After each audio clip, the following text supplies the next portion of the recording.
the first night of the series with a double and ended up scoring, right? So I think he had a double and then maybe 4 or 5 more hits in a row. So there was a streak here until that last at bat where he was like 5 or 6 hits in a row. So it doesn't matter how you get him out there. You can line him out there, flare him out there, or hit him over the wall. Hits are hits. And as Melky screams from the dugout all the time, I'll take that. I'll take that. So yeah, whatever it takes to get a knock, I mean, they all count the same.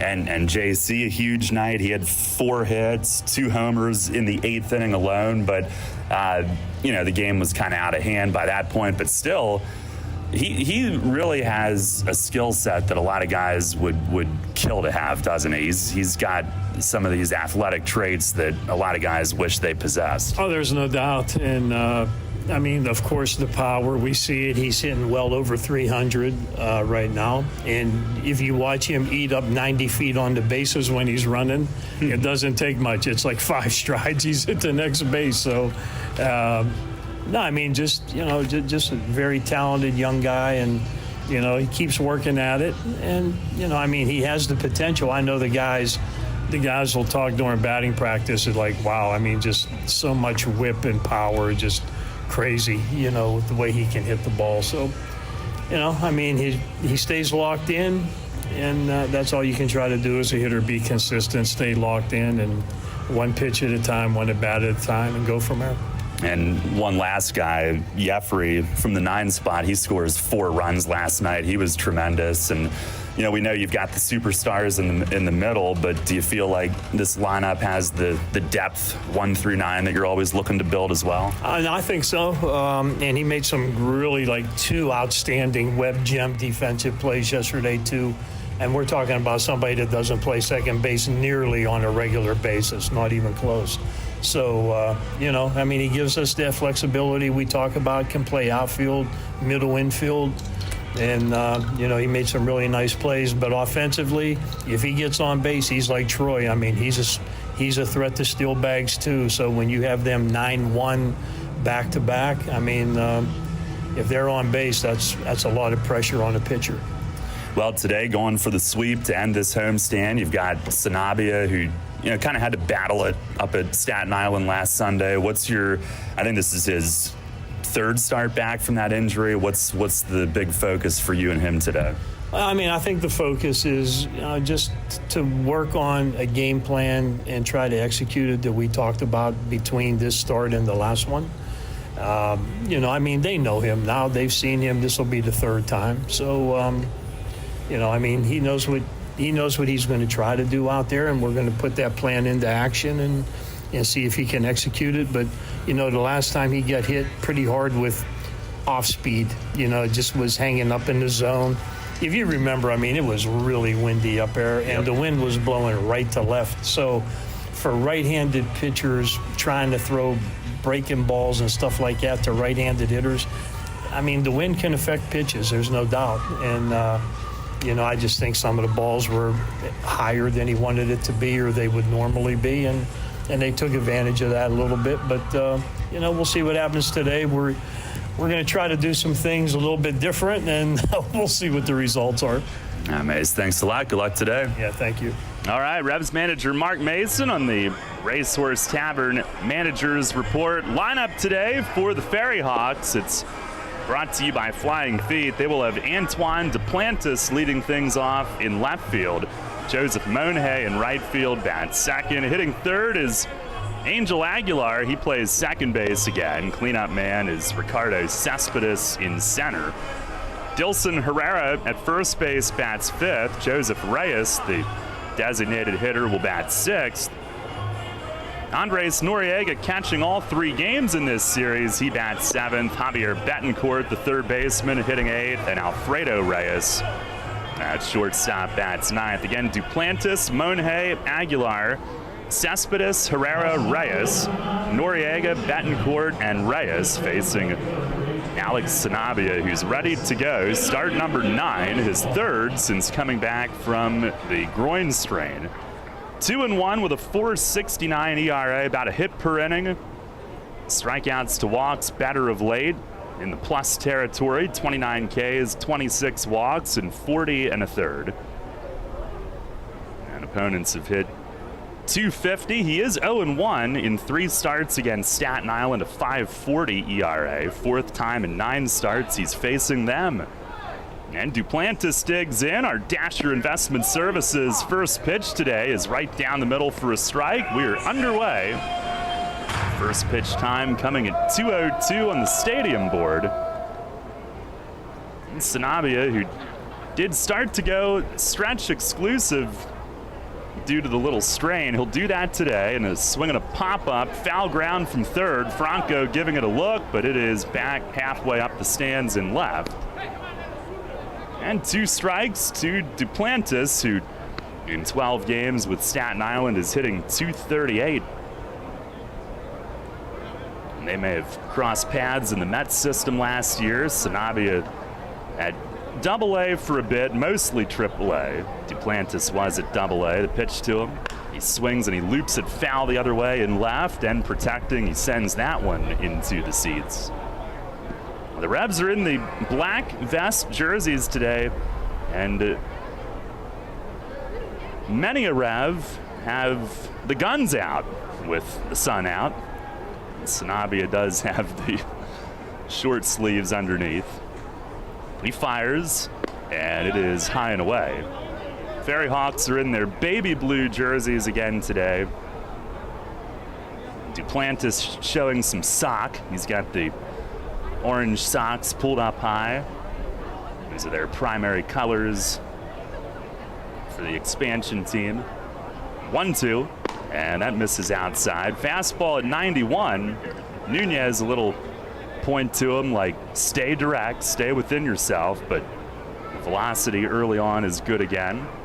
And it even was his first start back, which was in Lexington. Now 2-2. And he fires, and that's outside. So he falls into a full count.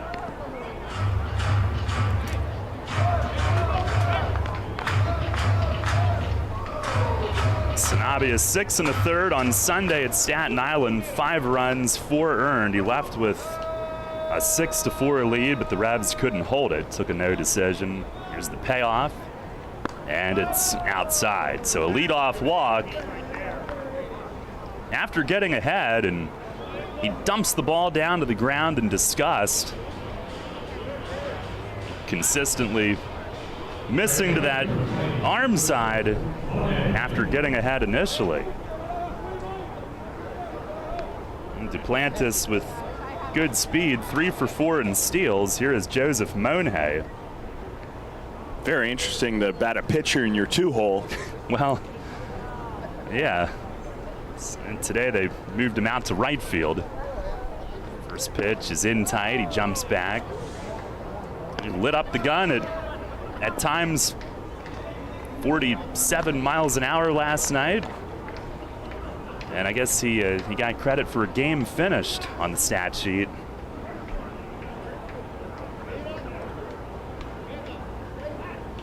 Monhay hitting 167.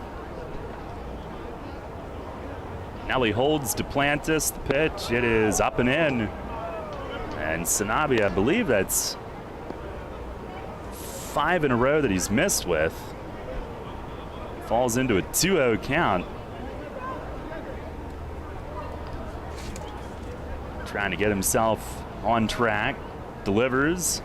And there's a strike right down the chute. Our plate ump today is P.J. McConville. Derek Moshe at first. Doug McFarling joins the crew. He's at third.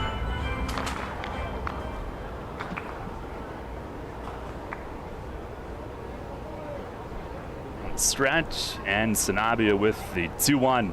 Swinging a ground ball to short. Reyes scoots right, fires to second. The turn to first, just in time. Jeffrey gets rid of it, and it's just in time at first. A 6-4-3 double play, and it was not hard hit, and Monhay runs well, and Elmer had to go to his right, so what a job by the Revs infield to turn that one.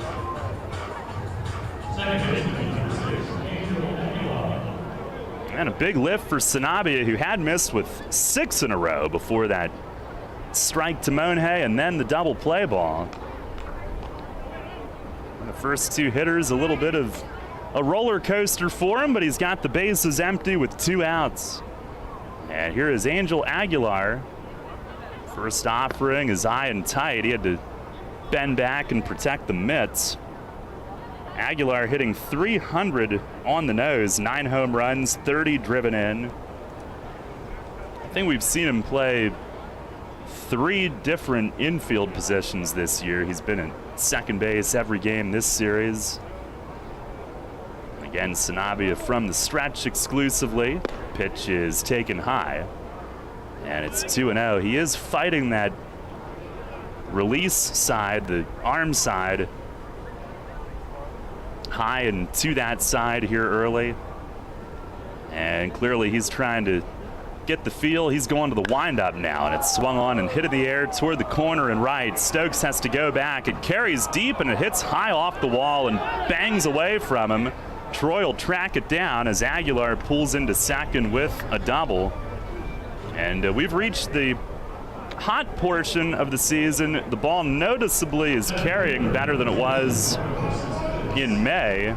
And that thing kept on going and hit the top half of the fence in right.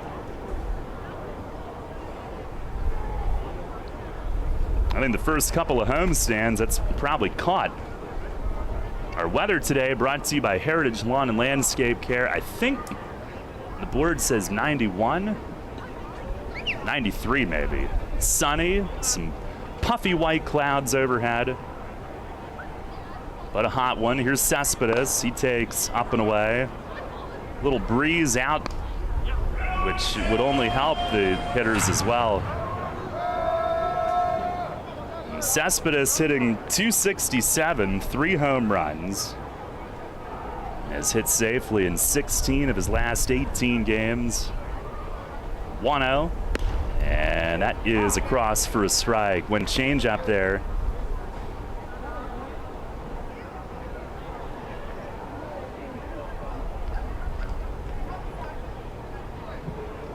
Cespedes has hit .344 against York. Reyes creeps behind from short, pitch coming home, and a swing and a fly ball to left. Right at JC, has to drift back with it, but he'll haul it in. Looks like it's gonna carry today, but it's a scoreless first inning. No runs, 1 hit, and 1 left, and we've completed a half inning this afternoon. It's the Ferry Hawks nothing, and the Revs coming up. Money and business are essential to the strength of a community. So is cheering and celebration and music and fun.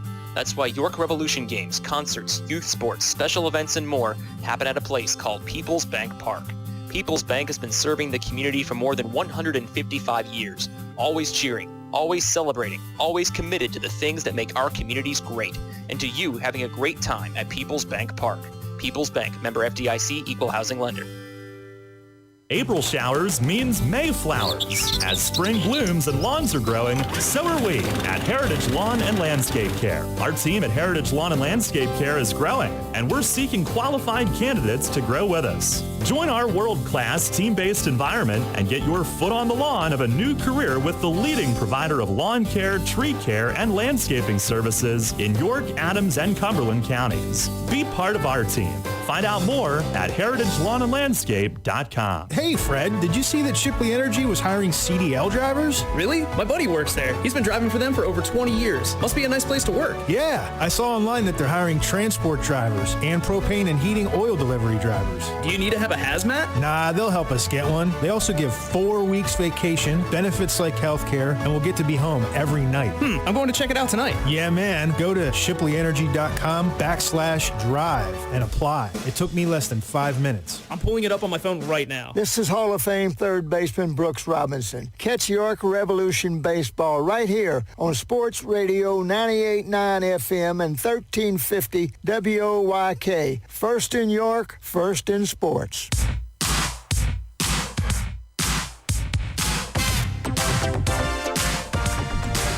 No score. Revs come to bat in their half of the first. Here's the York lineup facing flame-throwing righty Hector Guance. It'll be Troy Stokes Jr. in right, Elmer Reyes at short, Connor Lean in center hitting third again. Cleanup man is Nelly, he's at first. Carlos Franco, the third baseman, hitting fifth. JC Encarnacion in left bat sixth. And then Josue Herrera DHing, John Nunez catching, Jeffrey Perez second basing as Stokes takes a little bit high from Guance on the first offering. No score, Revs with Stokes coming off the 5-hit game last night. Pitch to him is in tight. Protect those hands, 2-0. First 5-hit game of his pro career, believe it or not. The 12th in Revs history. Pitch to Troy, a fastball, there's a strike. The first since Melky Mesa had one in Lancaster last September. Wind and the pitch, and a fastball called strike. As Stokes bumped his average up to 263. Had a double, drove in 3, scored 3, stole 2 bags. Pitch, fastball, called third strike. 92 on the outside corner. I guess Guance in his last start had a bunch of pitches up over 96. He was sitting at 92 in that first at bat with Stokes and strikes him out looking. And he's made 2 starts. 1-0 with a 1.64 ERA. 26-year-old from the Dominican Republic. Here is Elmer, and he takes a fastball strike. Reyes last night came within a triple of the cycle, drove in 5. His first 5 RBI games since last August with Charleston. And he's hit safely in 6 in a row, up close to 500 on the streak. He swings here, rips one the other way, make it 7 in a row. Shoots it through the backside hole. It's a 1-out single. And Elmer Reyes, who entered the day 2 off the league lead in total hits, has hit number 68.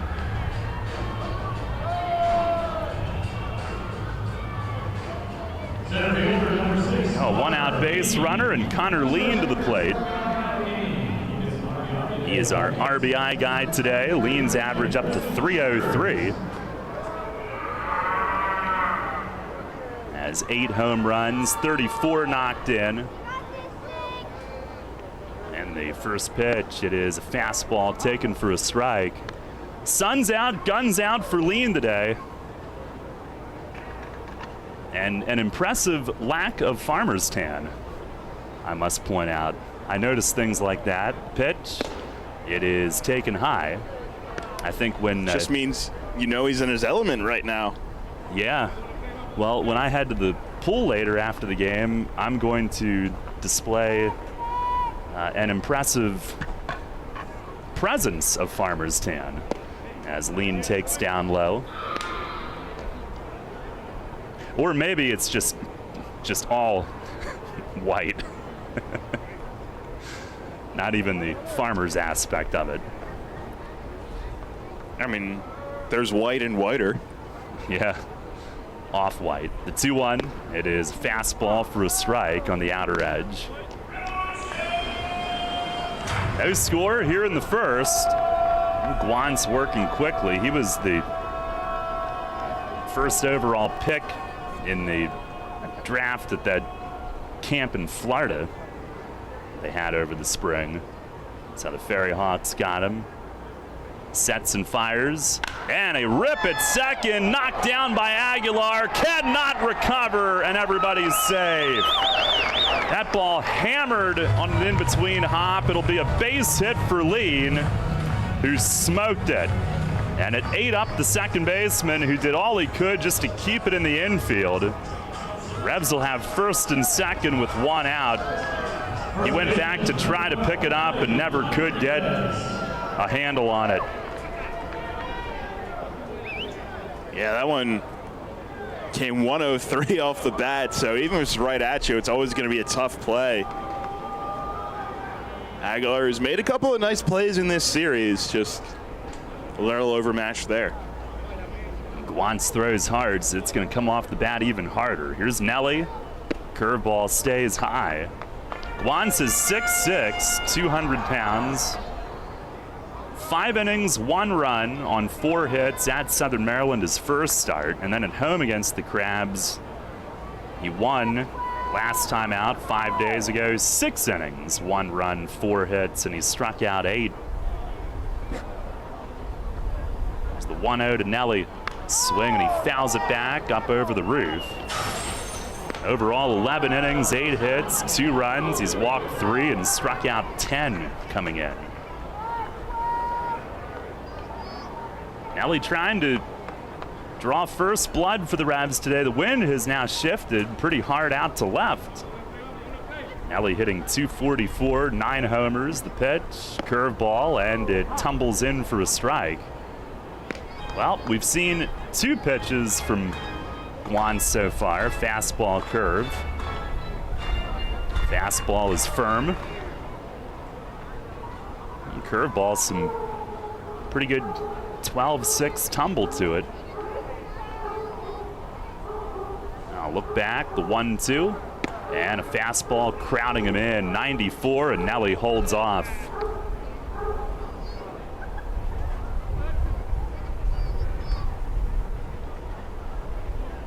Is that Rosie? I don't know. I thought it was a recording at first. It was just a consistent tone. Maybe a dog saw Clydesdale and got spooked. They have the Dalmatians with the Clydesdales, of course. Here's the 2-2, and it misses down low.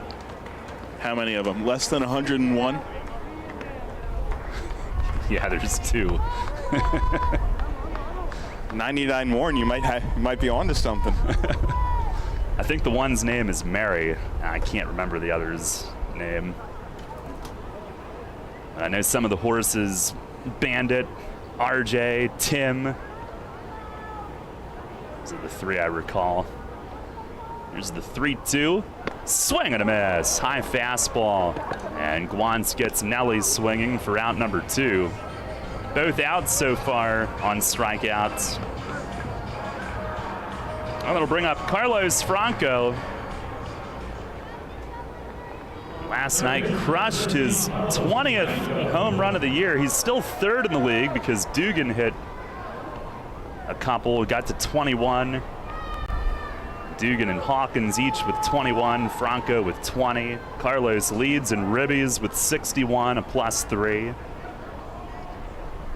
First in the league to 60, and a 38-game on-base streak. Here's the first pitch. It is outside. What was his homer last night? 421? 420, I believe, yep. And it also brought him 1 shy of Telvin Nash for the first half record for long balls in the first half. The overall record for any half is 23. That was Chris Nowak's second half in 2012. Pitch is outside. So Franco's not far off of that either. And today is game number 57 for the Revs in a 66-game half. Franco overall hitting .317. That's 8th in the league. He's not just an all-or-nothing power guy. He is raking at a high clip, average-wise as well. Doing it all. Here's the 2-0. Swing and a miss. A fastball at 94 up. Power on power there. ALPB roundup, I don't know the formula, but they're saying that Franco leads the league in wins above replacement. Was it 3.1? 3.1, yep. Tied for the league lead in runs scored with 47. They play him to pull in the infield. Pitch is up high. And he will have a big hitter's count. No score here in the first inning. 2 men on for him, and it is 3-1.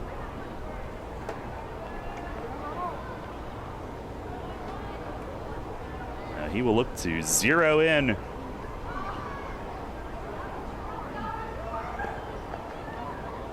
Here's the stretch from Guance. And he fires. It is outside. He walks Franco. Carlos on base. again. 39 in a row. 6 away from Nate Espy's franchise record on base streak. And his 43rd walk of the year, second in the league behind Nelly's 56.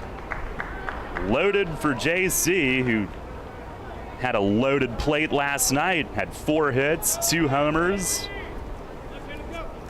JC, the second 2-home run game of his career. He had one in 2019 with Delmarva. He's 4 for 6, 2 bombs, drove in 3, and he swings and misses a first pitch slider. And the first one of those that we've seen from Guance today. Now, JC now hitting .339.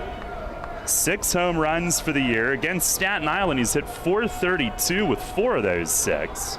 And a curveball here is ripped down the line in left and fair! And it bounces off the nemesis. 2 runs are going to score, and it rolls up the wall. Here's Franco around third, and JC clears the bases. 3-run double down the line in left field, and the Revs jump to a 3-0 lead here in the bottom of the first inning. He has done it again. He ropes one right inside the line and one-hopped the nemesis and then went rolling up the wall. Duplantis had gone toward the corner and it bounced away from him, rolling out in front of the manual scoreboard, and all 3 runners come around to score. So how about this? In the past 2 innings at the plate now for JC, 3 extra base hits and 5 RBIs. That'll play. Man. Revs off to a flying start again today. Here's Josue Herrera, who hacks at a first pitch fastball, swing and a miss. And it looks like Franco might have been held at third there, but I think I looked up and Duplantis may have had trouble with his footing trying to play that ball off the wall, and hence why it carried as much as it did around. Pitch to Josue, he tried to stop, went around partially and foul tipped it into the catcher's mitt. Now, the Revs, who had 4 in the first last night, their biggest first inning in about 5 weeks, 5.5, and today 3 in the first inning again. Had some big ones against the Hawks of late. Here's a ball in the dirt. 1-2 to Herrera. And everybody's stepping up with Malky still out. We might see him return on Tuesday night, but Lean hitting third and JC in there playing left field. And the offense continues to produce big time. Revs a 3-0 lead. Here's the stretch from Guance. 1-2 to Herrera. He swings and he foul tips it, bouncing straight to the netting behind home plate. Herrera last night had biggest hit in that 4-run first, a 2-run double. He had a total of 3 hits in last night's game. Batting average up to .259 now.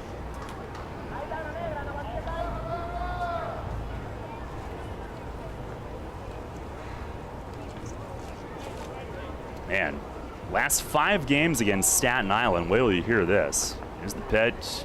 And he swings and fouled it right down off his foot. Skips out toward the pitcher. He'll walk it off.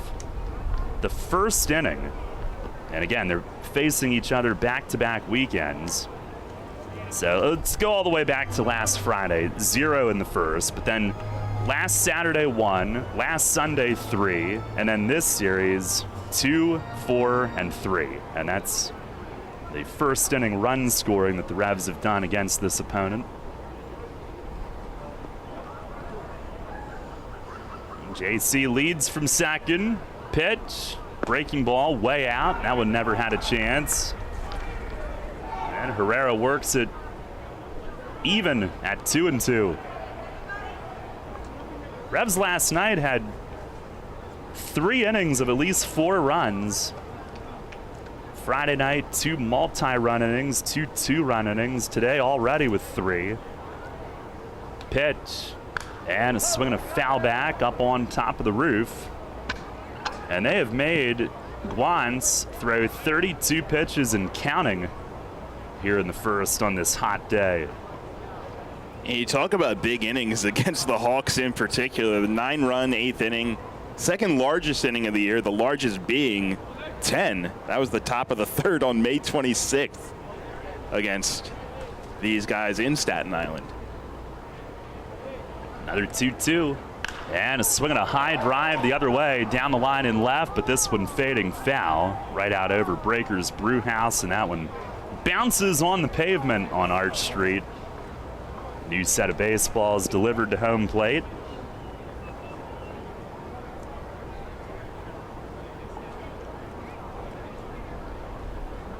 And the first series up there, Revs couldn't score, got swept. And since then, they've won 6 of the last 8 meetings, 5 of the last 6. Herrera battling, it's still 2-2. John Nunez on deck, getting a long look at this, and Josue asks for time and backs out. 3-0 on Encarnacion's double, which is his 11th double of the year. 20th extra base hit in 40 games played. Pitch. Look out. Spiked it in the dirt. Blocked by Noriega, but JC read it and takes off for third. A wild pitch. And you had a lot going on there. Number one, Herrera had to protect his toes. He jumped out of the way. Noriega fought to stay in front of it, but couldn't grab it cleanly. Had to keep it in front of him first, and JC with a good read using his speed, he makes it easily. So he's at third, 3-2 to the hitter. And we'll have a 35th pitch of Guance's first inning coming up. Pool might be closed by the time. At this rate, he deals. And a swing and a miss. Got Herrera on a fastball away, and through all of that, he strikes out the side. But the Revs score 3 in the first. They do it on 3 hits. 1 runner left. JC drives in all 3. And we go to the second with York on top, 3-0. WellSpan Health delivers orthopedic care you can count on. From common bone and joint problems to complex injuries, our team of surgeons, physicians, therapists, and athletic trainers work together for you. We are here for professional athletes, athletes in training, and the weekend warrior. We're the official sports medicine provider for the York Revolution, the York Suburban Trojans, and your weekend tennis team. That's how WellSpan Health delivers orthopedic care you can count on. What do you dream about when you think of warm weather, beach sand, and a ball? If you're thinking about soccer tournaments on the beach, Flying Feet Sports Shoes is there with you. If the ball in your dream is a volleyball, Flying Feet has you covered as well. Flying Feet. Playing in the sand is great fun, but the sand can be hot and abrasive. Don't let it spoil your game. Stop by Flying Feet for a pair of sand socks. Sand socks are lightweight, breathable foot coverings. They keep the sand out and protect your feet from the heat and abrasion. Great for all beach activities, they are available in youth through adult sizes in an array of flashy colors. Before heading to the sandbox of your dreams, visit Flying Feet Sports Shoes. Flying Feet. 1511 Mount Rose Avenue and grab a pair of sand socks. We will keep you at the top of your game, no matter what your game. With signs and graphics, you can say anything, do anything, be anything. So make your statement with Fast Signs. Stop in today or visit fastsigns.com. Cannonball Charlie's ready. Are you? The Revs play here. Sports Radio 98.9 FM and 1350 WOYK, York.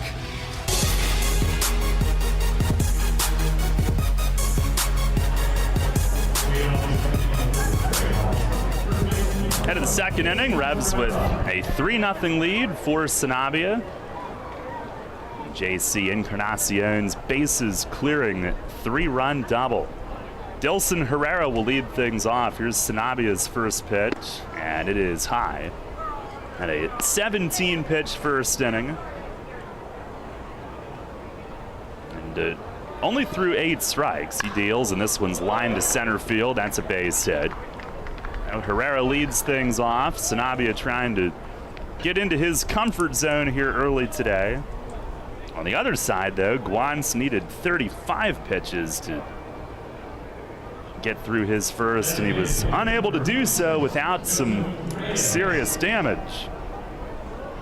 So leadoff base runner for Staten Island. Here is Joseph Reyes, the DH. 3 games played. He's 1 for 9. Homered here on Friday night. First offering right there. That's a called strike.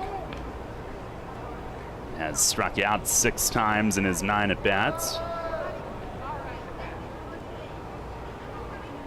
Now the 0-1. And a swing and a pop foul. Back and out of play.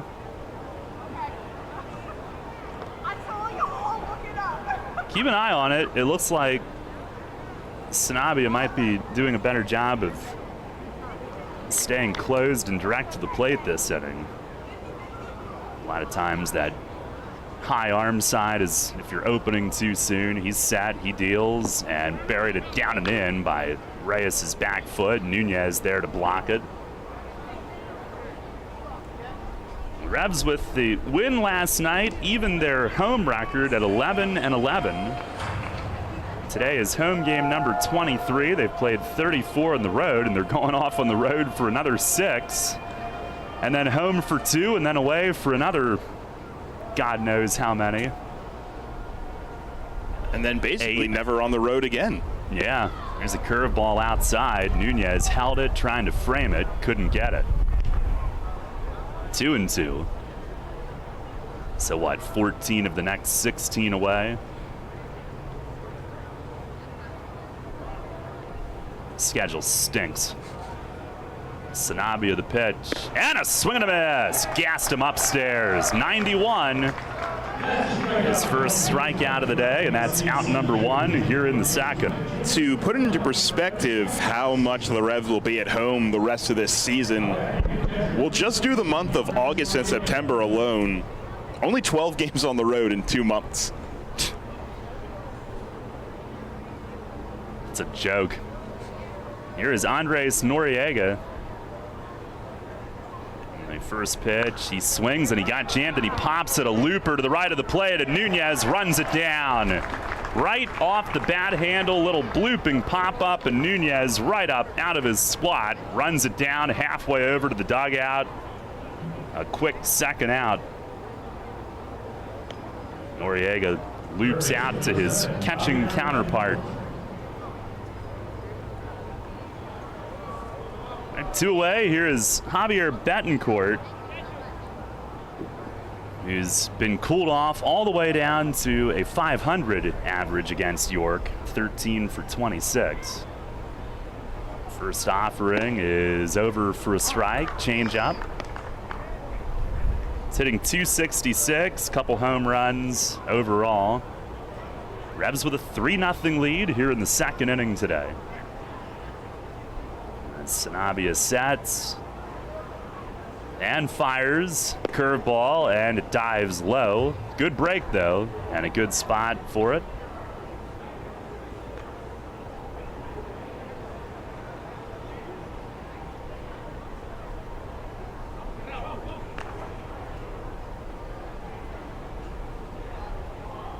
Now the 1-1, and a swing and a miss. Back to the hard stuff. Had the leg kick around in the follow through. He let that one rip.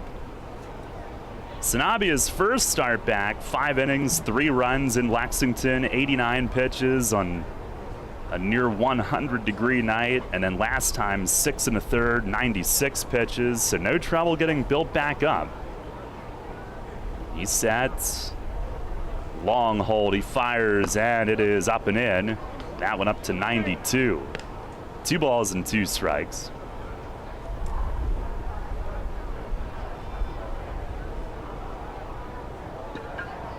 The groin strain happened at Staten Island May 24th, and he was pitching great. Revs went on to win the game 1-0. They had to pull him in the 4th. He fires. Curveball poked on the ground softly to second. Jeffrey lines it up, slings it over to first, and the inning is over. Leadoff single goes nowhere. 1 runner left, and we head to the bottom of the second inning. Revs on top early. It is 3-0. I felt like my well-being was tied to the morning stock numbers. I wanted to invest, but grew tired of the stress of potential losing it all. A friend of mine suggested I talk to Tom Dasher, about a fixed indexed annuity that could be a stable option while still seeing potential growth. Tom has been helping folks here in York County for over 30 years. Give him a call at 717-487-2096 to see if he can assist you.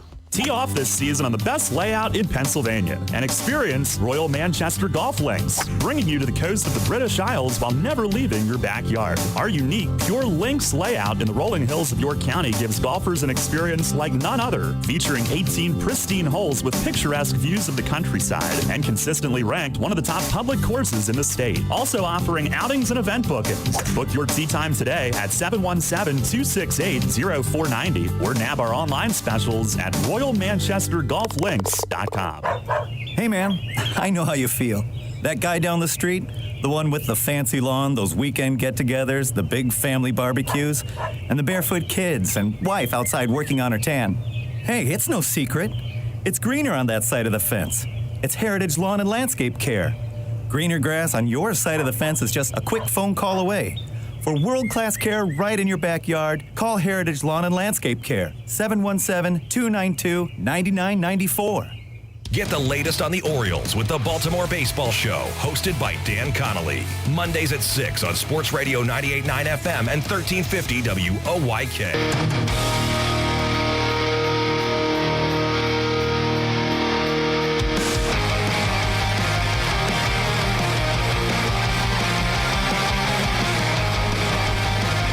Bottom of the second inning, Revs with a 3-0 lead. John Nunez will lead things off. Do I take it you're a celebrity, sir? You can take it however you want. I don't know. I don't know what to make. Well, I do feel like I've made it now. There's a dog with a shirt with my name on it as Guance misses outside. That made my day. And it's not my dog. If I had a dog, it would never wear a shirt with my name on it. I was going to say, that's narcissism at its finest right there. I know plenty of people that would probably put their own jersey on their dog. No, this is a big Revs fan. It has many Revs jerseys. There's a fastball in tight, and it is 3-0 on Nunez. He's hitting 224, 350 here at PeoplesBank Park.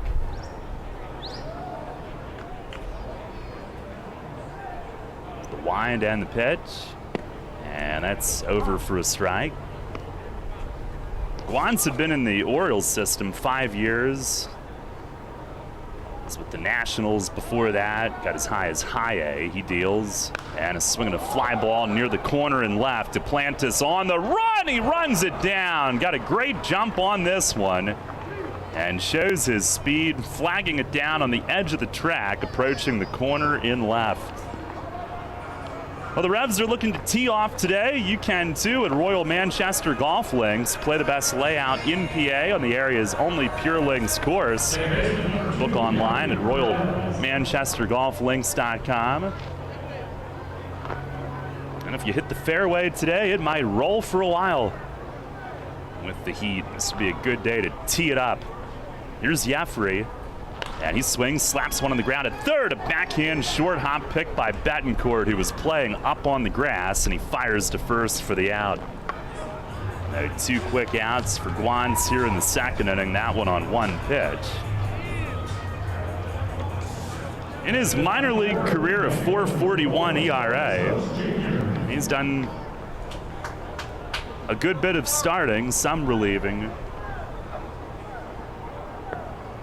Last pitched, at least in the U.S., in 2019 with Delmarva. Would have been a teammate of JC who ripped him in the first. Here is Stokes, who backs away, pitch inside. Struck out Stokes looking in that first inning. The Delmarva Shorebirds. Pitch is in the dirt, rattles off the gear of Noriega. Guance was 9-6 with a .433 ERA for them.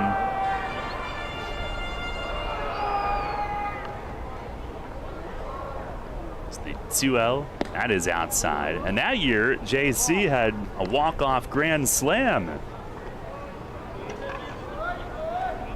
A memorable night in Shorebirds history, but they were teammates. JC's got the big hit here early today for the 3-0 lead. 3-0, and there's a fastball in for a strike.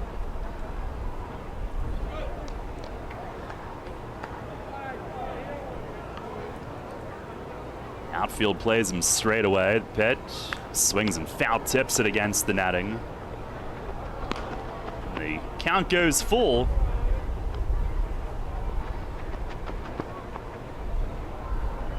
That is the hustle of the bat boy that you hear. Base is empty, 2 outs. Here's the wind, the pitch. And Stokes grounds it down to third. It takes a hop up off Betancourt. Picks it up, has to hold it. Stokes is safe on the air. Betancourt lined it up, and it hit something and came up off his arm. Not much he could do about that. So a 2-out base runner, and Stokes, who stole 2 bags last night, giving him 19 for the year. Let's see if they put him in motion.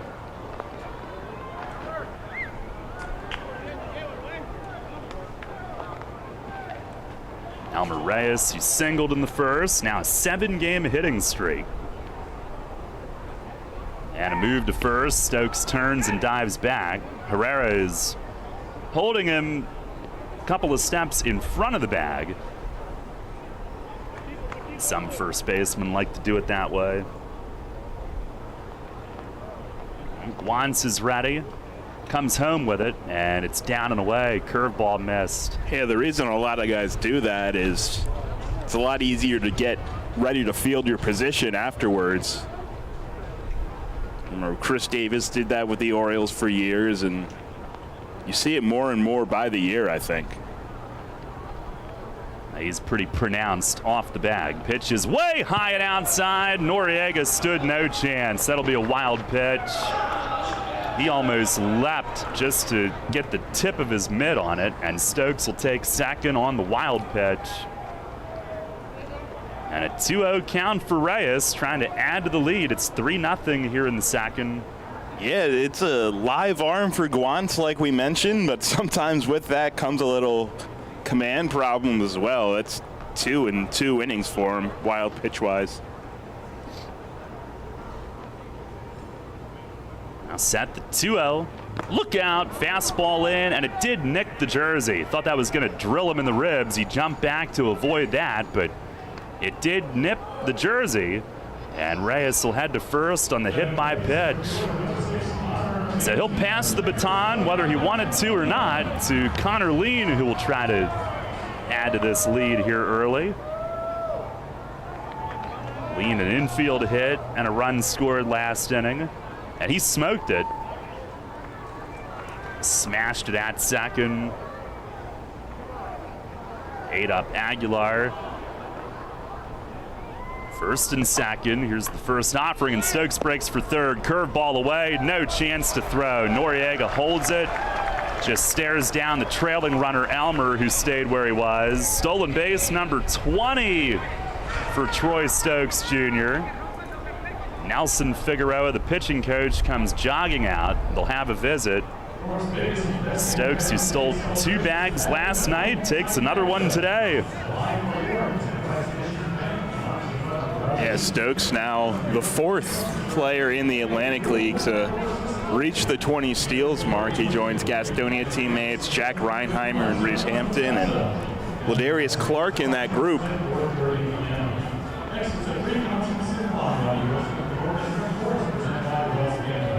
PJ McConville approaching the mound to hustle it up.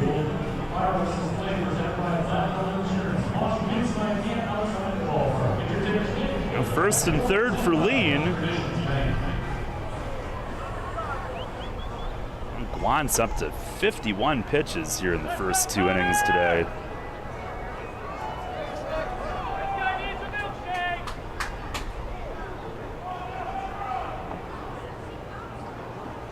Play sign is given. 1 ball, no strikes. And the pitch to Lean. He swings, rips it, just foul. Outside the corner of third base. Another ball that He absolutely smoked, and it just missed the tip of the bag at third. It's a strike, 1-1. He turned on that one.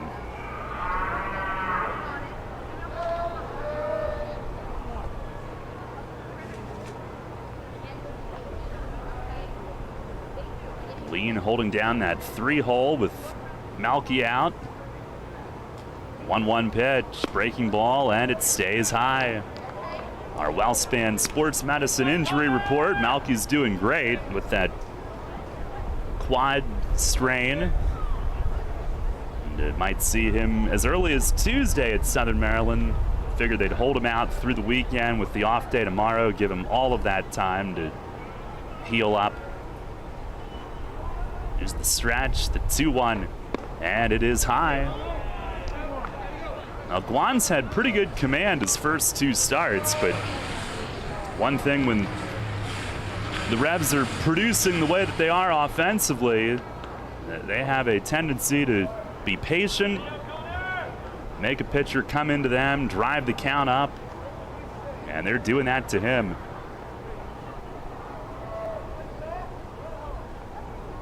Now ready, here's the 3-1, and a swing and a miss. Elevated fastball, looked good to him. Now Reyes will be on the move from first, a full count, 2 outs. Stokes at third, and Elmer will have the head start. 3-0 the lead. Here's the stretch from Guant. And the 3-2, it is up and in. Lean will take his base. He's on for the second time today. Second walk issued by the Ferry Hawks starter. And here comes Nelly, and you can't pitch around him this time. Bases are loaded for him. After Guan's had the first 2 outs of the inning pretty quickly.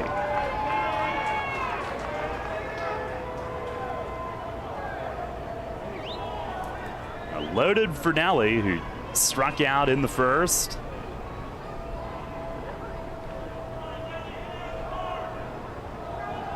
JC came up big with him loaded last inning on the double.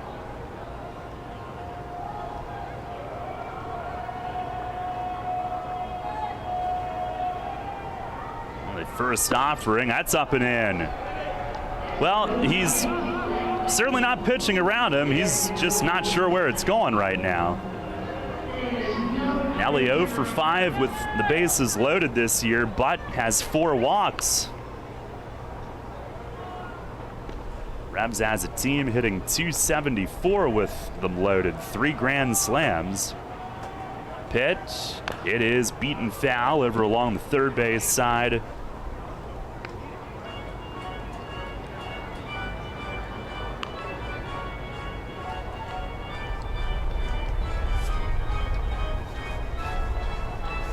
One ball, 1 strike. Mesa, Herrera, Lean, all with grand slams this year. 1-1, that is in off the plate.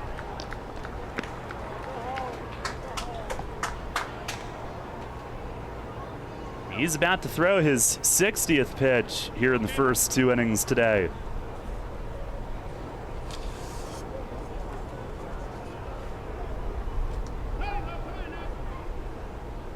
Good speed on the bases if he finds a gap.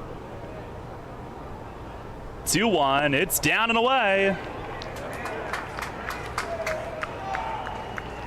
He needs a strike, and he threw him a slider there, and it was nowhere close. Carlos Franco watching like a hawk from the on-deck circle. He'd be next. And if he gets to bat, the Revs will have extended this lead. Guance nods yes. It's got to be a strike. Here's the 3-1. And a swing and a line drive to left, right at Duplantis. He catches it, and the inning is over. He threw him a fastball. Nelly swung on 3-1, got good wood on it, but right at the left fielder. No runs, no hits, 1 error, and they leave them loaded. It remains 3-0 York as we head to the third. Spring is in the air, and Harvey's Rental can get you prepared for what's ahead. With the biggest selection of steel products on the market, Harvey's Rental will get you set for your next home project. From lawn and garden equipment, pressure washers, post hole diggers, and more, Harvey's Rental has it all. Have a special get-together or graduation coming up? Harvey's Rental has what you need to make your party memorable. Celebrating 60 years. Visit them in person at 1409 South George Street in York or online at harveysrental.com. Hey sports fans, Mike from Keystone Advanced Remodeling here. Let's hit it out of the park on your next home project. Locally owned since 2018, my team at Keystone Advanced Remodeling is tops in New York for roofing, siding, and seamless gutters. Don't just take it from me, check out our 5-star reviews on Google.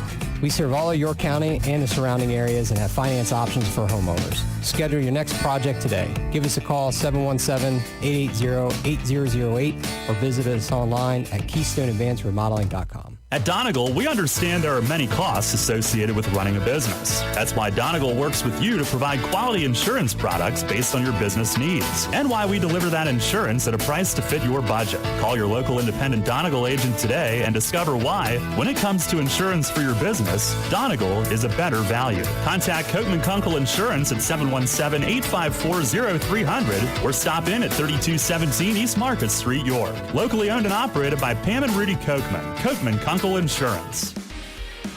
Listen live, on demand, and on the go. Download the new WOYK app on the Apple and Google Play stores today.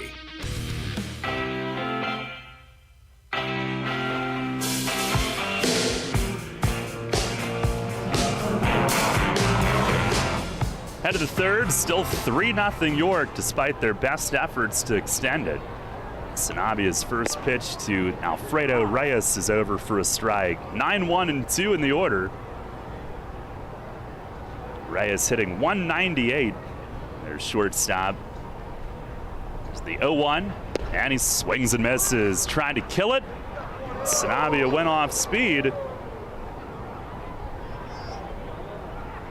He was trying to figure out the release point or the alignment, whatever, in the first inning. Now a quick stride home, and he painted the outside corner, delayed strike 3 call, and got him.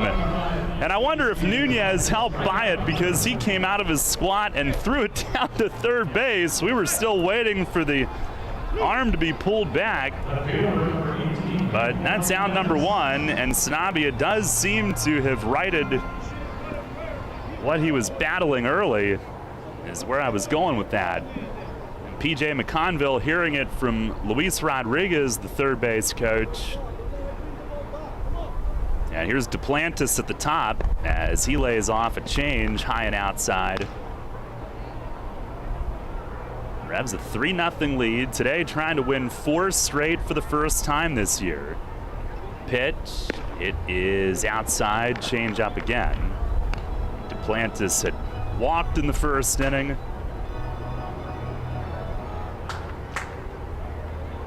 The wind, the pitch, and a swing and a soft line drive into shallow right, and he chunks it in for a base hit.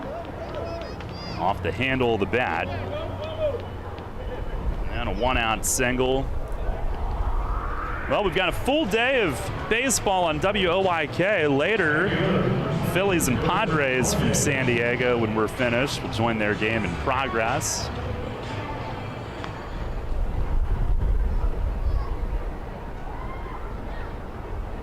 Here's Joseph Monhay, who hit into a double play his first time up. Sanabia sets, kicks and fires, and it is over for a strike. Change up to start Monhay. And I think he's got a bit of a split finger grip on that changeup. I have to ask him what he calls it. Maybe he calls it the split straight up. There's the 0-1 and a fastball there. That's a called strike. Outer half at 92. And he is pitching backwards here the second time through. He started Duplantis off speed. Same to Monhay. Now the 0-2, and he bounced it past Nunez. Straight to the backstop on one hop, and Duplantis moves up on the wild pitch. And they got Monhay to hit into a double play last time. They won't be able to here this time.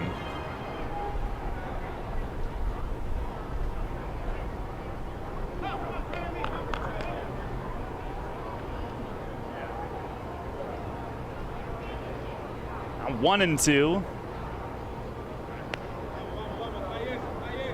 Sanabia ready. Kicks and fires. Curveball and a called third strike. He got it across at the top of the strike zone. Monhay is punched out.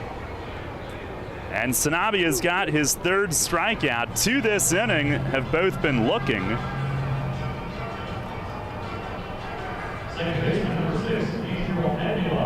With 2 away, Angel Aguilar the hitter. And I believe I heard a helmet get slammed. Aguilar doubled to right his first time up. Revs with a 3-0 lead here in the third. Sanabia with the pitch, is swinging a fly ball toward the line in right. Stokes hustles over, now coming in and across in foul ground, makes the grab, coming down near the tarp. And the inning is over. No runs, 1 hit, and 1 runner left for the Ferry Hawks in the third. We'll go to the bottom half of the third inning here at PeoplesBank Park. It's the Revs 3 and the Ferry Hawks 0. PeoplesBank is happy to sponsor the home of the York Revolution, PeoplesBank Park. PeoplesBank has been serving the community for more than 155 years, committed to helping their clients achieve their dreams and live confidently. That commitment continues at PeoplesBank Park with Revs games, concerts, events, youth sports, and much more. We're proud to partner of the York Revolution, and we look forward to seeing you at PeoplesBank Park. PeoplesBank, member FDIC, equal housing lender. What recreational sport is sweeping the country? It's pickleball, a blend of tennis, badminton, and ping pong. It's great fun for everyone, young and old. Where can you find the right footwear for pickleball? Flying Feet.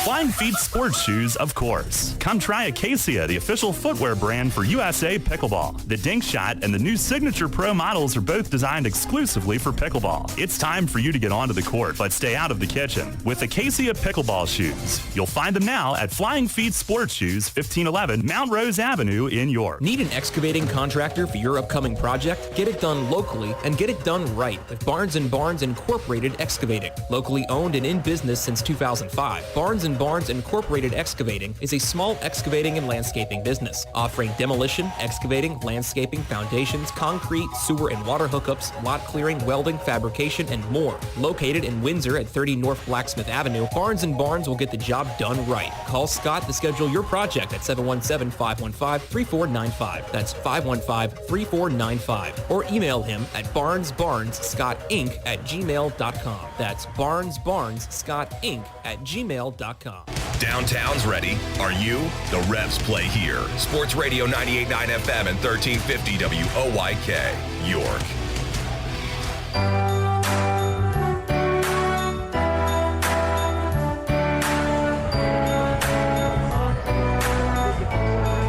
Out of the bottom half of the third inning, 3-0 Revs lead it. Had an opportunity in the second, but couldn't cash in after an error, a hit by pitch, and a walk, all with 2 outs. Nelly hit it hard, but right at left. But Sanabia holds the fort. He has seemed to straighten things out, and Franco will get things started here in the third. Walked and scored last inning, or in the first inning, rather. First pitch sails high and away. A changeup missed badly. It'll be Franco, Encarnacion, and Herrera. Wants at 61 pitches through 2. Now deals, and it's up and outside. Now he is struggling. First 2 starts were pretty impressive.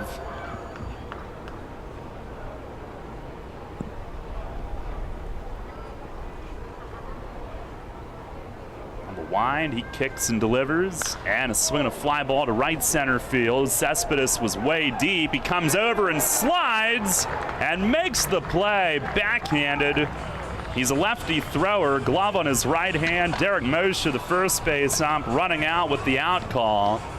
And he had to watch that, make sure it didn't hit grass and get trapped, and Cespedes came over into a slide and grabbed it just above the grass. Very nicely done for out number one. It had to go a long ways there, and like you said, it's a bit unorthodox sliding to your left with the glove on your right hand. But it would make the play.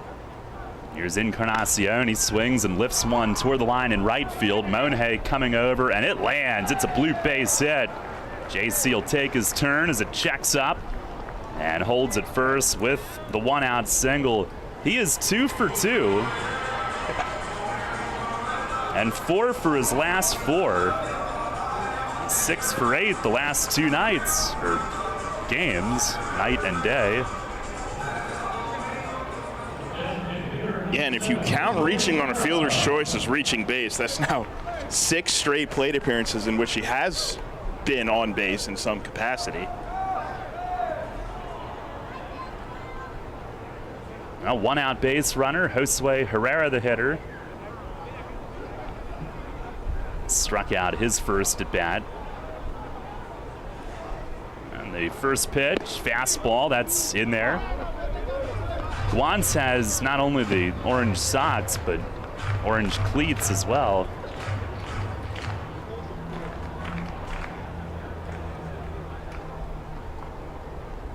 Set, fires over to first. JC hustles back standing. Of course, Encarnacion always decked out in some orange from his Orioles days. Still likes that gear that he's accumulated.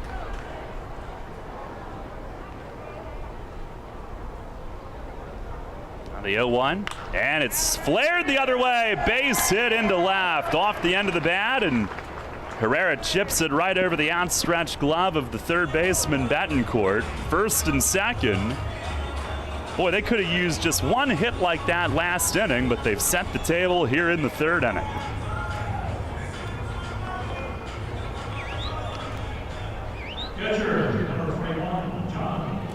I'll bring up John Nunez.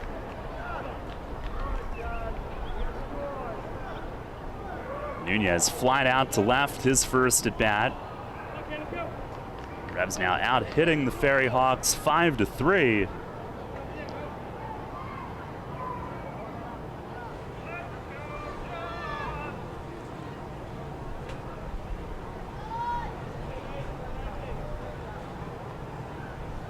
First pitch, it is cut on and missed. Nunez aggressively going after it.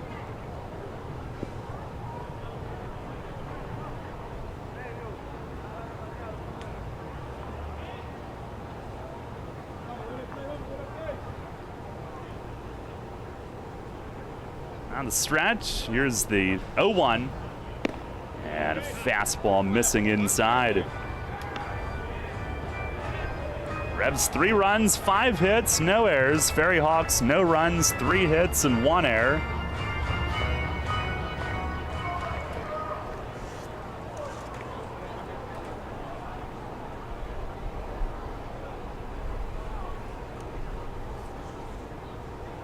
And now to the plate. Swinging a line drive to left field, and Duplantis getting a read. Scoots over toward left center a couple of steps and makes the grab. And Nunez hits it sharply. Kind of reminds you of Nelly's swing last inning. And that's out number 2. Still an opportunity as Jeffrey Perez comes to the plate. Grounded out to third base, his first AB.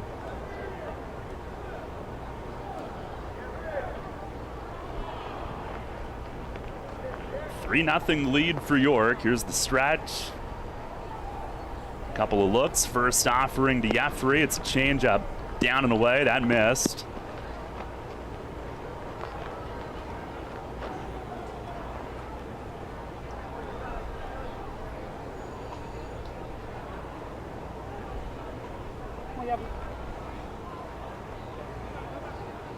1-0. And it's outside throw behind JC. He's back standing. The shortstop, Alfredo Reyes, just had to knock it down on a short hop. Do have some other games underway. The one that's furthest along is at Long Island. Lancaster and Long Island tied at 2 in the 5th.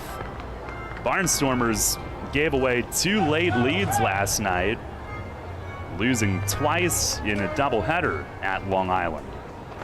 The Revs now 3.5 in front of Lancaster for third. Pitch to Jeffrey, swings and fouls it back, out of play. They are 4.5 behind Long Island for second, but Revs have cemented themselves nicely into third place at the moment.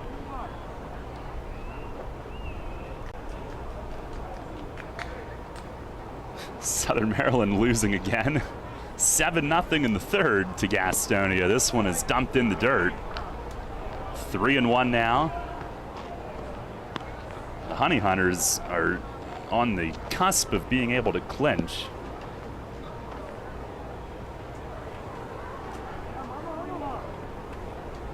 High Point will play later, hosting Lexington. The Genomes lead Charleston 3-1 in the second inning.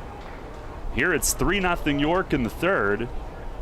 Hitters count for Jeffrey. Guantz with his 75th pitch and a swing and a foul tip, bouncing behind home plate. And that'll make it a full count. Both runners will have the leeway here with 2 outs.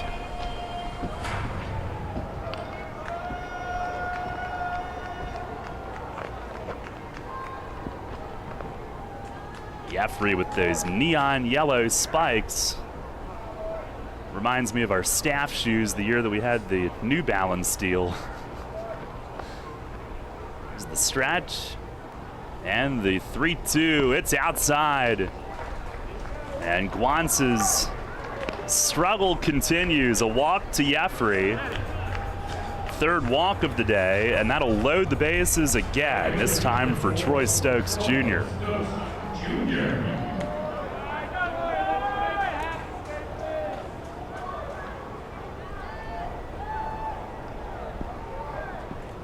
Stokes today 0 for 2, does have a stolen base.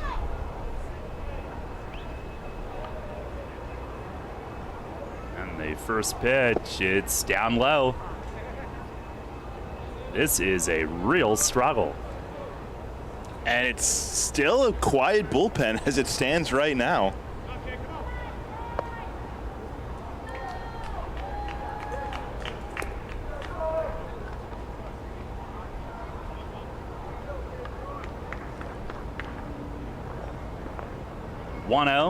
And a swing and a foul tip behind the plate. Had a big swing there. Saw one that was good to hit for once. 1 ball, 1 strike.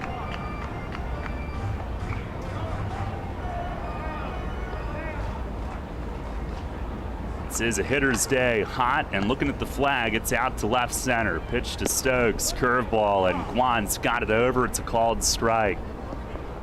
1-2. And the next pitch will be his 80th here in the first 3 innings. A lot of fans have tried to find the overhang for shade today. There's the stretch from the righty. Delivers, and a swing and a pop-up out into shallow right. Aguilar out from second, and he'll get to it. Hauls it in one-handed. And the Revs leave them loaded for the second straight inning. No runs on 2 hits and a walk. They've stranded 7 through 3. And they still lead it 3-0. Jake with the play-by-play as we go to the 4th. Named one of the best advisors in the state and the country, Kevin Smith and the team of Smith Wealth Advisory Group can help you develop a customized retirement income plan. As specialists in retirement planning, they will guide you on Social Security, pension choices, 401k and retirement plan rollovers, required minimum distributions, taxation, and optimal distribution strategies. For all your retirement planning needs, contact one of the nation's best, Smith Wealth Advisory Group, located right here in York. Janney Montgomery Scott, LLC, member NYSE, FINRA, and SIPC. Why do we love baseball? For 150 years, it's our uniquely American symbol of summer. It's hot dogs with mustard, caps and gloves, the green of the grass, the crack of the bat, the freedom of youth, and best of all, the taste of the beer. The York Revolution proudly presents Brews and Bats, Saturday, July 9th, bringing beer lovers and baseball lovers together. $25 admission gets you 8 4-ounce samples of the finest craft beer creations their very own local breweries have ever made. Dozens to choose from, right on the concourse, where you can sip, savor, and feel the joy that only a ballpark can bring. Plus, the chance of a lifetime to take real live batting practice at home plate. Hit the target beyond the outfield wall, and you didn't just go yard, you just won $10,000. Activities for the whole family, food everywhere, and live music from Honey Pump. So bring everyone you can bring to Brews and Bats. Saturday, July 9th, noon to 4 at PeoplesBank Park, York. Tickets at yorkrevolution.com/brews. Sponsored by the York Revolution. Take us on the go with the new WOYK app. Download on the Apple and Google Play stores today. Sports Radio 98.9 FM and 1350 WOYK. First in York, first in sports. This is Rashad Crawford. You're listening to York Revolution Baseball on the home of the Red, Sports Radio 98.9 FM and 1350 WOYK. First in York, first in sports.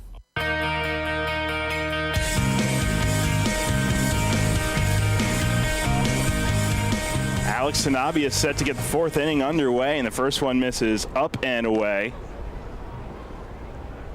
to Ricardo Cespedes, the cleanup hitter. Open stance from the left side. Sanabia kicks and deals, and up and away again. 2 straight pitches in that same spot he was having trouble missing 2 in the first inning. But Sanabia has settled down since. 3 innings, 3 hits, just 1 walk and 3 strikeouts. Delivers here the 2-0, and Cespedes fouls it off to the left.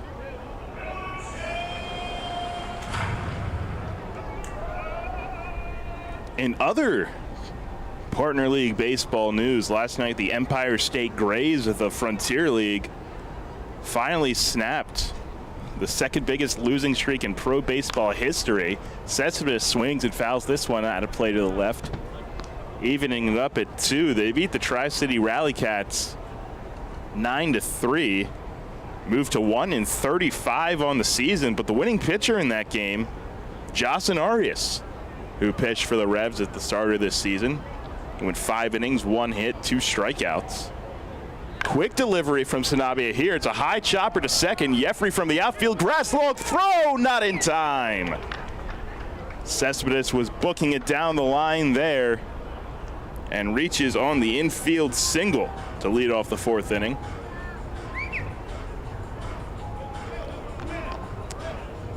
Which will bring up Dilson Herrera,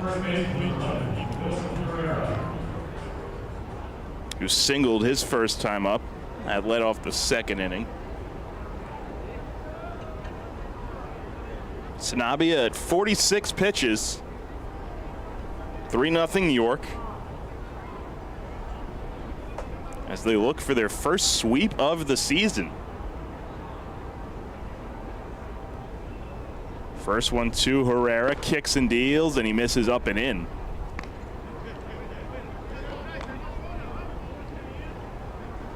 Again, it's up to the arm side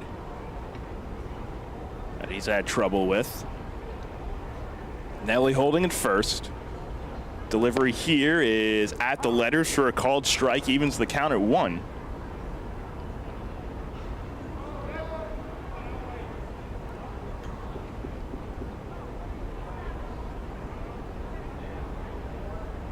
A high set from Alex Sanabia. He delivers a 1-1, and he misses with the slider off the plate away.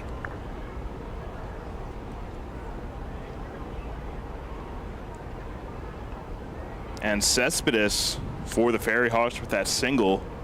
13 straight games now in which he has reached base.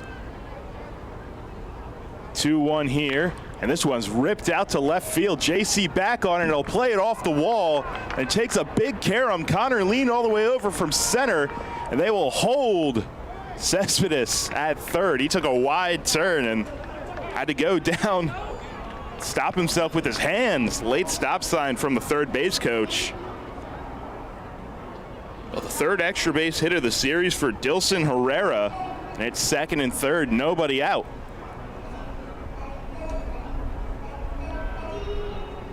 Joseph Reyes will be the batter.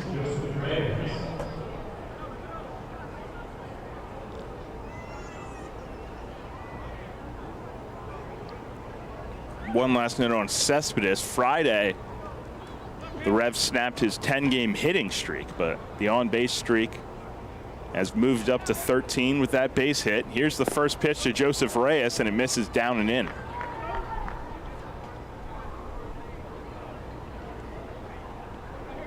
Change up that time from Alex Sanabia. They do have first base open. And the bottom third of the order looms. 1-0 here, and it's fouled right back to the screen, 1-1.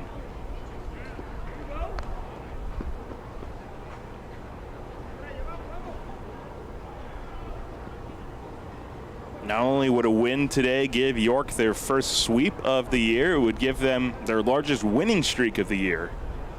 It would be 4 games. 1-1, and it brushes Reyes off the plate a little bit inside, 2-1.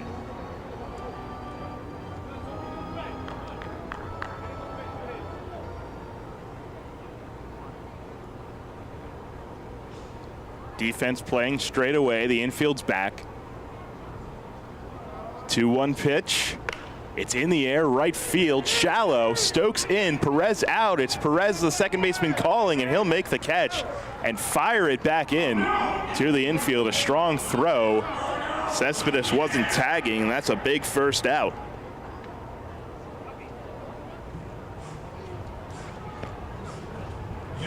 Well, you expect a lot of range out of an outfielder that's playing second base, and Jeffrey had to travel a ways to get there, but he made the call.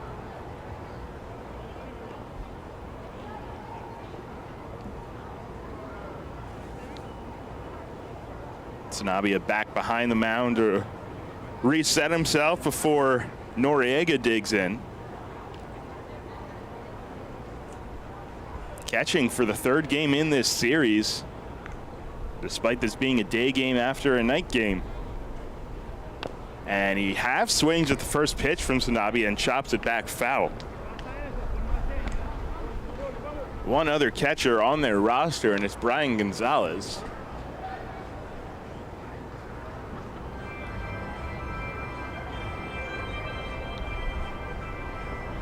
But they roll with Noriega, 200 hitter so far in his Ferry Hawks stint. Open stands from the right side, 0-1, and he watches a slider down and out.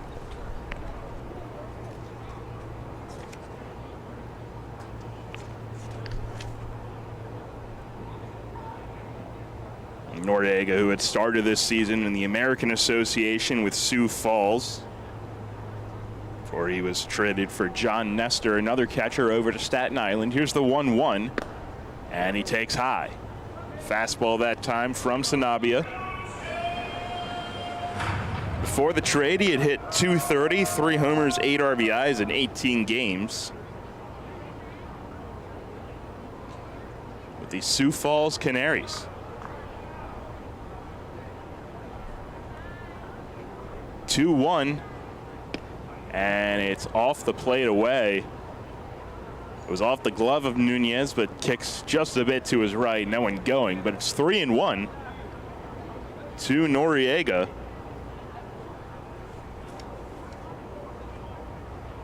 With Javier Betancourt on deck and then Alfredo Reyes behind him.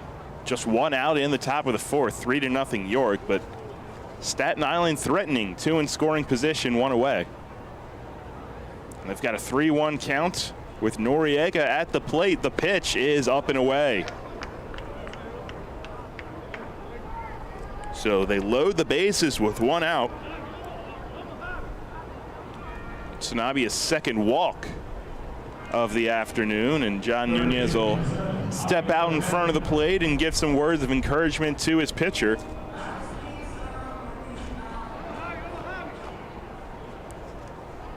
And And brings up Javier Betancourt, who grounded out to second his first time up. The infield does play double play depth, with Perez and Reyes close to the bag in the middle infield.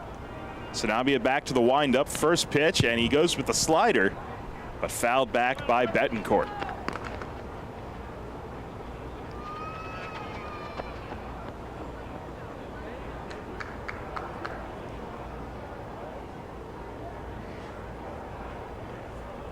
Betancourt is 10th year in professional baseball, 27 years old. 0-1 from Sanabia. There's a bender, and thought he had it, but just a bit up.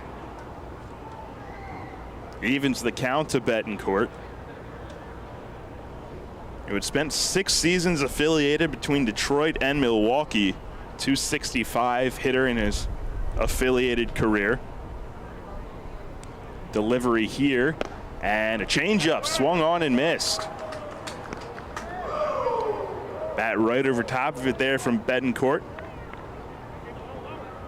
And here's an interesting note. He has some, not only some New York ties, but some family ties as well. He is Edgardo Alfonso's nephew. Of course, the manager of the Ferry Hawks. 1-2. And he stays alive, fouling it back.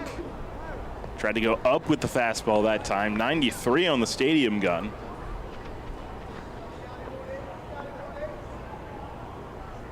Lean in center field is shaded a bit towards the right field side of the second base bag. So a lot of room in left center. But the 1-2 from Sanabia. It's hit in the air right side, and it'll get out of play over the Revs dugout. So Betancourt able to stay alive. And he was traded in 2015 from the Tigers to the Brewers for Francisco Rodriguez.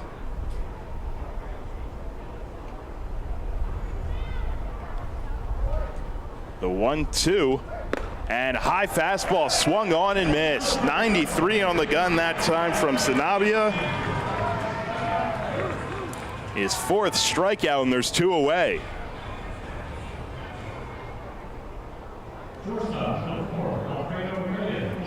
If you don't recognize the name Francisco Rodriguez, perhaps you recognize the nickname K-Rod. She earned mainly in his time with the Angels. Alfredo Reyes, the shortstop, out in front on a breaking pitch on the first one. 0-1.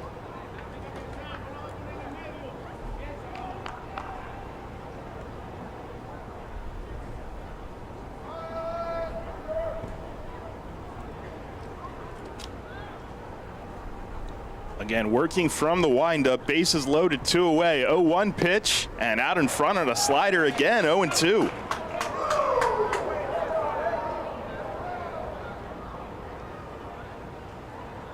The off-speed stuff has really been working the last couple of hitters for Sanabia. Ferry Hawks got 2 in scoring position with a single and a double to lead off the inning. In danger of stranding. Here's the 0-2.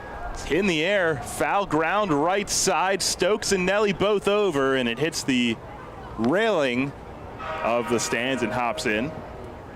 So a foul ball. We'll do it again. 0-2.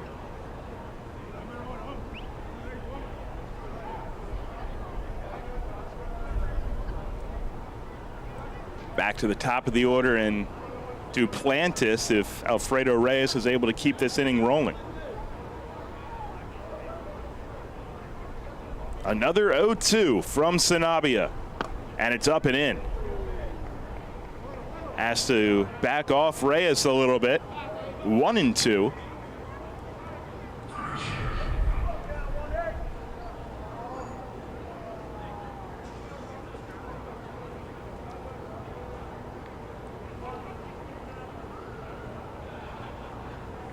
Again, lean shaded over towards right center. 1-2.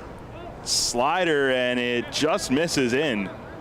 Had a lot of sharp break towards the end on that one. Evens the count at 2. 2 balls, 2 strikes, 2 outs. Bases loaded. Top of the 4th inning, 3-0 York. Sanabi against the 9-hole hitter Alfredo Reyes. The 2-2. Line to short and caught by Elmer. Went down to his knee to grab it. Staten Island loads the bases with 1 out, but they strand them all. No runs on 2 hits and 3 left. We go to the bottom of the 4th inning. York will look to add to a 3-0 lead. This is Revolution Manager Mark Mason. I love a great local neighborhood bar, and no matter what night of the week, Racehorse Tavern in Thomasville has something for you. Open 7 days a week, 3 till midnight, Monday through Wednesday, noon until 2 a.m., Thursday through Saturday, and Sundays noon to midnight. Live music every Friday, Saturday, and Sunday, karaoke every Thursday, and bike nights Thursdays throughout the summer. Plus pool league Sunday through Thursday, and a 4-season patio with full bar and food service. Stop in and visit my pal Jim DeLisio at the Racehorse Tavern, 738 North Beesicker Road in Thomasville. For more info, visit their website at racehorsetavern.com. You walk into the new Capital Blue Cross Connect Health and Wellness Center in York, you walk toward wellness. The center, now open at the Apple Hill Medical Center, connects you to savings on healthcare services and prescriptions. It connects you to fitness classes, wellness events, biometric screenings, and more. And it connects you to people who can answer your questions about health insurance. So come find the new Capital Blue Cross Connect Center in York and come find your healthy place. Capital Blue Cross is an independent licensee of Blue Cross Blue Shield Association and a proud sponsor of York Revolution Baseball. Drunk driving prevention is a priority at Anheuser-Busch. You can't drive drunk if you don't drive there. Encourage friends to sign the Decide to Ride petition on DecideToRide.com. Brought to you by Anheuser-Busch, Mothers Against Drunk Driving, Uber, Brewery Products, and WOYK. Anheuser-Busch, St. Louis, Missouri. Listen live, on demand, and on the go. Download the new WOYK app on the Apple and Google Play stores today.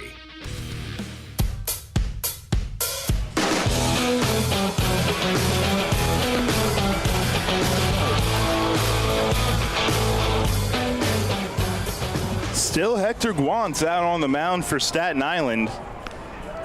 3-0 Revs as we are ready to start the bottom of the 4th inning.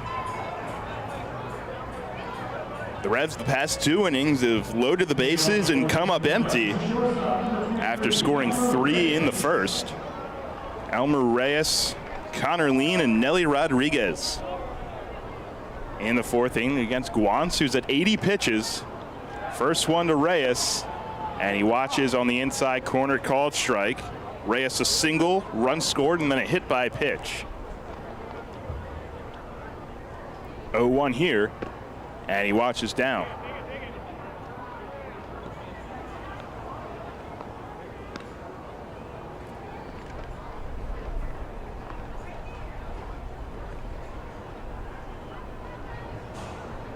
One, and he grounds this one hard up the middle, off the glove of the diving second baseman Aguilar and into center field. Reyes' second hit of the ball game, and he's on for the 3rd time.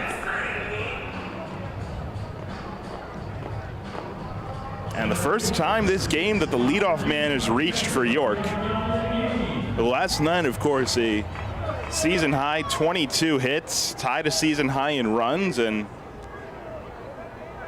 we have no record on when this has happened historically, but every hitter in the starting lineup on base at least twice. Here's Connor Lean, and he watches a breaking ball across. First pitch curveball that time from Guantz, in for a strike. 0-1. Lean's been on twice, a single and a walk. A look over now to the plate, and he bounces a fastball. Blocked by Noriega, 1-1.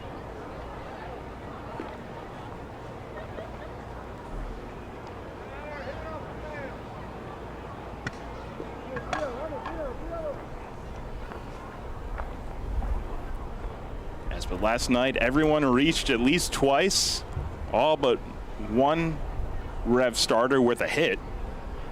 Pitch to Lean here is up, 2-1.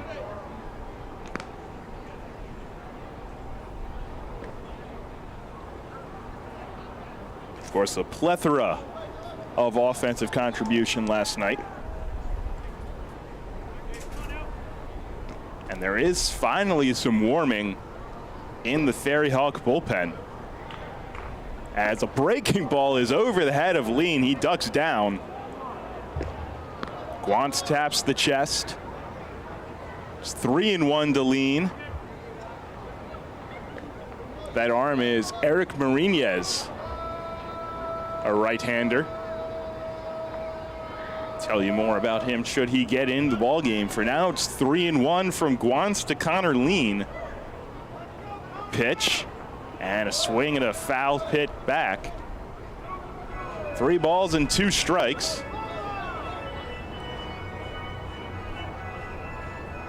And Reyes on first after the leadoff single. It's 3-0 York, bottom of the 4th inning. On this Sunday afternoon, with the Revs looking for their first sweep of the 2022 season. Kicks and deals here, and Lean rips it out to left field, hooking towards the line, and foul. It was about halfway up the nemesis, but it was slicing the entire way.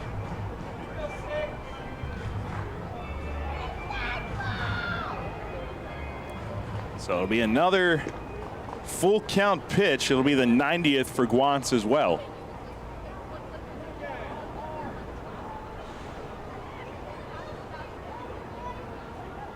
A look over, now the pitch, and it's up and in. Ball 4. Lean backed out of the way as it almost got him in the chest. But he's got his second walk of the ball game, and he's on for the 3rd time.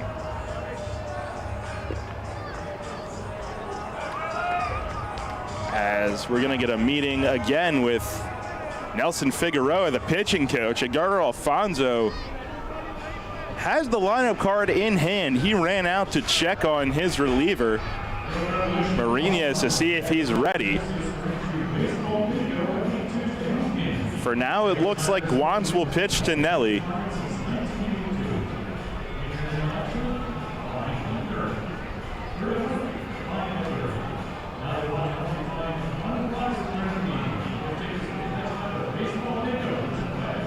Guant's 4th walk of the afternoon. The meeting is over with, and Nelly will have 2 on and nobody away. Looking to add to a 3-0 lead.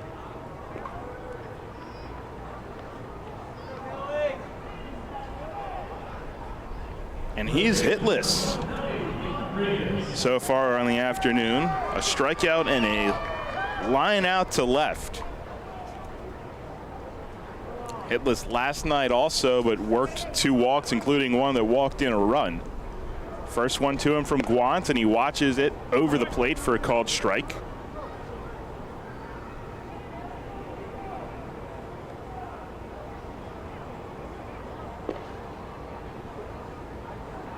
.242 on the season for Nelly. 9 homers, 33 RBIs. 2 on for him here in the 4th. Look back from Guantz to second, and now will step off. Wipe off the face.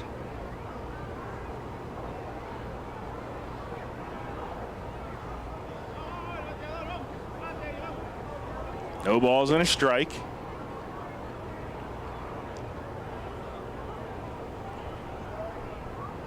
Kicks and delivers, and that one's a fastball off the plate away.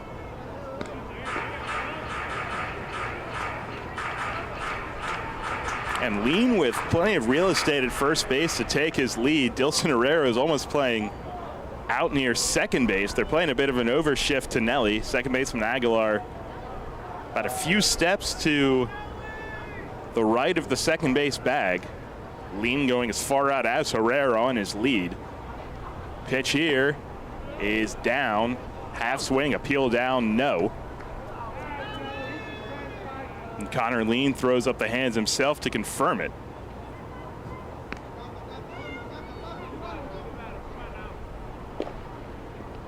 It's Derek Moshe over at first base today.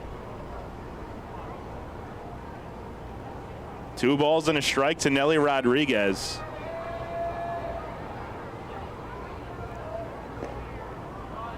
As the Revs look for some big insurance here in the fourth. They lead it 3-0. 2-1 to Nelly. And he watches a fastball just inside. 3 balls and a strike to the league leader in walks.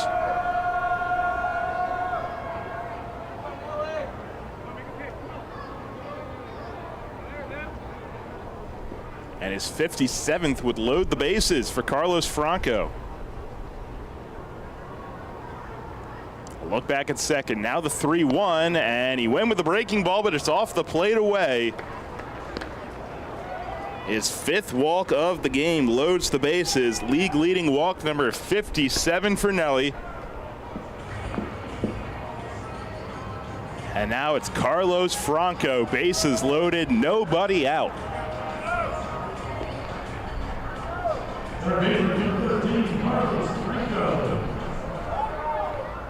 Elmer Reyes led it off with a single this inning, then back-to-back walks to Lean and Rodriguez. Now the corners play in against Franco.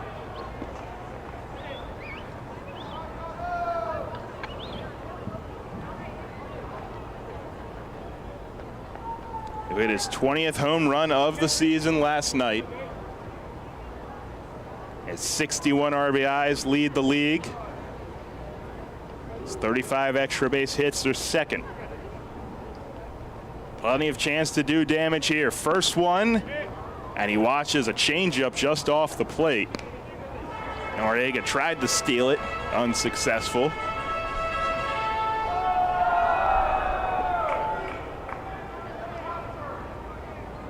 Bottom of the fourth, 3-0 Revs, and looking to continue the damage. Bases loaded, nobody out. With Carlos Franco at the plate. 1-0 from Guantz. And it's a fastball down. 2-0. Franco's walked once today, but nowhere to put him right now.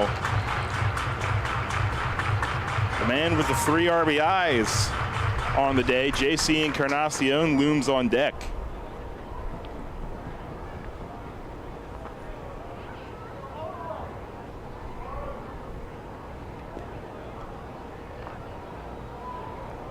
Two-0. And he watches down again, a changeup. 3 balls and no strikes to Franco. The question is here, do you give him the green light?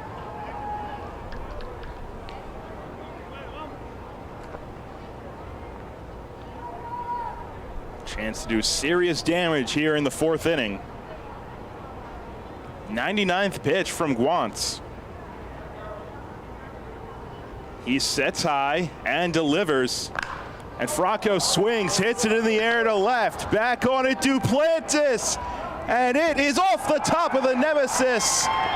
Elmer's in, Lean being set. He runs through the stop sign, and he's in.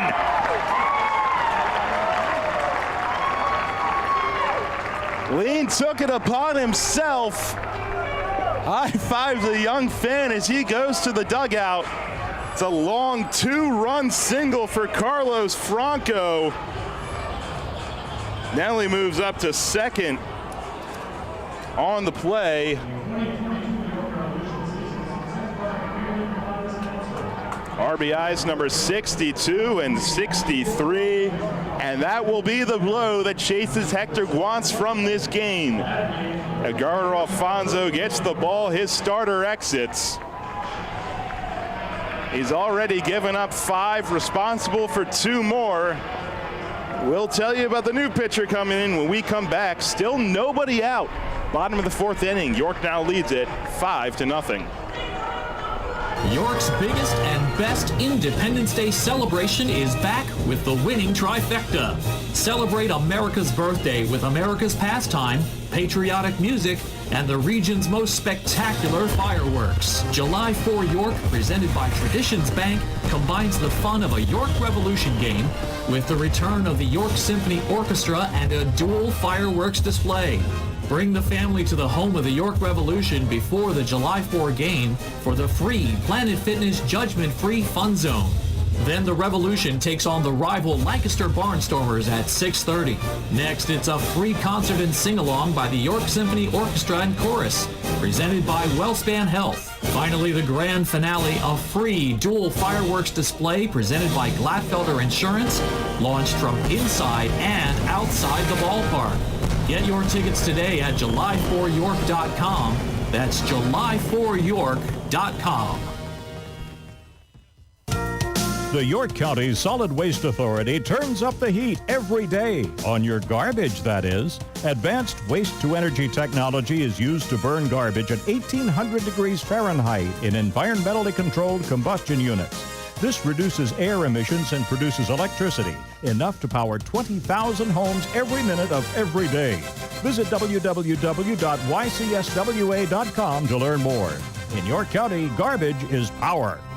New FM signal, new website. Get features, live broadcasts, and on-demand game broadcasts and shows online at 989WOYK.com.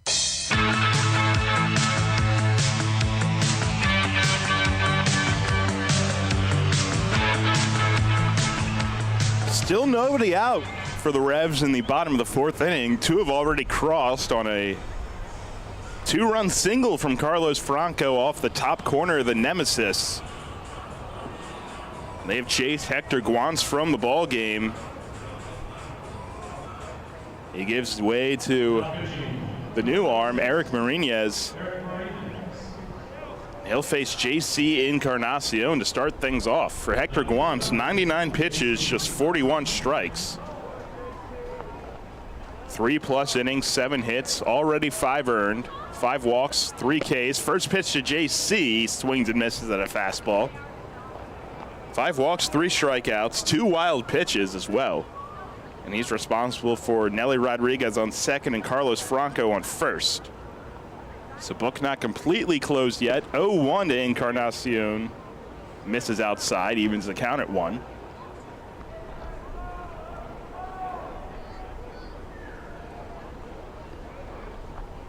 Marinez making his 14th appearance. Looks back at second, now to the plate, and this one's lined up the middle and into center for a base hit. Nelly Rodriguez being sent. He'll be in standing. Franco holds at second. 3 hits on the day for J.C. Encarnacion, and he knocks in his 4th run.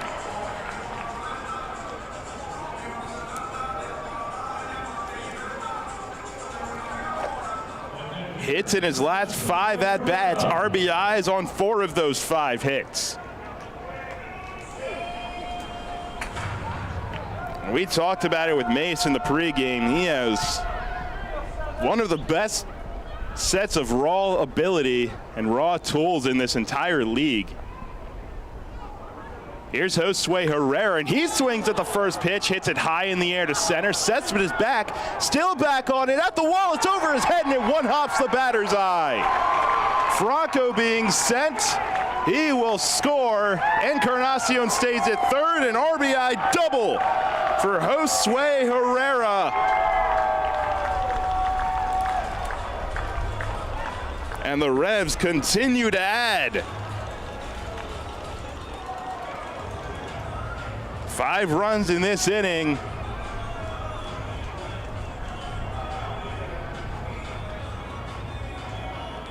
Sorry, 4 runs.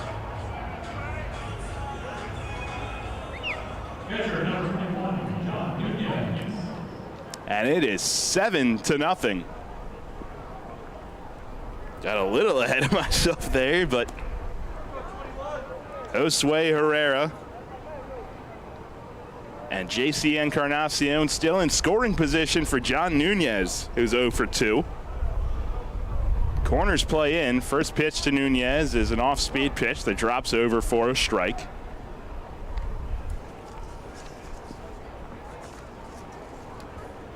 Marinez, 26 years old, 9th year in pro ball.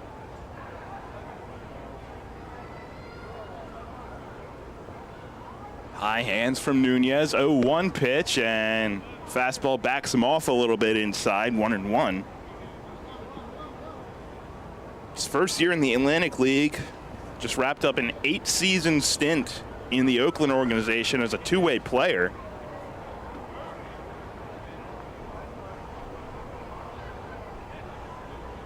Counts even here at 1-1. Another one inside and backs off Nunez. 2-1.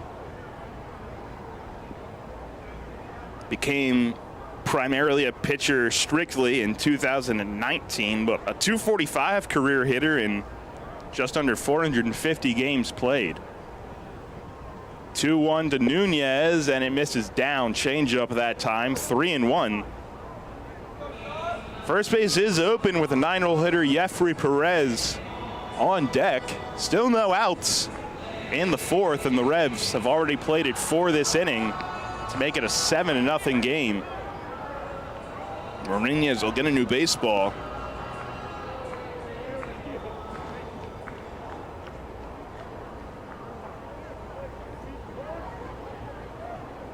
Martinez sets at the belt. 3-1 to Nunez, and this one's in the air, right center and down for a base hit.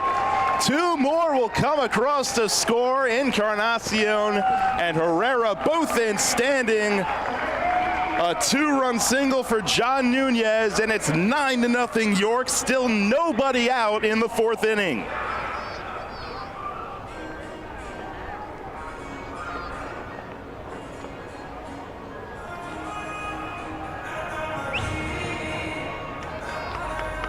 Just lined that over the head of the second baseman, Aguilar.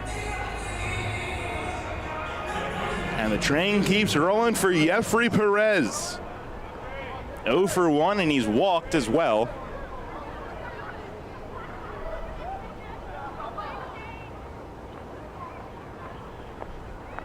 Pitch to him here, swung on in the air, foul ground left side. Third baseman Betancourt over, and he runs out of room. Just a couple rows deep. Right to the right of the Ferry Hawk dugout. 0-1 to Jeffrey. 6 have crossed in the inning for the Revs. It's 9-0 now on 10 hits.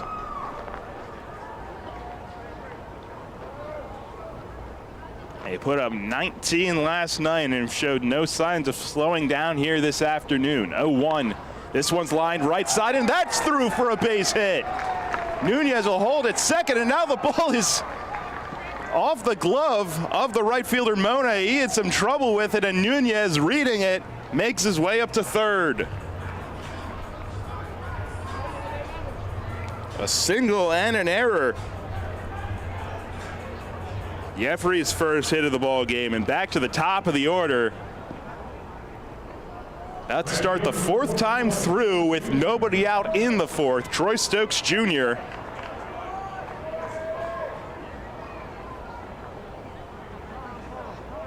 We'll call time beforehand. He's 0 for 3, but has reached on an error and stolen second base. That was back in the second inning. He's got runners on the corners. First one. He watches a bender down and away.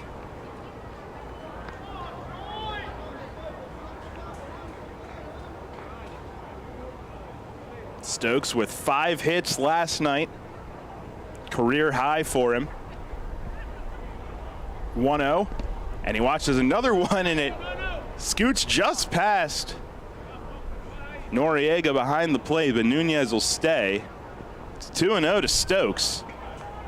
A little 5-hole action there, but the glove was able to deaden it just enough that it didn't go to the backstop. Elmer Reyes, who started this whole thing, is on deck. Still nobody out. And it's 2-0 to Troy Stokes Jr. Breaking ball, and he tried to backdoor it, but it missed. 3 balls and no strikes. Alfredo Reyes, the shortstop, didn't like the call. He threw his hands up. It was a close one, but nonetheless, 3-0 to Stokes. The pitch, and he's taking all the way. That one gets the outside corner for a called strike. 3-1.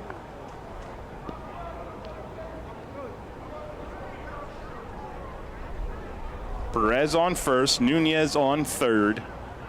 6 have already crossed in the fourth, making it 9-0. Delivery, and it's up and in. Ball 4. Stokes on for the second time, and the Revs, for the third time in 2 nights, have batted around.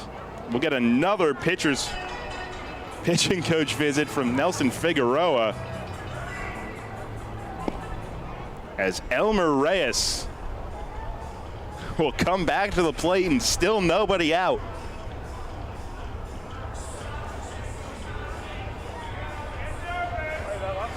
In the meantime, we'll take a look at scores from elsewhere around the league, brought to you by Wolf's Bus Line. Lancaster, top of the 7th inning in Long Island. They lead it 3-2 over the Ducks. Gastonia looking to sweep Southern Maryland on the road. They lead it 7-2 in the top of the 5th. Top of the 5th as well in Lexington. The Genomes up 5-1 over Charleston.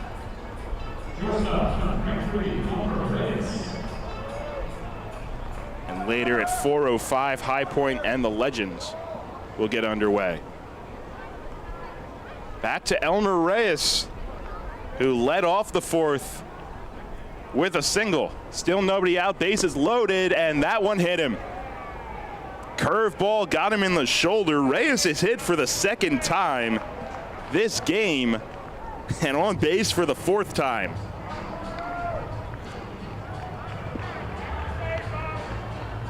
John Nunez comes across to score.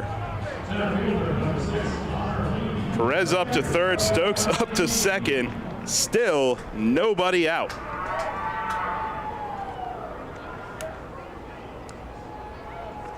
An RBI hit by pitch for Elmer Reyes.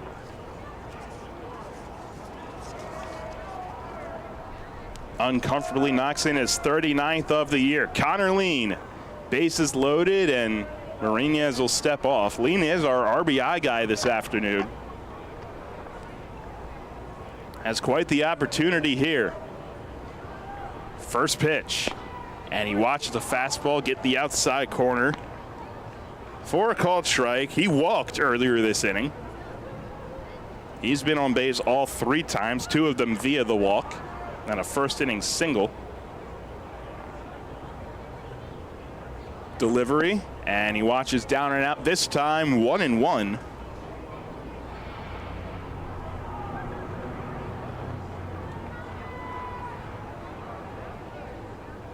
Seven have already crossed in the 4th inning. It's 10-0. Pitch here. Lean, a big swing and a miss. Had a breaking ball, 1-2.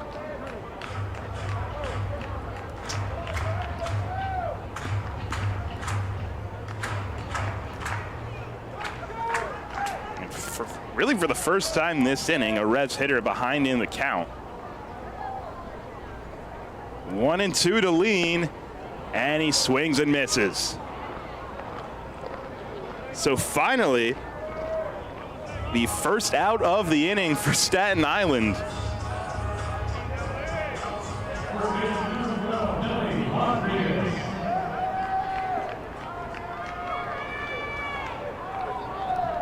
It took till the 11th batter of the inning. But the bases are still loaded, now just 1 away for Nelly Rodriguez, who was also walked this inning. First one, and Rodriguez takes high.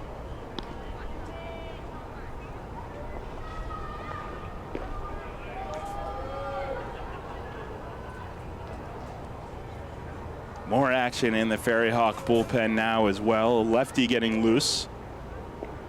1-0 and down and away. Noriega had to throw the glove out at it. It's the lefty Alex Katz.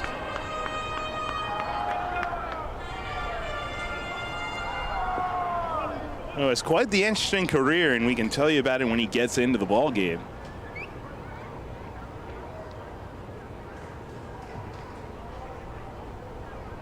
It's 2-0 to Nelly. Here's the pitch. He swings, hits it in the air to right, towards the line. Over is Monhay, and he will run out of room as it's onto the terrace.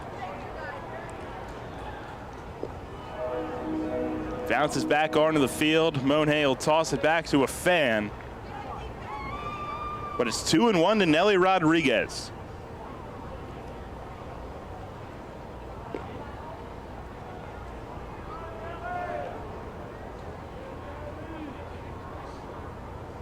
A look back at Stokes at second.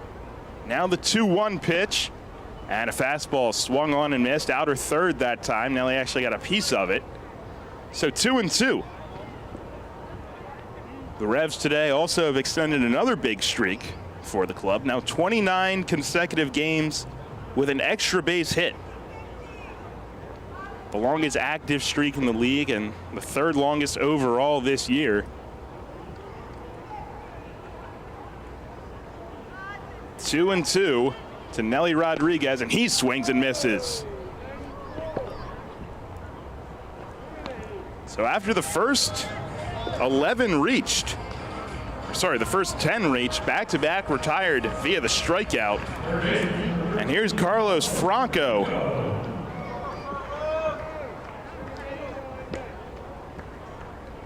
With another big opportunity to pad his RBI lead. He knocked across two more earlier in the inning with a single off the nemesis.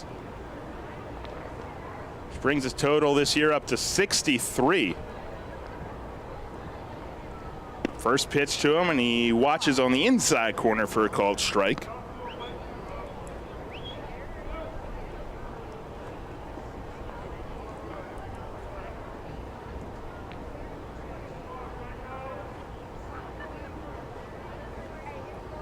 Oh-1, and he swings and hits it high in the air, right field. Back on it is Monhay. He looks up at the wall, and it's the center fielder, Cespedes, making the catch with his back against the right field fence.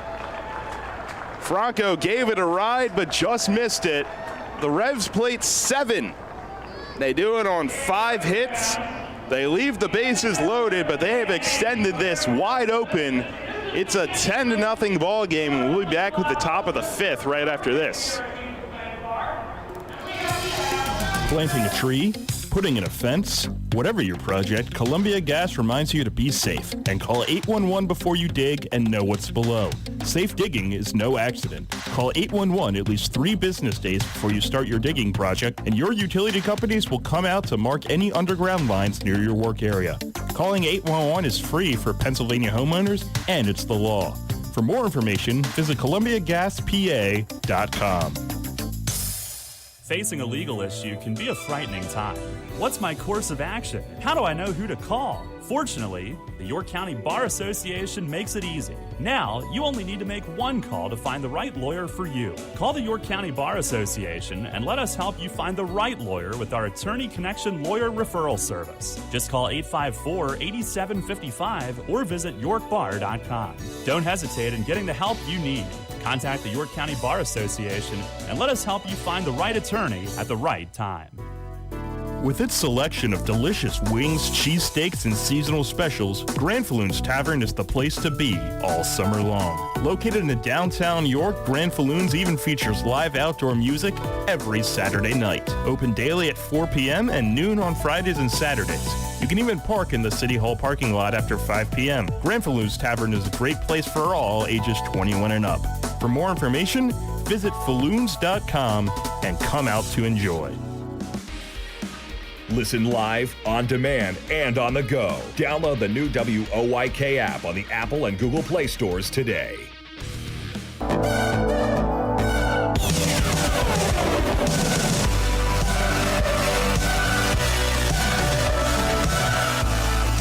Well, Alex Sanabi had quite the rest in between innings, but he's back at on the mound for the 5th. First one to the leadoff hitter Duplantis is up and away.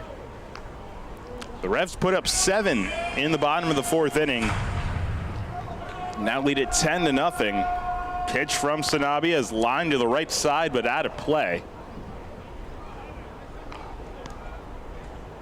Into the stands along the right field line. 1 ball and 1 strike. Sanabi at 72 pitches. 5 hits, 2 walks, 4 strikeouts.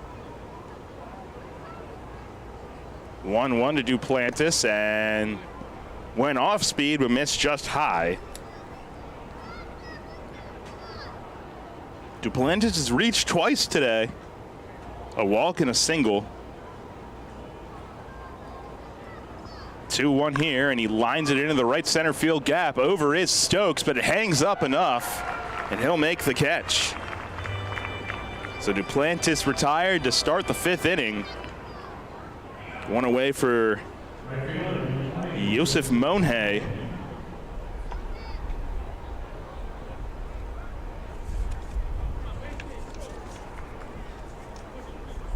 Who last night, of course, came in to mop up that 8th inning. First one from Sanabia here, a high leg kick. He waits a little bit and delivers a strike. Some old school Johnny Cueto type timing. But Monhay became the first position player to pitch in franchise history. Now a quick one, a slide step to the plate by Sanabia, and Monhay pops it up, shallow center, and it's Perez, the second baseman, out to make the catch. A few steps into the grass. And 2 quick outs. Of course, it should be noted that he is technically the first position player to pitch, as they note Kelsey Whitmore as a 2-way player. So when she comes into the game, it doesn't quite count as the fabled position player pitching. But here's Aguilar, another quick delivery to the plate by Sanabia, but he misses down and away. Second baseman Aguilar doubled and then flew out. Another slide step from Sanabia. And a quick strike on the outside corner.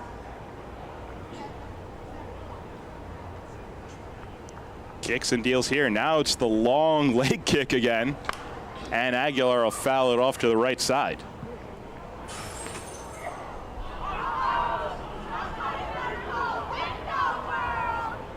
And that's one of the big keys of pitching, is messing with timing. And if you're able to execute that, then that's a whole nother weapon into your arsenal. 1-2 here, and there's another high leg kick.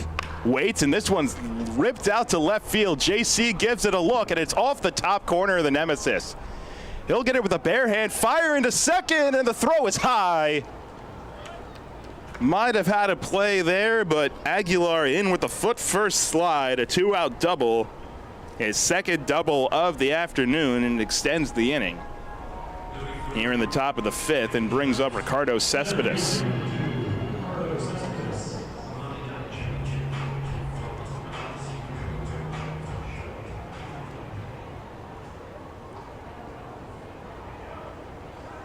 That ball hit hard off the bat of Aguilar, 100 miles an hour, and hit the top right corner of the arch nemesis.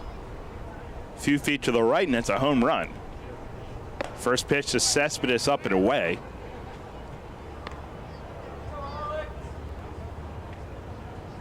Sanabia trying to be quick to the plate here.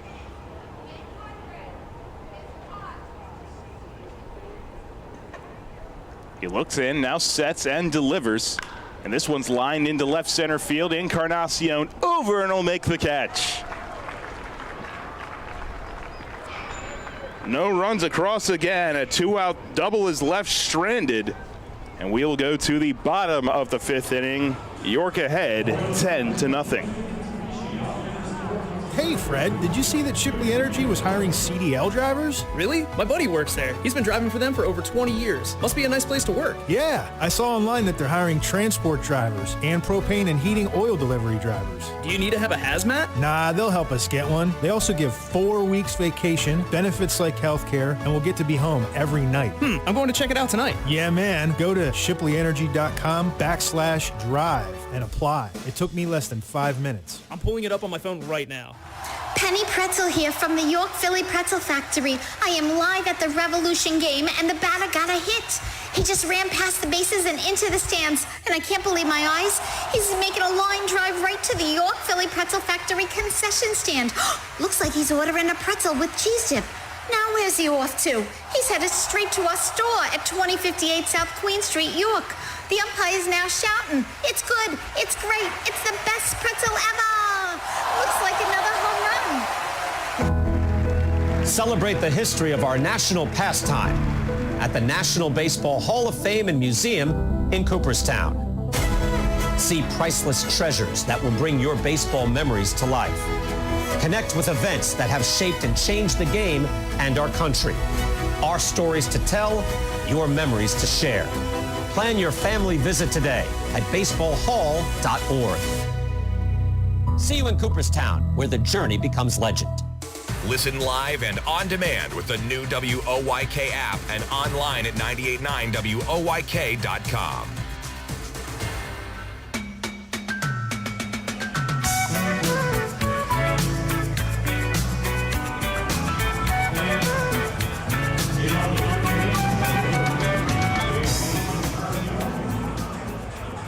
Nothing York as we get ready for the bottom of the fifth inning. JC Encarnacion set to start things off. He's got 3 hits tonight, and he swings at the first pitch, and he will drop it into right field for his 4th hit of the day. And that's now hits in 6 straight at-bats.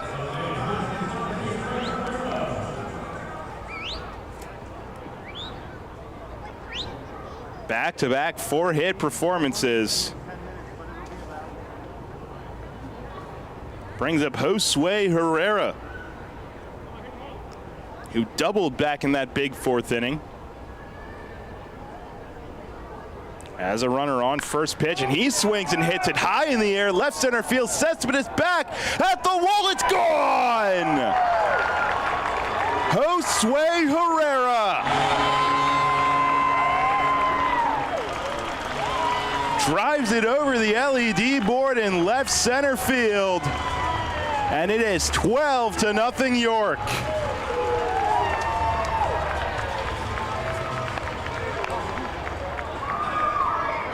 The 5th of the season for Herrera.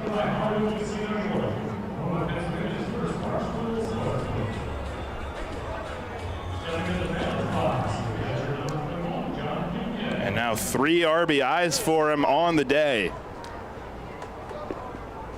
A 2-run shot, the 13th hit also for this York offense. John Nunez now bases empty, first pitch. He takes a big hack and swings through a fastball.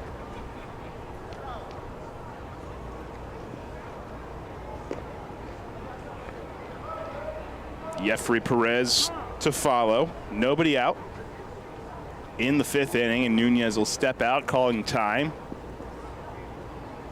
12-0 York as they look for their first sweep of the season. Kicks and fires here, and a swing and a high fly ball to left, but foul. 0-2 to the catcher, Nunez.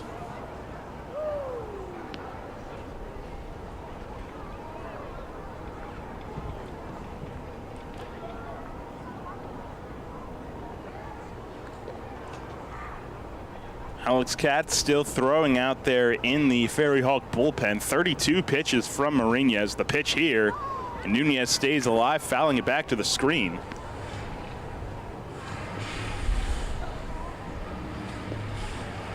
Meanwhile, on the York side, Alex Sanabia at 83 pitches. Another 0-2 on its way to John Nunez. And he takes up and away. Fastball at 93 that time from Mariñez.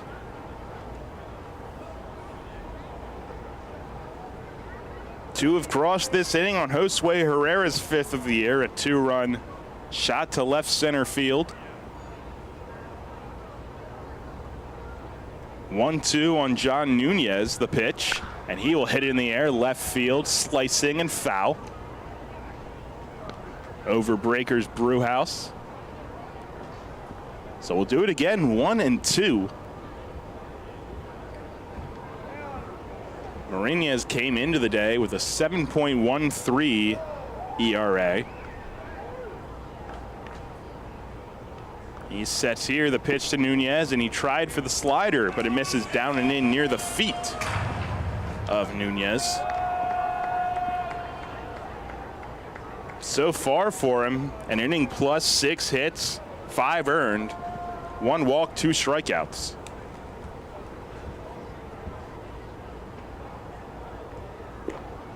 Count even. Here's the 2-2, and Nunez stays alive, fouling it back. I'm near the skybox area. Foul ball brought to you by Window World.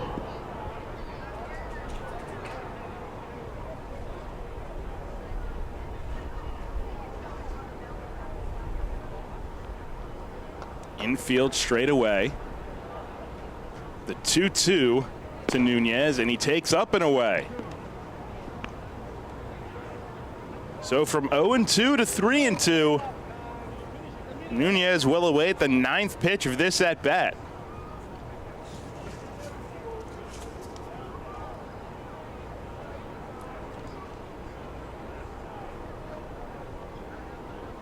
He's ready. Mourinho's set.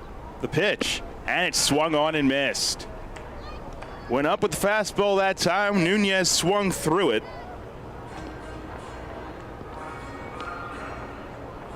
Strikeout that time from Mourinho's, and that'll bring up Jeffrey Perez with 1 away.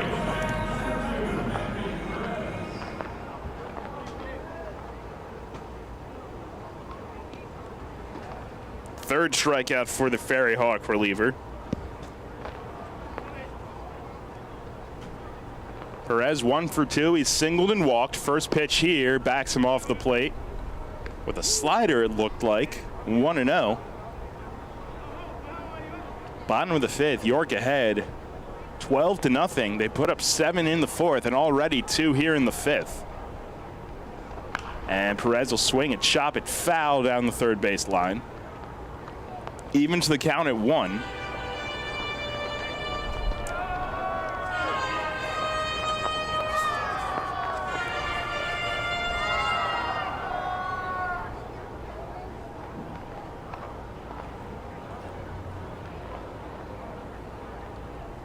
Kicks and delivers here, and Perez swings through it. Fastball at 94 on the stadium gun that time, makes it 1-2. And then Troy Stokes Jr. awaits on deck.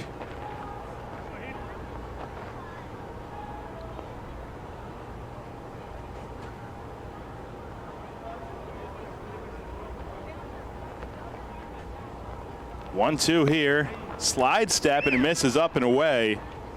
Close one that time. Noriega held it just an extra second, but didn't get the call. 2-2. My bat?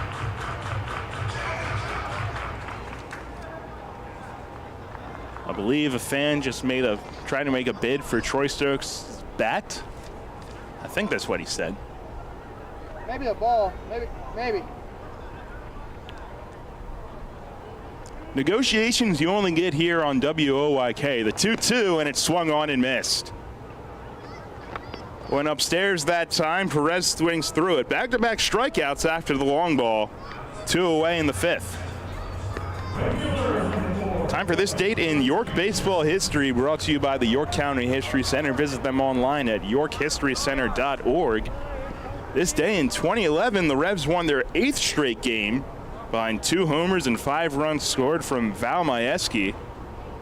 And also 3 doubles and 6 RBIs from Eric Iman. Troy Stokes Jr. takes up and away on the first pitch here.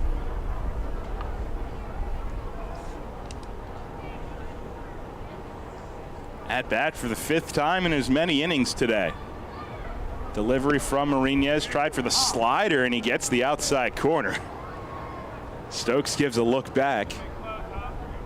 The robots say it was well off the plate, but umpires are never wrong. That has been made clear. 1 ball, 1 strike, and a swing and a foul back.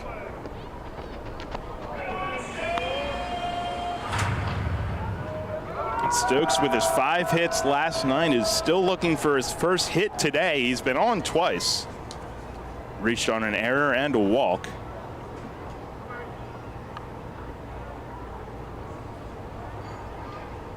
For that, Mourinho's will step off. He's at 47 pitches. in relief of Guantz, who could only go 3+. 1 and 2 here, and a fastball misses just up. Another one that Noriega tried to present well, but I'll tell you, that was much closer than the one prior that was called a strike.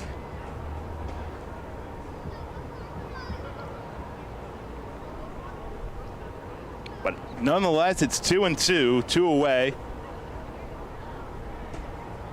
The pitch this time is fouled back. Off the mask of Noriega, Stokes able to stay alive.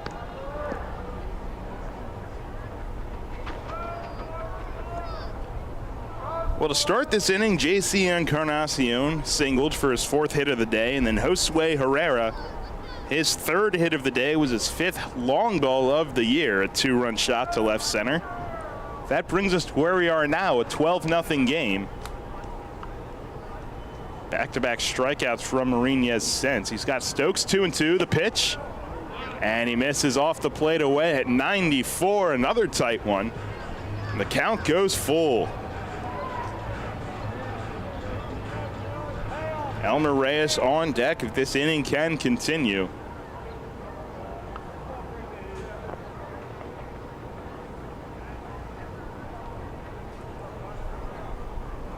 Payoff pitch, and it's up and away, ball 4. Stokes is on with his 2nd walk of the game, and he extends the 5th for Elmer Reyes.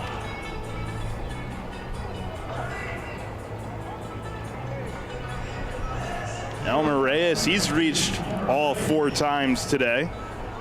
2 singles, 2 hit by pitches, 2 runs scored.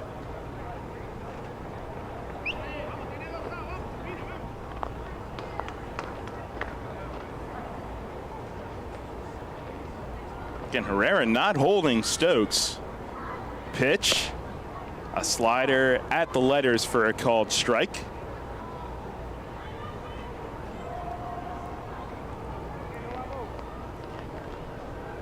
You have to think Stokes won't be running in a 12-0 game. Delivery to Reyes. This one's down and away.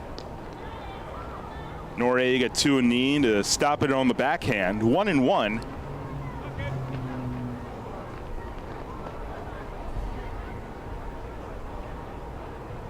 Reyes the average up to 327, and that hit by pitch is 39th RBI of the year.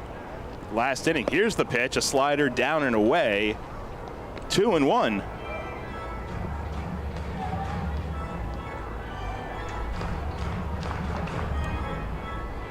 York looking to make it 4 straight to close out the homestand, which would finish them 4-1 before they go on the road. Final road stint of the first half, 6 games. 2-1 here to Reyes. And he swings and misses through a fastball. 2 balls and 2 strikes. Tuesday through Thursday, they'll be at Southern Maryland, the team's first time squaring off in Waldorf this season, and then the weekend in Long Island. And then they come back for 5 games during the week against Lancaster, including a special 4th of July game here at PeoplesBank Park. 2-2. Swung on and missed. Went upstairs with a fastball that time. So he's able to strike out the side, but the Revs score 2 more. They do it on 2 hits. Strand 1, but Josue Herrera's 5th home run of the year brings us to a 12-0 game. Top of the 6th. We'll be right back. Beer enthusiasts rejoice. A brewfest that marries your love of craft beers and America's favorite pastime, baseball, all in one spot. It's Brews and Bats at PeoplesBank Park and the home of the York Revolution on Saturday, July 9th from noon to 4. Your $25 ticket gets you 8 4-ounce samples from your choice of dozens of craft beers from local breweries. You can also step up to the plate with free batting practice on the diamond. Local band favorite Honey Pump will provide the live music, and there will be plenty plenty of food, alcohol, and beverages to make it a great Saturday. Come early to take swings from live pitches. And if you hit a home run out of the park and hit a target, you will win $10,000. There will be activities for the entire family. So bring your team of family and friends to the ballpark for Brews and Bats. Saturday, July 9th from noon to 4. Tickets are limited. Get yours now at YorkRevolution.com/brews. That's YorkRevolution.com/brews. Sponsored by the York Revolution. April showers means Mayflowers. As spring blooms and lawns are growing, so are we at Heritage Lawn and Landscape Care. Our team at Heritage Lawn and Landscape Care is growing, and we're seeking qualified candidates to grow with us. Join our world-class team-based environment and get your foot on the lawn of a new career with the leading provider of lawn care, tree care, and landscaping services in York, Adams, and Cumberland counties. Be part of our team. Find out more at heritagelawnandlandscape.com. Downtown's ready. Are you? The Revs play here. Sports Radio 98.9 FM and 1350 WOYK, York.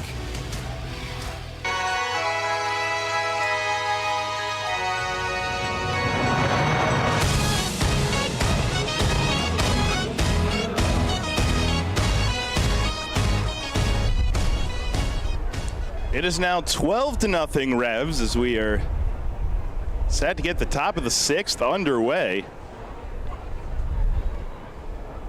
Alex Sanabia is still out there for York. He'll start with Dilson Herrera, who's 2 for 2 today. Single and a double. And the first one from Sanabia is across for a called strike. There is a pinch hitter on deck for Staten Island. Pitch to Herrera here, a breaking ball at the knees, called strike. It is Junior Santana. Big 6'5" right-handed hitter. 0-2, and slider bounces that time. 1 ball, 2 strikes.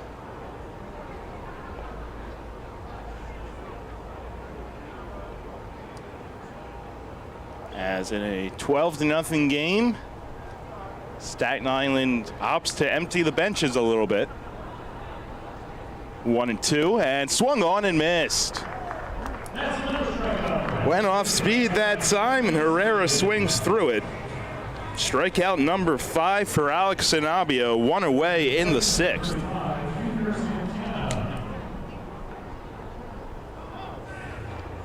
So Junior Santana pinch hitting.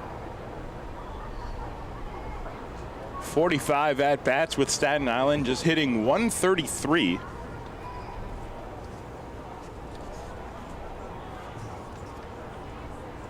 First one from Sanabia, and Santana fouls it back.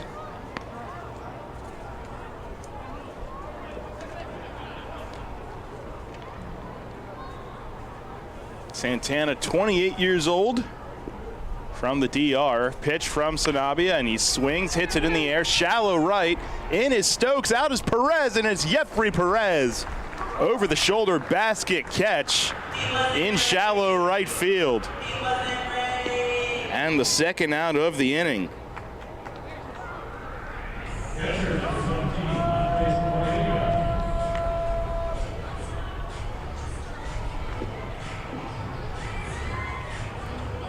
Andres Noriega now.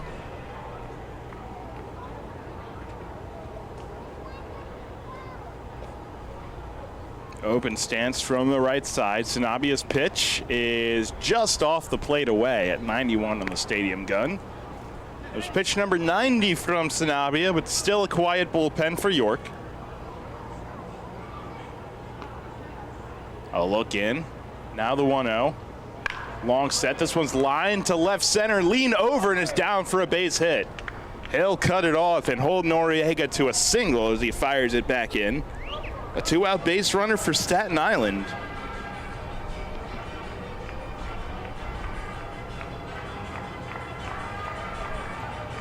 It's going to be Javier Betancourt trying to keep things rolling.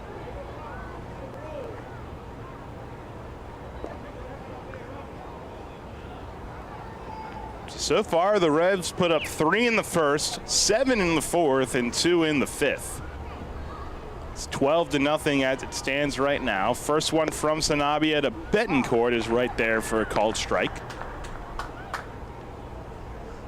Betancourt 0 for 2. Staten Island, no runs on 7 hits, 2 errors. For York, 12 runs, 13 hits, no errors. Sanabia winds and deals, goes with the off-speed pitch that time, misses down and out.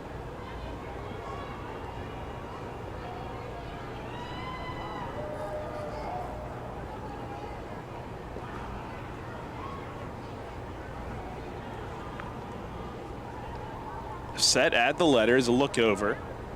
And now to the plate. Try to go for the slider, and he misses down and away.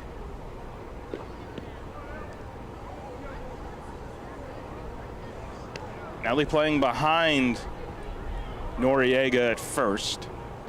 Of course, really no need to hold on in a 12-0 game.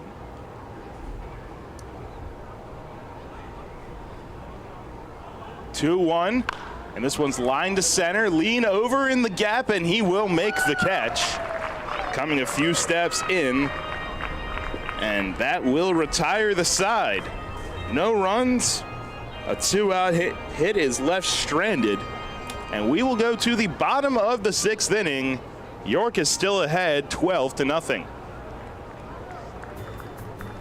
PeoplesBank is happy to sponsor the home of the York Revolution, PeoplesBank Park. PeoplesBank has been serving the community for more than 155 years, committed to helping their clients achieve their dreams and live confidently. That commitment continues at PeoplesBank Park with Revs games, concerts, events, youth sports, and much more. We're proud to partner of the York Revolution, and we look forward to seeing you at PeoplesBank Park. PeoplesBank, member FDIC, equal housing lender.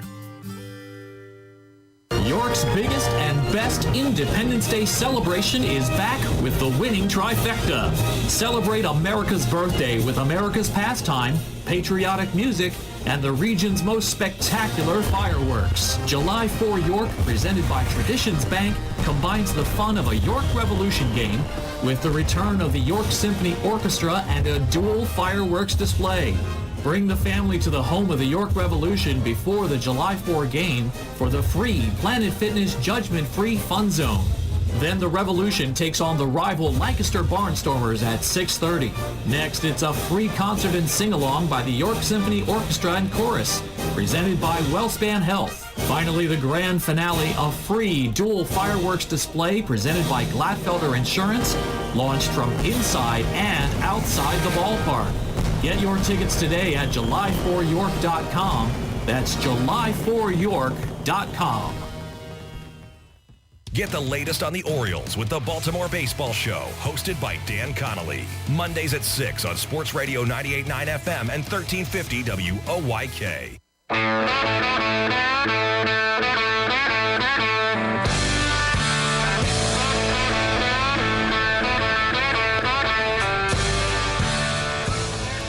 Bottom of the 6th inning.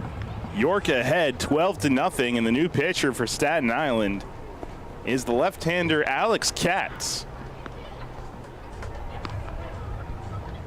Katz will be making his 17th appearance, so far 1-1, a 3.18 ERA in 17 innings. 24 Ks to 14 walks, and he's more than just a pitcher. He's an entrepreneur. Owns a little business for himself known as Stadium Custom Cleats. And I encourage you to go up and look up some of the designs he has made. He's been hooking up teammates and Major League Baseball players for years, ever since he was in the Orioles system. Most recently, last time York played Staten Island, he made teammate Anthony Rodriguez, who was the starting pitcher that day, custom cleats that were made to look like a Arizona iced tea can, which were incredibly cool. He's made cleats for guys like Aaron Judge, Jacob deGrom. And he started this business in 2017 because it's, as you probably know, it's very hard to survive just strictly on a minor league baseball salary, but he made use for himself and also had a few of his cleat designs show up in the World Series this past year. Atlanta's Eddie Rosario, Tyler Matzik, William Contreras, all clients of his, alongside Jose Siri, who played for the Astros. The Cats spent most of his affiliated time with the Orioles. Sets at the belt here. He's facing Connor Lean, and the first one is driven out to left center field, and it is a no-doubter. Cespedes doesn't even bother to turn his head. Connor Lean continues to swing a hot bat, number 9 on the year, and make it 13-0 York.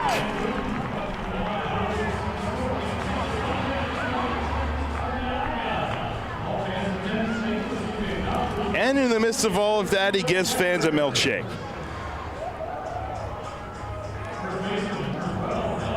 Ricardo Cespedes, the center fielder, thought about and just decided, I don't even want to watch this. Turned it back around and it sailed into the playground area. So here's Nelly Rodriguez. First one from Katz, who works exclusively from the stretch, is in there for a called strike at 81. And Katz is also a member of Team Israel, pitched for them in the Olympics and the World Baseball Classic. Sets and delivers to Nelly and misses down 1-1.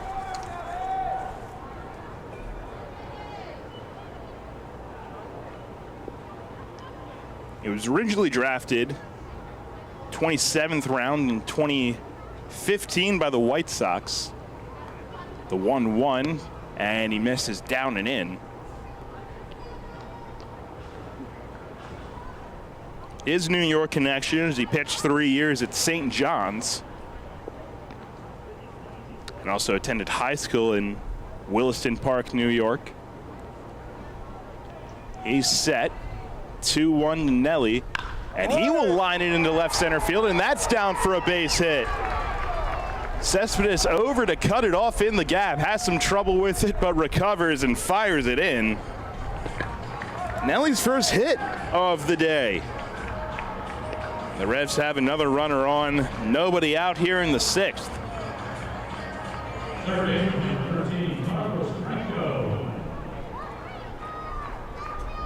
And now the Revs have action in their bullpen as Brett DeGus is tossing, and now time is called as Nelly takes the equipment off, gives it to first base coach Eduardo Rivera, who's also rocking the sun's out, guns out look. Sun isn't necessarily out anymore. Sky's a little more overcast here, but still a nice day for baseball. First pitch to Franco. Backdoors a breaking ball in there for a strike.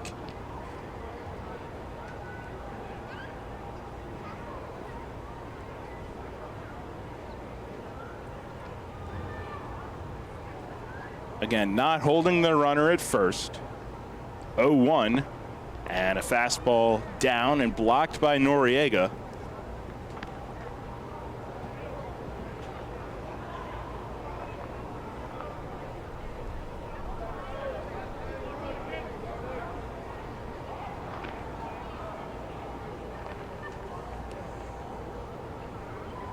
One and one, the pitch, and a breaking ball down and out. Franco thought about it but held back. One more note on Katz's business. He currently has about 450 different clients in baseball and is planning to extend to the NFL in the coming years. 2-1. And he misses down and away to Franco, 3-1. And he'll be big in the future of the My Cleats program that the NFL runs. So pro baseball player and successful entrepreneur. The 3-1 to Franco, and he gets it in on the hands and fouls it back, and he fouls it right into P.J. McConville behind the plate, and he's hobbling.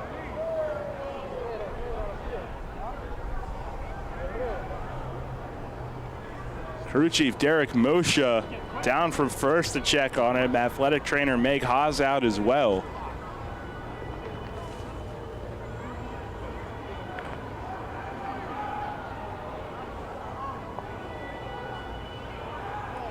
Noriega and Franco talking to him as well.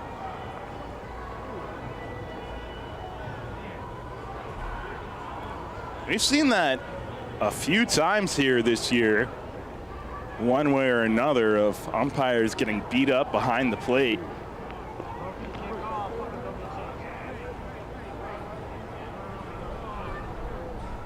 And not exactly sure where it got him.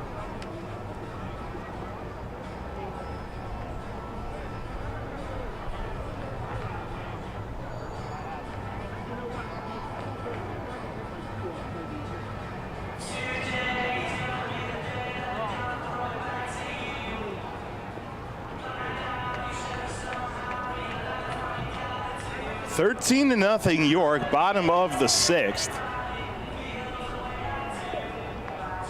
Now JC Encarnacion on from the on-deck circle to check on P.J. McConville, and it looks like it got him. Now it looks like in the near the shin area. That's where they're looking at it.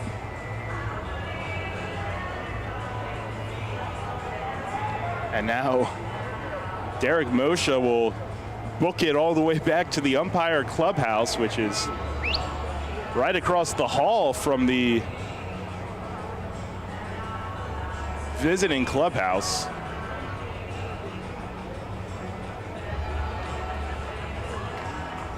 So a bit of a recap as to how we've gotten to this point as McConville gets back to his feet.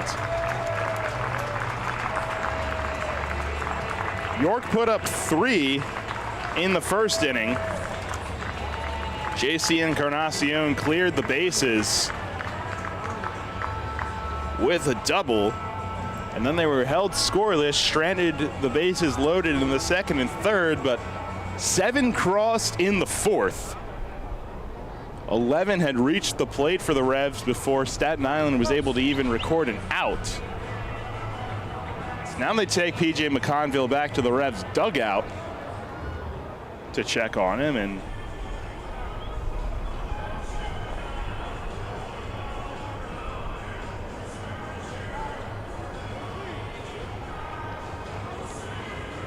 so that 7th inning included a 2 RBI single from Carlos Franco, another RBI single from JC Encarnacion, an RBI double from Josue Herrera, and then a 2-run single by John Nunez. Then in the 5th inning, Josue Herrera lined a 2-run shot to left center field, his 5th of the year, to make it at that point 12-0. And so far this inning, Connor Lean has exploded for another long ball, making it 13-0. His 9th of the year. He's up to 35 RBIs.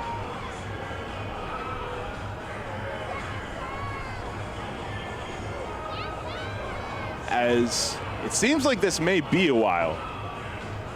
So a lot of Staten Island players are heading for the dugout. So we're going to take a break, and we will try to give you any updates if we can figure out anything else when we come back. In the meantime, it's 13-0 York. Nobody out in the bottom of the 6th inning. When you work with an independent insurance agent, you put the power of choice to work for you. Independent agents know several companies and their coverages, which means more options. And because companies like Donegal Insurance Group use the independent agent system, you not only get quality insurance, you also save money. The independent insurance agent system. Discover the power of choice. Contact Kochman Kunkel Insurance at 717-854-0300 or stop in at 3217 East Market Street, York. Locally owned and operated by Pam and Rudy Kochman. Kochman Kunkel Insurance. Kids today, with Facebook, texting, TV, and video games, seems like fresh air and sunshine are things of the past. Remember playing catch, climbing trees, wholesome backyard fun? Heritage Lawn and Landscape Care remembers. Give them lush grass, healthy trees, the good old outdoors. American is baseball and apple pie. Kids have every reason to stay inside. Don't let your lawn be one of them. Heritage Lawn and Landscape Care. World-class care right in your backyard. 717-292-9994. Spring is in the air, and Harvey's Rental can get you prepared for what's ahead. With the biggest selection of steel products on the market, Harvey's Rental will get you set for your next home project. From lawn and garden equipment, pressure washers, post hole diggers, and more, Harvey's Rental has it all. Have a special get-together or graduation coming up? Harvey's Rental has what you need to make your party memorable. Celebrating 60 years. Visit them in person at 1409 South George Street in York or online at harveysrental.com. New FM signal, new website. Visit us online at 989WOYK.com and take us on the go. Download the new WOYK app today. Back here at PeoplesBank Park, it's a 13-0 York lead, and we are still in the delay as now the entire Staten Island team is off the field as a ball bounced back and nicked umpire P.J. McConville. He is being tended to in the Revs dugout. And as it stands right now, 13-0. Whenever play resumes, it'll be a full count on Carlos Franco with nobody out in the 6th inning. So far this inning, a Connor Lean home run led things off. Then Nelly Rodriguez singled his first hit in the past 2 games. And now Carlos Franco, who is already driven in a pair today, was at the plate and facing a 3-2 count. The entertainment unit doing all they can here at PeoplesBank Park in the delay. For now, we'll give you some scores around the Atlantic League and Major League Baseball. Around the league brought to you by Wolf's Bus Line. Lancaster looking to close down a 5-2 win over Long Island. They're in the bottom of the 9th. Top 8 in Lexington, 6-1 Genomes. Southern Maryland has climbed all the way back from their deficit, and they now lead Gastonia in the bottom of the 6th, 8-7. Despite clinching the North Division first half already, they're looking to avoid a sweep to the Honey Hunters, who are trying to clinch the South Division today. The other game they'll have to keep an eye on is bottom 2 in High Point, 1-1 between the Rockers and the Legends. We'll look around Major League Baseball as well. The Yankees, after getting no hit yesterday, had been no hit through the first 6 innings, but they're tied bottom 9 against Houston 3-3. The A's are looking to close down a 5-3 win over Kansas City. They lead it 5-3, bottom of the 9th, but the Royals have a runner on second, nobody out. As looks like the White Sox also just closed down a 4-3 win over the Orioles. Top 9 in Cleveland. Red Sox lead the Guardians 6-3. Brewers and Blue Jays, top of the 8, it's 10-3 in Milwaukee. Twins and Rockies, bottom of the 7th. Minnesota leading that one 6-3. As we are still in this on-field delay. 6-0 Washington, top of the 7th there in Texas. Good game between some NL Central rivals, St. Louis and the Cubs, tied at 5. Top of the 3rd in San Francisco, 0-0 between the Giants and the Reds. So far, I haven't heard anything popping off this weekend between Tommy Pham and Jock Peterson. But there's another day for that yet. Phillies and Padres, top of the 2nd inning. They're tied at 1.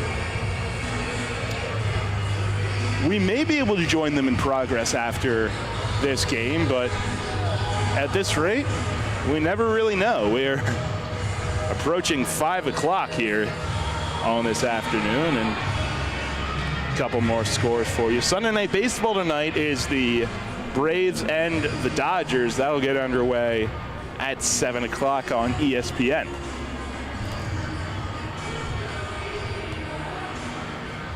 Again, if you're just joining us, we're in an injury delay for home plate umpire P.J. McConville. Bottom of the 6th inning, York is up 13-0. They already had a run across this inning. Connor Lean with a solo shot to left center field, making it 13-0. Nelly Rodriguez singled. Carlos Franco, whenever the game resumes, will be up with a full count. Also tonight, Game 2 of the College World Series. Actually going on right now. It's the top of the 6th inning, no score. Ole Miss with a beatdown of Oklahoma last night, 10-2. So the Rebels are looking to close things out. And how about this? The Ferry Hawks are retaking the field.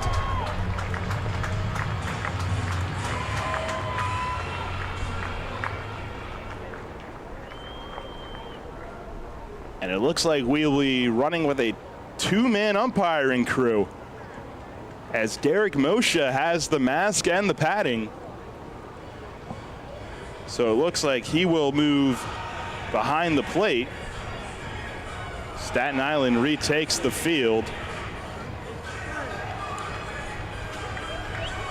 It'll be a 3-2 count to Carlos Franco. You have to imagine that Alex Katz will get some warm-up pitches again.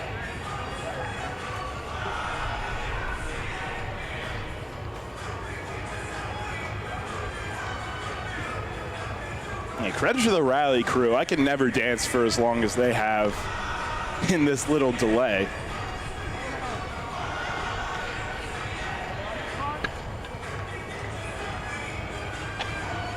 So what's in the future for the Revs? Well, as we've mentioned, after this series, they'll head out on a 6-game road trip.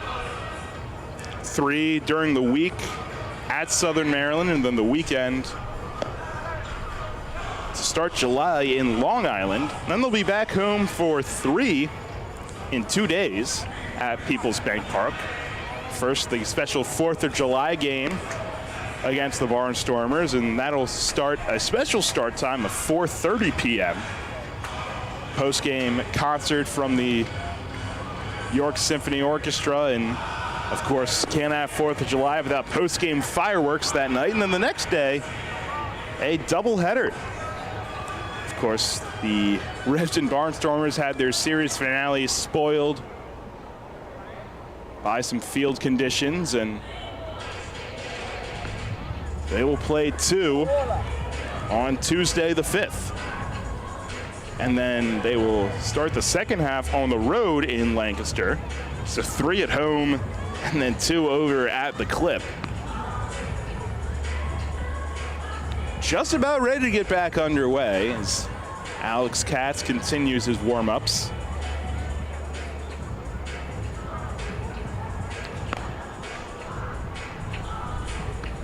So it is Instatalk Book Day here at PeoplesBank Park. If you can hear it, and we're playing the song My Boo, which is more known for, had to be, I think it was 5 years ago at this point, because I was still in high school, the Running Man Challenge.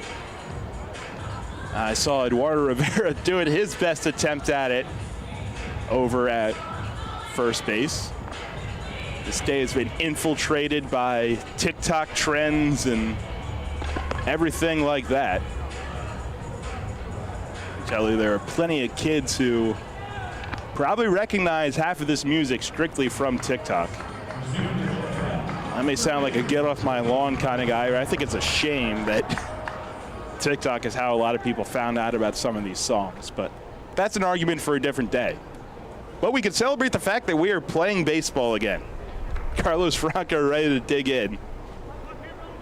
A full count against Alex Katz. Left on left. Nelly Rodriguez is on first. 13-0 York, bottom of the 6th. Pitch from Katz, breaking ball, swung on and missed. So in perhaps the longest at-bat ever, Carlos Franco downswing. First out of the inning, Katz's first strikeout. We'll bring up JC Encarnacion, who's already got 4 hits on the day. And 6 hits in his last 6 at-bats. Runner on first, Katz at the belt. First one to JC, bends in for a called strike.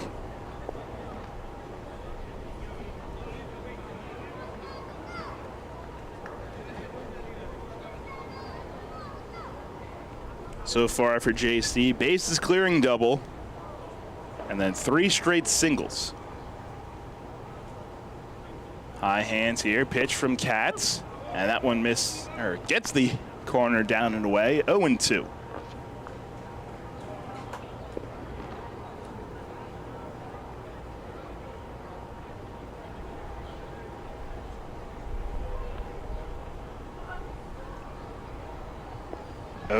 Delivery, and this one's on the ground. Shortstop, Reyes will field, will go to second for one. Relay throw to first is in time.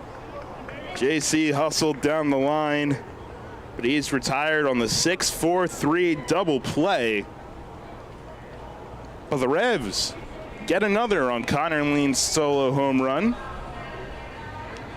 1 run on 2 hits, and nobody left. We'll head to the top of the 7th inning. It is 13-0 Revs. This is Revolution Manager Mark Mason. I love a great local neighborhood bar, and no matter what night of the week, Racehorse Tavern in Thomasville has something for you. Great food, fantastic bartenders, and ice-cold beer every night. Acoustic acts on Saturday and Sunday afternoons in our Four Seasons patio from 3 to 6. We've even got various fundraising events throughout the year and are a proud sponsor of 5 York City softball teams and the York Revolution, where you can come in as a stranger and leave feeling like family. The Racehorse Tavern, 738 North Beesicker Road in Thomasville. For more info, visit online at racehorsetavern.com. Many ancient cultures believed our feet to be the source of well-being. In fact, from the moment humankind first stood upright, our feet have been our most fundamental connection with the earth. At Flying Feet, we strive to strengthen that connection with a selection of summer footwear that are fashionably appealing, orthopedically correct, and most importantly, comfortable. Flying Feet. Since we introduced them, OOFOS has been the hottest brand of thongs, slides, and clogs on the market. Lightweight and fashionable, OOF foam technology absorbs 37% more impact than traditional foam footwear materials. Less stress on your feet and joints means OOFOS all-day comfort. Now Flying Feet introduces New Sole.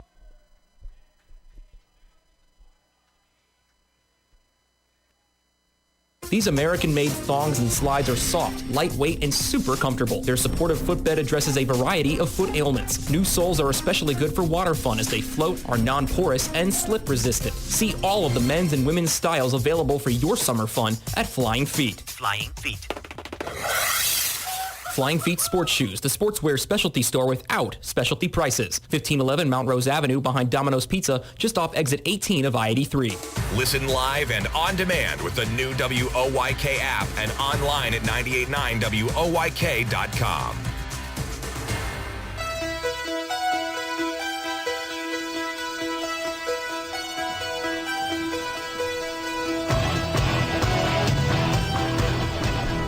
Well, what'd I miss?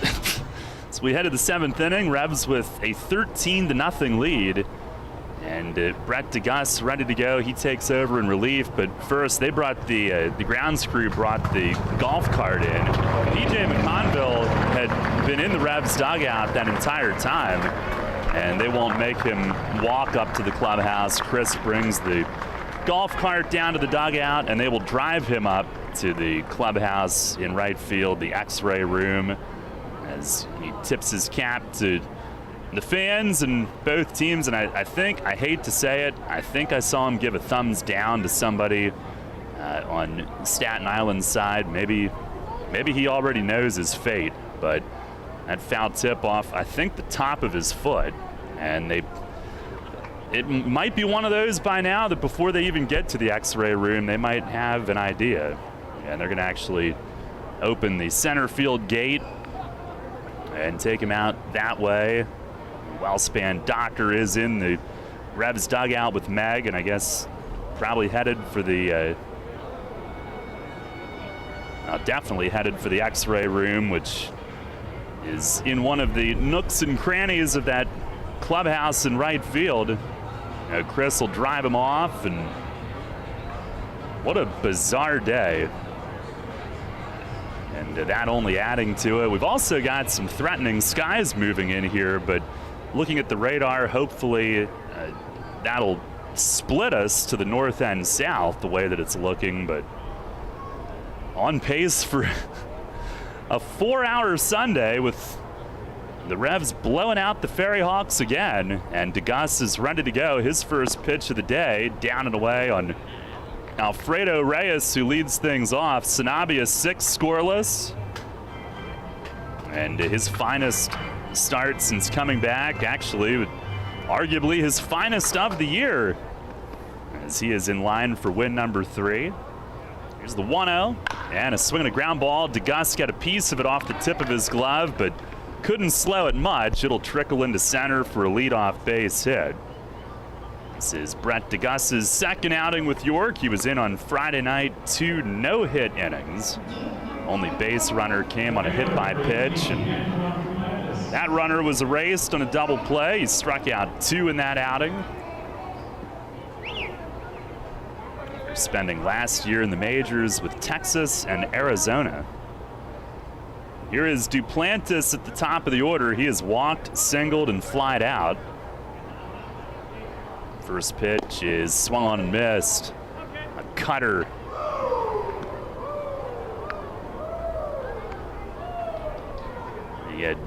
During that delay, Derek Moshe had to run up to his car to get his home plate gear. Figured he wouldn't need that whole bag today. Here's a cutter that runs inside and missed. Boy, DeGus, he's got some wicked movement, and the velocity is really good. First pitch he threw Friday night was 94. Now he comes set with it.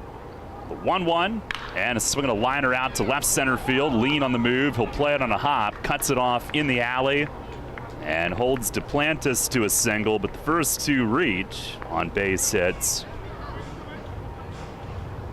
Now, the Revs offense, 13 runs, 15 hits today, and that means that combined with what they did last night, the last 14 innings of offense, the Revs have scored 32 runs on 37 hits in those 14 innings. Here is Joseph Monhay. He swings and misses on a cutter. And did 2 home runs today, 4 last night, so 6 long balls included in that. And they came in today 2 off the league lead in home runs. We'll see what the Genomes do today. Pitch. It's a slider, and it bends off the corner away. Monhay, a double play, a strikeout, and a pop-up this afternoon.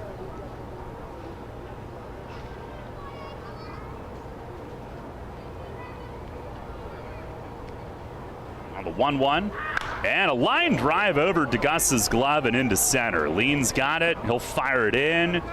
And overshot Nelly, but it comes to the plate on a hop. They stop Reyes at third, and the bases are loaded on 3 consecutive singles here in the 7th. Now the line on Sanabia today, 6 innings, and he literally scattered 7 hits. He had at least 1 in every inning, but no runs. 6 scoreless innings. He walked 2, struck out 5.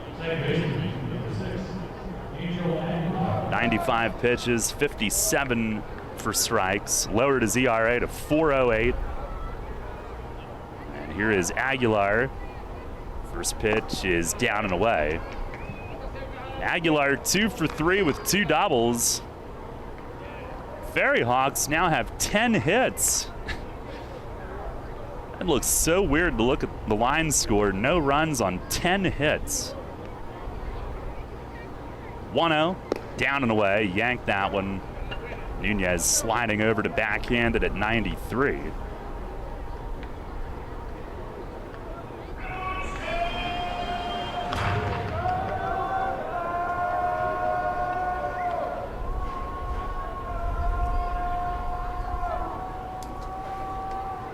DeGuss stretches with it. The 2-0. And a swing and a bouncer hit softly to deep short. Reyes to his right, fires to second. Jeffrey stretches to reach it and holds the bag. They get one. RBI fielder's choice. And that ends the streak of 32 unanswered runs scored by the Revs. It is 13-1. As Aguilar drives in his 31st of the year, Alfredo Reyes scores on it. And it'll be first and third with one out. And here is Ricardo Cespedes, left-hand hitter. First pitch is high and outside. He is 1 for 3 with an infield hit today. DeGuss, a fifth-year pro and already substantial big league time. Made the Rangers opening day roster last year. 1-0. And a swing and a pop-up, foul ground, third base side. Nunez a look, but lands, I'd say, 2 rows deep. Guy in the first row reached toward the second row trying to make the grab. Great effort, I guess. Better than I would have given. And that's a fact. 1-1, and a line drive the other way, base hit left field. Duplantis is in to score. It is 13-2. Ferry Hawks 4 base hits in the inning.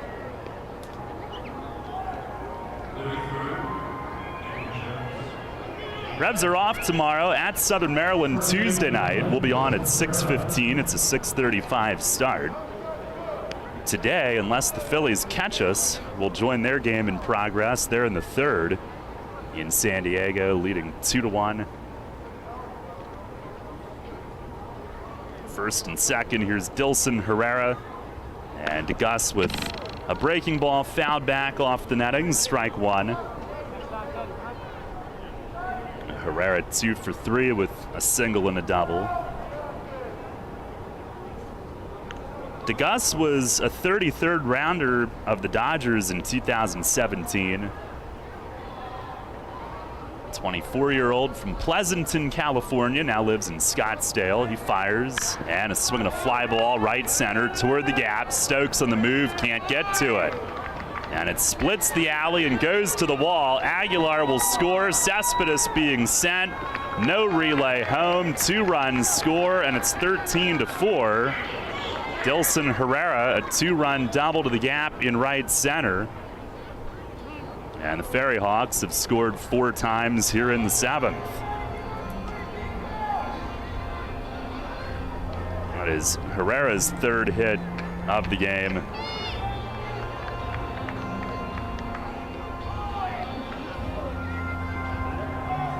They have awoken.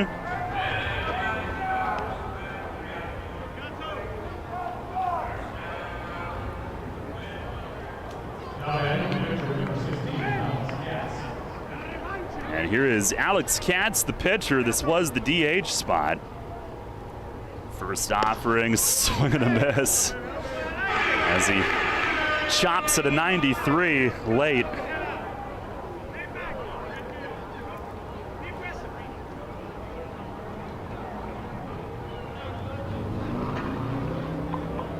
Now DeGuss with the 0-1, and a swing and a foul off to the third base side. Late on it, his teammates love it, loving the effort.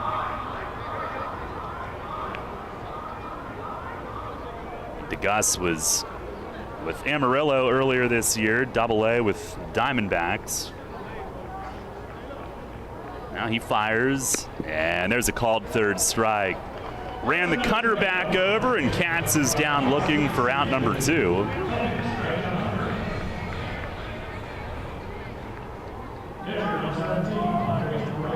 And DeGus has not pitched at AAA. His high has been AA. But his real high, the big leagues, last year, 47 appearances, 50 innings. It was 3-2. Here's Andres Noriega. And he swings and loops one, shallow center. Jeffrey out from second and flags it down. Little jam shot looper to end the inning, but the Ferry Hawks score 4 times. 5 base hits in the inning. 1 runner left, and they put a little dent in what's been a one-sided afternoon in favor of the Revs. It's stretch time here in York. Revs on top, 13-4. With signs and graphics, you can say anything, do anything, be anything. So make your statement with Fast Signs. There are 1,000,001 possibilities to power your business visibility. Achieve more than you ever thought possible with Fast Signs. Named one of the best advisors in the state and the country, Kevin Smith and the team of Smith Wealth Advisory Group can help you develop a customized retirement income plan. As specialists in retirement planning, they will guide you on Social Security, pension choices, 401k and retirement plan rollovers, required minimum distributions, taxation, and optimal distribution strategies. For all your retirement planning needs, contact one of the nation's best, Smith Wealth Advisory Group, located right here in York. Janney Montgomery Scott, LLC, member NYSE, FINRA, and SIPC. Drunk driving prevention is a priority at Anheuser-Busch. You can't drive drunk if you don't drive there. Encourage friends to sign the Decide to Ride petition on DecideToRide.com. Brought to you by Anheuser-Busch, Mothers Against Drunk Driving, Uber, Brewery Products, and WOYK. Anheuser-Busch, St. Louis, Missouri. Can't get enough of the birds? Sports Radio 98.9 and 1350 WOYK has you covered. Join us all season on Mondays at 6 for the Baltimore Baseball Show, hosted by award-winning Orioles and National Baseball writer Dan Connolly from The Athletic Baltimore. Exclusive in-depth interviews, plus the latest insight and analysis on the Orioles every week. Talking baseball and the birds every Monday at 6. The Baltimore Baseball Show on Sports Radio 98.9 FM and 1350 WOYK. First in York, first in sports. Take us on the go with the new WOYK app. Download on the Apple and Google Play stores today. Sports Radio 98.9 FM and 1350 WOYK. First in York, first in sports.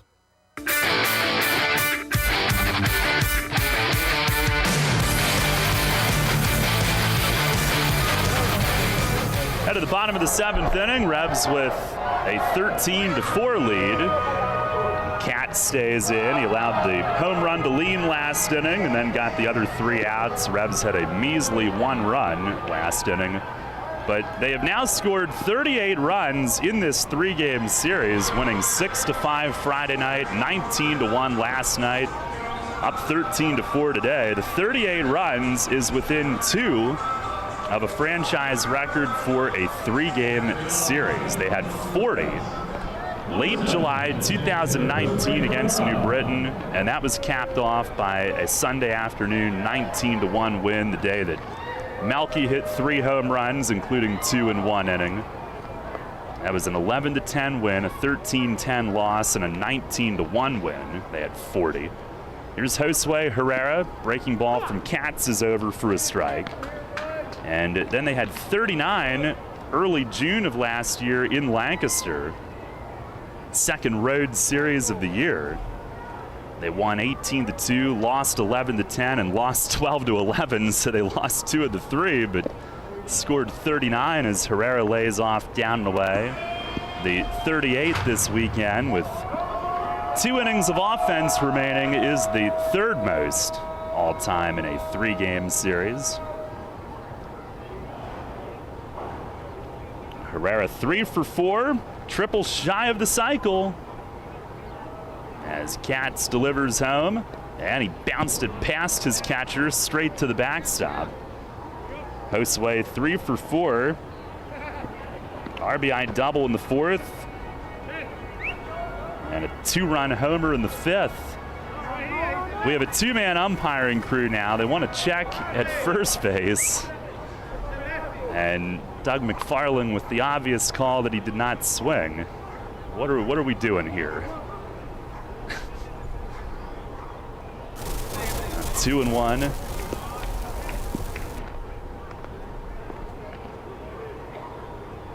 Katz to the plate That is right down the middle for a strike. Well, down the middle, but down in the zone. Pretty good pitcher's pitch, 2-2. Herrera's 5th home run this year. Swinging a hot bat. Cat steals, and a swinging a grounder the other way at third. Backhanded by Betancourt, who was off the line. Long throw. Herrera trying to stretch, and they say he came off the bag. He went down into like a Superman pose on the dirt and trying to keep that right toe on first base. He caught the ball but came off. It's a throwing error on the third baseman. And it has been a miserable day for the Ferry Hawks in every way. That's their 3rd error.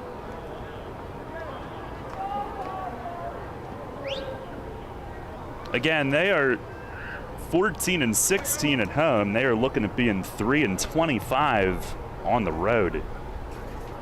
Here is John Nunez, who will bat from the right. First pitch, fastball, that's a strike. Nunez 1 for 4, 2-run single in the 4th.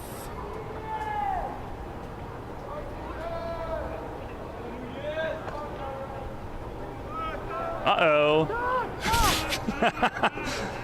Ball loose from the Revs bullpen, just about rolled across home plate, and Moshe called time right before Katz was ready to throw. Revs have Tucker getting loose after his 1-2-3 pro debut last night. Katz to the belt, and the 0-1. It is a fastball in tight.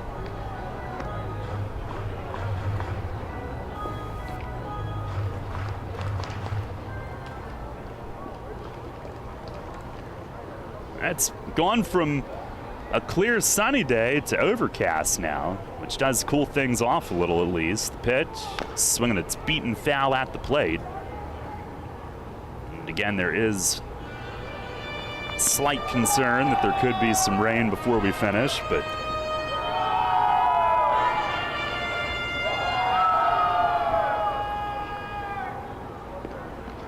let's hope that this time hope is a solution.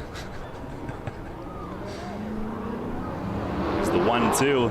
And a swing and a liner the other way. That's a base hit right field. Herrera up to second, and Nunez is on with his 2nd hit today. And the Revs with their 16th. Mace loves to say that hope is not a solution, but maybe regarding the weather, it can be. 1st and 2nd with nobody out here in the 7th. And Jeffrey Perez to the plate.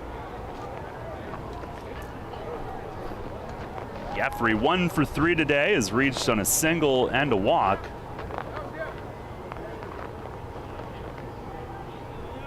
And he'll bat from the right side of the plate against the lefty. First pitch from Katz, down low, and it might have crossed up Noriega as that ball bounces the whole way to the first baseman, and it hit Noriega in the foot.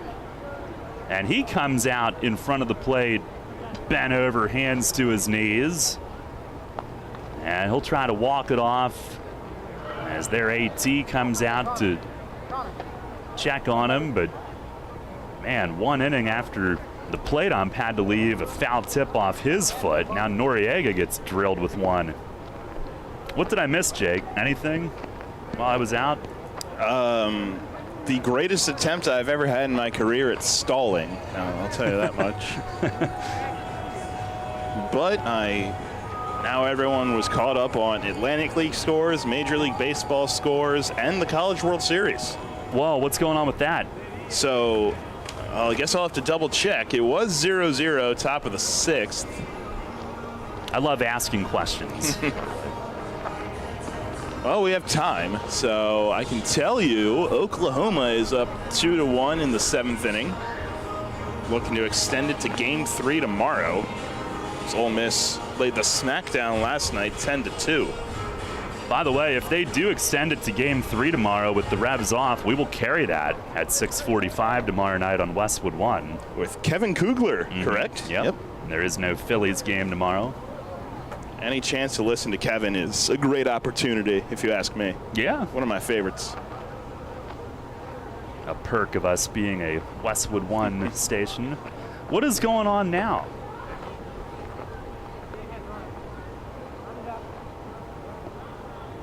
There was a wild pitch on that play. Both runners moved up, but everybody's looking around. What's going on? Do we need the lights on, or? I think the whole front office is gathered in right field to maybe be ready for a tarp. Now time is asked for. Medic, doctor. Uh-oh, is somebody hurt? Who's hurt now? I think it's in the Revs dugout. They're waving a towel on somebody. Oh, do we have a heat issue? Somebody dealing with a heat problem in there.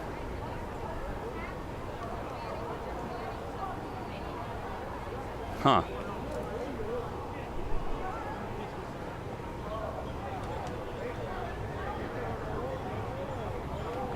Mace is helping direct EMS and the well-span dock down to the end of the Revs dugout.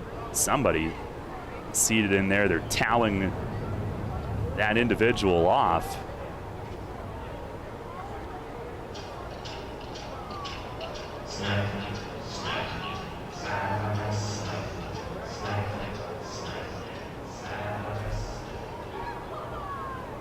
Well, that caught everybody by surprise. And Noriega was walking off the pitch that hit him in the foot, and then all of a sudden this commotion in the Revs dugout out of nowhere. Whoever it is, Meg obviously is tending to, but they needed some additional personnel down there. Yeah, you've got about 5 Ferry Hawks over there trying to check on him as well. I don't know if somebody fell faint with the heat today.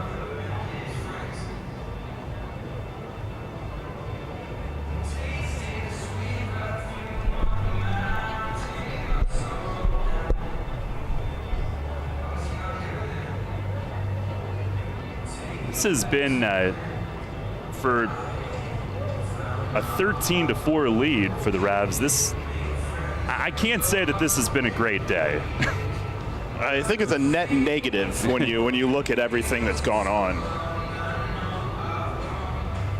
Somebody is unwell in the Revs dugout, and we had the plate ump leave, and what else? I feel like I'm missing other things that have happened today. A lot of delays. Well, yeah.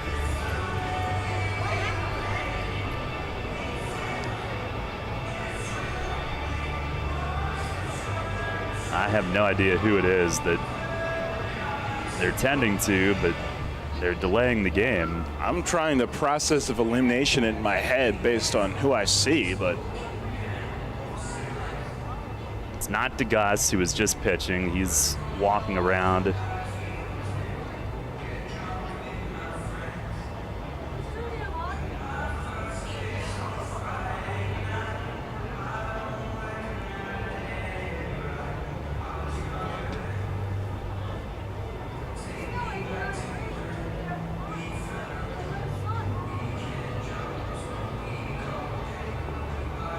I don't know.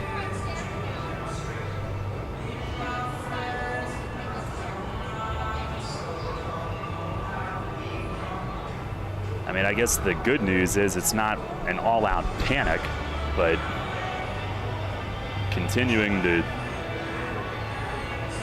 help whoever it is that's, and then they're not playing the game right now. It's a big enough concern.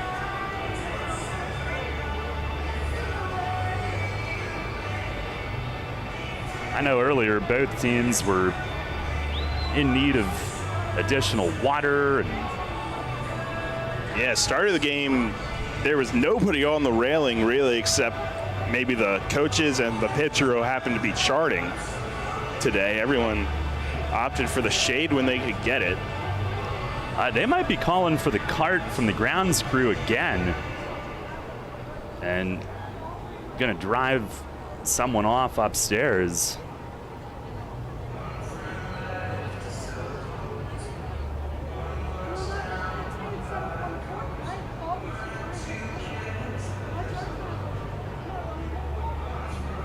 I mean, anytime this is a thing, it is frightening.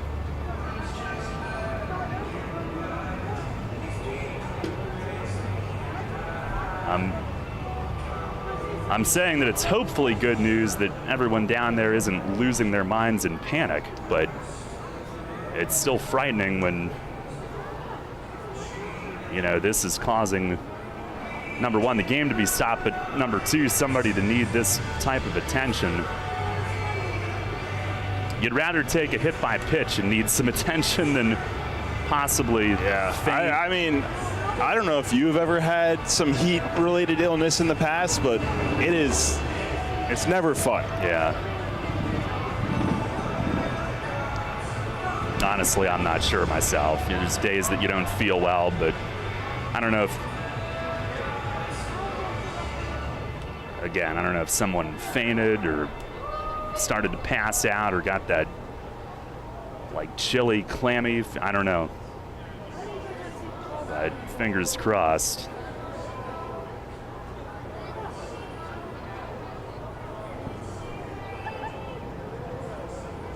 And Chris did bring the cart down to the field again, so whoever's in need of the treatment, I guess, will be driven up.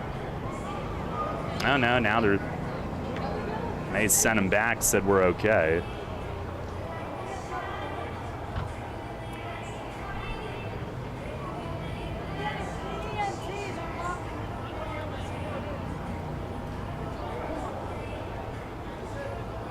Well, our support staff has had to do a ton of work today, whether that's Chris with the field and driving people off, or Meg and the Wellspan doc, and now EMS down in the Revs dugout.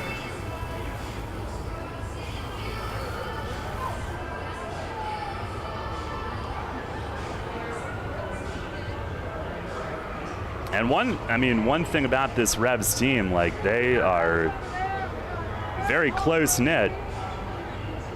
Yeah, they're taking turns doing the towel duties, and everyone is keeping a watchful eye right now. Oh, geez, they're bringing an ambulance down.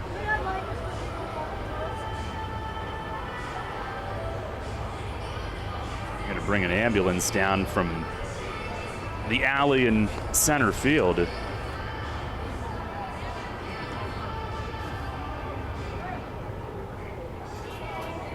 And where I was going with that is, you know, fingers crossed that everything's going to be okay here, but this is going to affect everybody, seeing one of their guys leave by ambulance, as it's onto the warning track in center and on its way around now.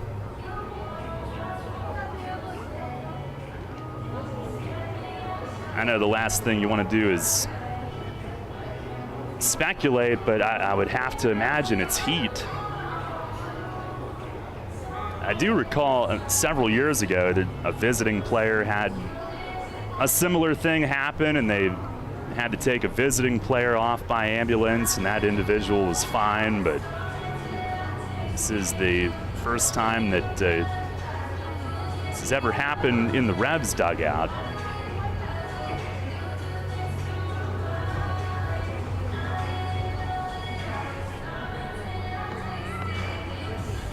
The whole team down there willing and ready to offer a helping hand. Whether it's been towel waving, trying to cool this person off, or bringing the stretcher down, every precaution necessary, or every precaution possible, just in case.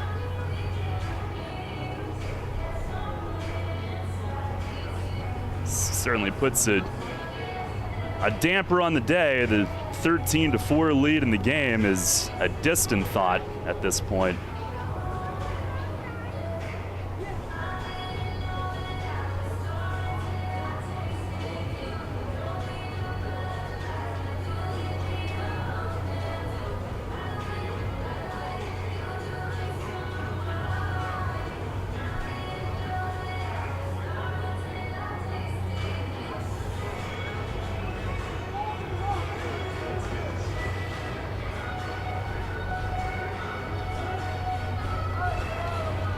Oh, was it?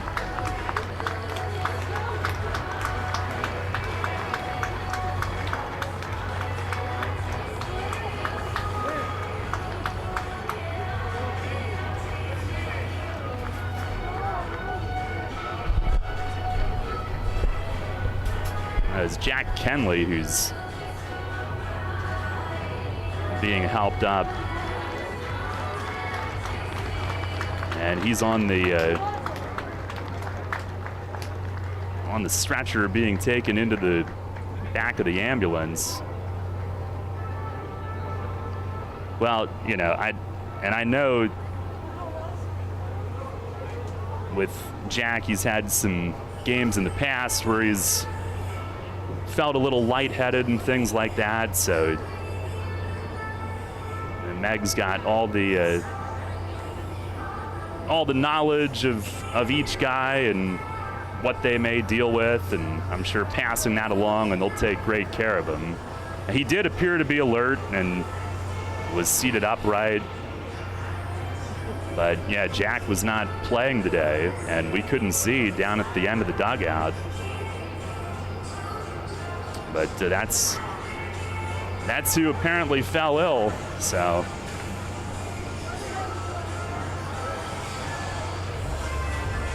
Hopefully get him some fluids and nourishment. Hopefully that's all it takes. IVs, whatever. And that can happen to anybody on a day like this, whether you're playing or not. And I know last year there was a game that he had to come out of late in the season, not saying that it is anything related, but just saying that our medical team with the Revs, like they know what each guy deals with, and that could help in a situation like this if it's something that he's prone to or something like that.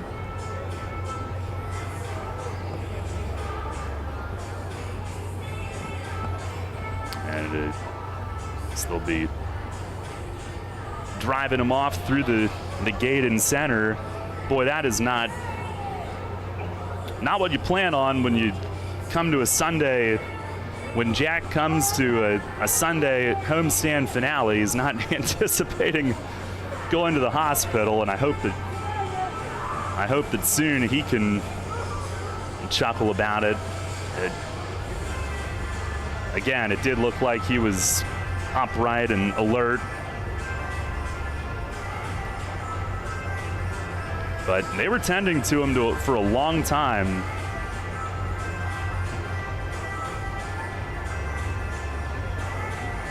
And can only speculate until we hear more later, you know, if it's that pass out feeling or what he experienced that led him to alert everyone that we had a problem.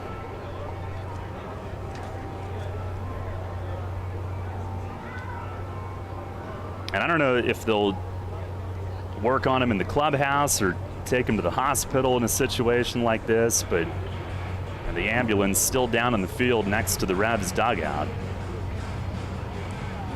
Yeah, and with this kind of stuff, I mean, we obviously never want to speculate, but whatever it was, like you said, they treated him for quite a while, and it looks like they're finally ready to get on the way to wherever they may go next. So we obviously wish Jack the best in this situation. Yeah, what a day. ready for this day to be over.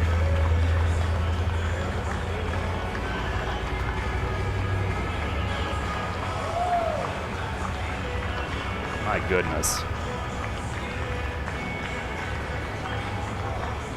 Well,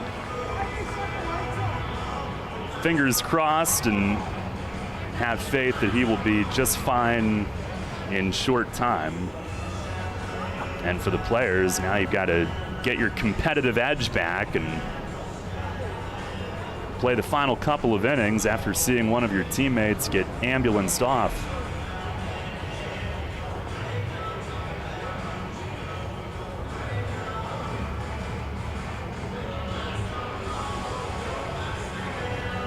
What a day. Not in a great way. Not at all. Still have the Wellspan Doc down in the Revs dugout debriefing with Meg. He was tending to PJ McConville earlier. EMS still down near the dugout.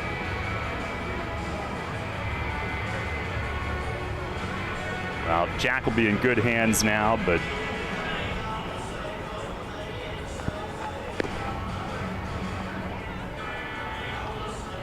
that's a new one.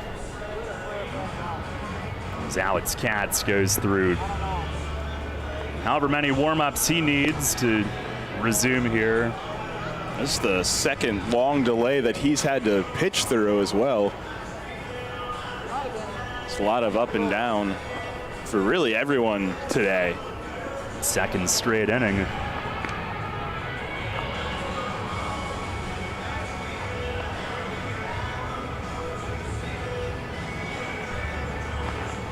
Now the Revs will have second and third with nobody out and a 1-0 count on Jeffrey Perez here. It looks like the ambulance is in the Queen Street parking lot in right field, so they might just tend to him in the clubhouse here, and hopefully that'll be good enough. But a definite damper on this day to see that happen. The Revs a 13-4 lead here. Unfortunately, some of the outside the line stuff has been as big of a deal as what's going on the field today.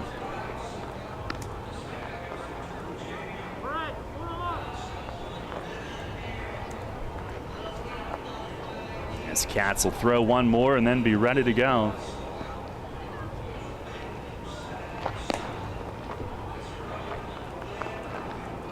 Revs have tomorrow off. We're going to need it just to process everything that's going on today.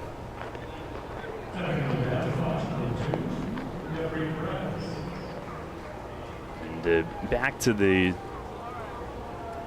I'm not sure what was the tipping point where they knew they needed some help, but Jeffrey digs in. It's a 1-0 count.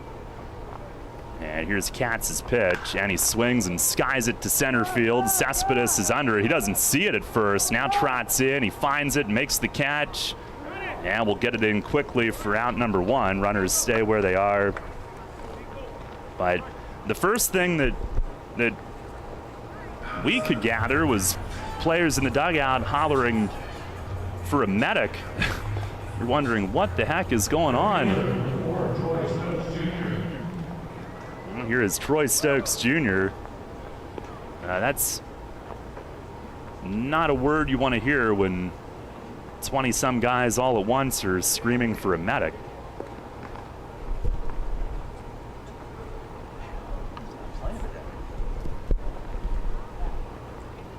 Stokes 0 for 3, 2 walks, stolen base. And he swings first pitch, pop up behind the plate. Noriega is back under it, right on the logo, makes the grab, and that's out number 2. Almost sense that the Revs just want to get this inning over with at this point.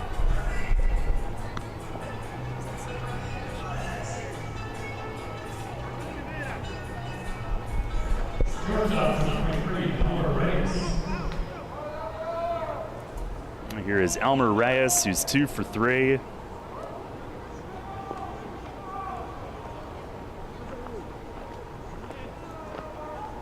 Two hit by pitches as well. RBI, 2 runs scored. Cats with the pitch, that's down in the dirt. The other thing that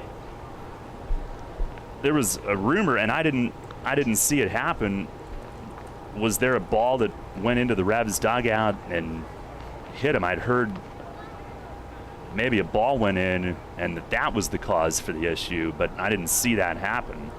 There's a breaking ball that misses high, so that's why my first thought was just related to the heat and everything, but maybe it was something else. It is a possibility. My mind went to the heat strictly because of the towel that had been being waved on him the entire time. So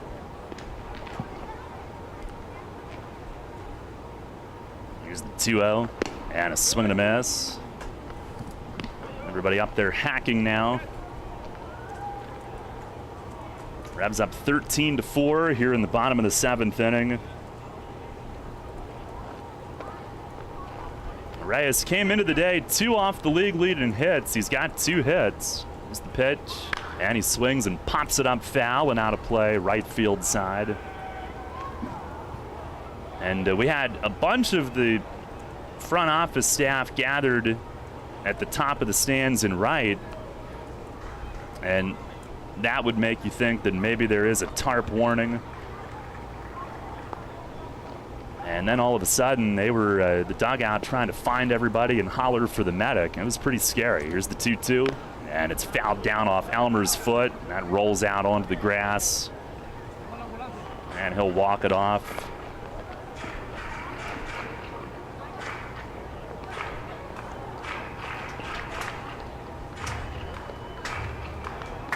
Revs up 13-4 here in the bottom of the 7th inning.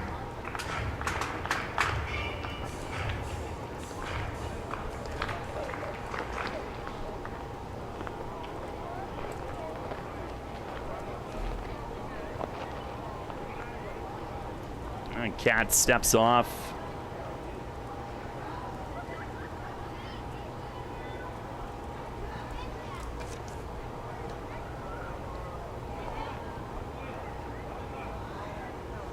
Now deals, and a foul tip back to the screen. We'll do it again. Now the Revs, to their credit offensively and to Staten Island's misery in the field, every inning has been like 30 pitches long here today. And Katz is set. Another 2-2 to Reyes, and he swings and he bounces it over Katz's glove. Alfredo Reyes up the middle from short, scoops behind second and throws him out at first. And that will retire the side. No runs, 1 hit, 1 error. The Revs leave 2. And we will move along to the 8th here today. York in front, 13-4. WellSpan Health delivers orthopedic care you can count on. From common bone and joint problems to complex injuries, our team of surgeons, physicians, therapists, and athletic trainers work together for you. We are here for professional athletes, athletes in training, and the weekend warrior. We're the official sports medicine provider for the York Revolution, the York Suburban Trojans, and your weekend tennis team. That's how WellSpan Health delivers orthopedic care you can count on. York's biggest and best Independence Day celebration is back with the winning trifecta. Celebrate America's birthday with America's pastime, patriotic music, and the region's most spectacular fireworks. July 4 York, presented by PeoplesBank, combines the fun of a York Revolution game with the return of the York Symphony Orchestra and a dual fireworks display. Bring the family to the home of the York Revolution before the July 4 game for the free Planet Fitness judgment-free fun zone. Then the Revolution takes on the rival Lancaster Barnstormers at 6:30. Next, it's a free concert and sing-along by the York Symphony Orchestra and Chorus, presented by WellSpan Health. Finally, the grand finale, a free dual fireworks display presented by Glatfelder Insurance, launched from inside and outside the ballpark.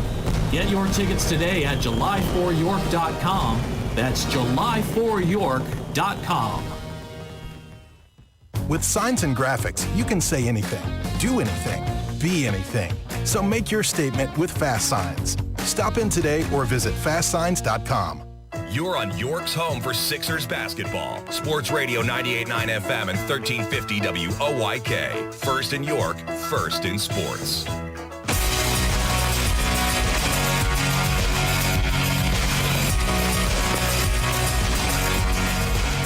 Head of the 8th inning today. Revs on top 13-4. Been a bizarre one. And Tucker will come on back-to-back days for the rookie. Had a 1-2-3 inning last night in his pro debut. Can't get much better than that.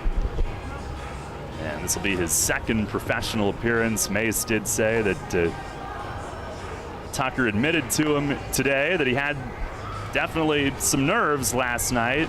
And how would you not? It also looks like he's wearing shorts. He's got the pants pulled up well above the knee. 6'4" lefty. We'll try to refocus and finish this one off with 2 innings to play. Javier Betancourt will lead things off. He is 0 for 3. 8-9-1 to the plate.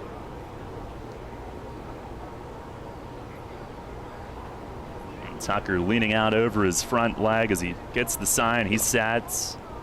And his first pitch today is right across for a strike. The Revs looking for their first 4-game winning streak of the year and to be within 3 of 500 for the first time since they were 2-5. It's the 0-1. And a ground ball down to third base. 2 clean hops to Franco. He'll take his time, sends it across, and there's one away. So Tucker now in his pro career so far, 3 ground outs and a fly out.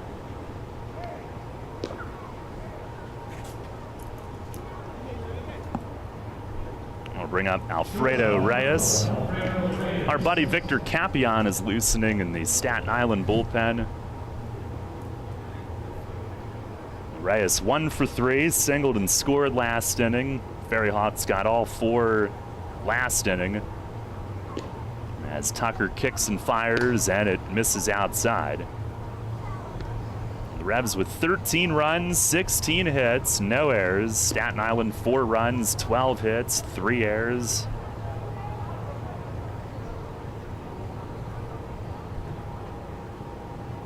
Tucker with the 1-0. And that's in there, called strike.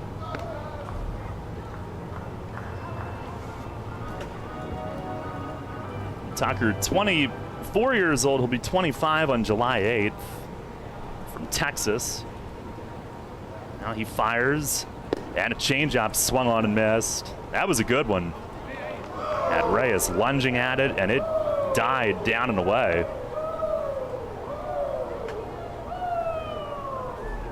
Tucker, born in Mesquite, Texas, now lives in Mineola, Texas.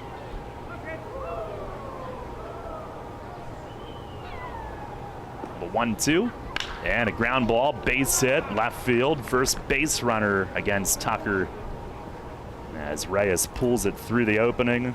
He's 2 for 4. The Revs have 16 hits. The Ferry Hawks now have 13.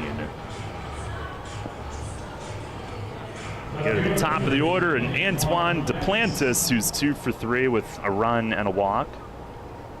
Flied out against Tucker last night.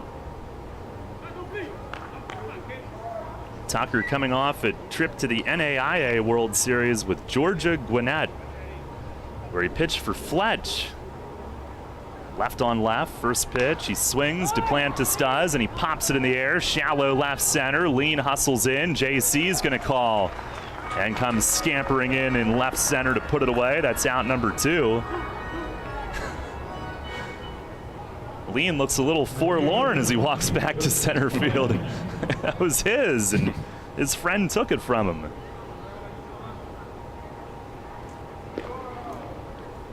2 down. Here is Joseph Monhay, who's 1 for 4. Tucker with the pitch. Fastball missed away. Tucker also pitched at Maryland, LSU Shreveport, and New Mexico Junior College.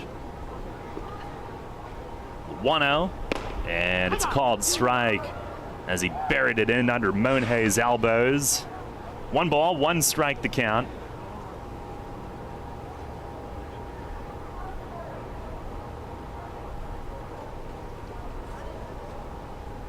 Tucker the pitch, change up, and he scrapes a foul back to the backstop. 1-2.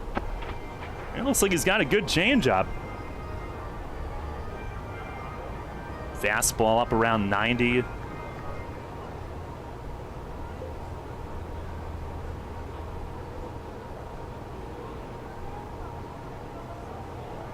Lights are on here with now overcast. Tucker deals and a swing and a miss. Went off speed and Monhay down swinging.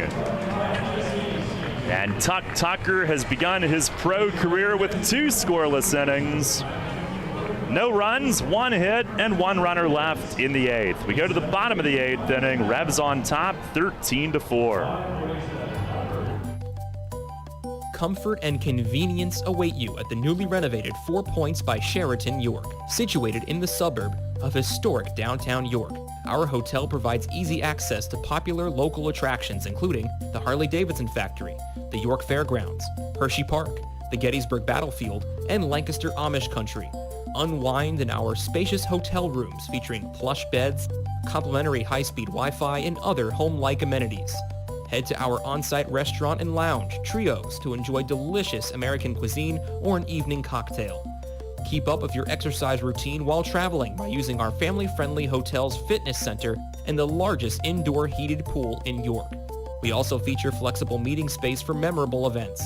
The combination of modern accommodations, excellent service, and a great location will make your stay at 4 Points by Sheraton York.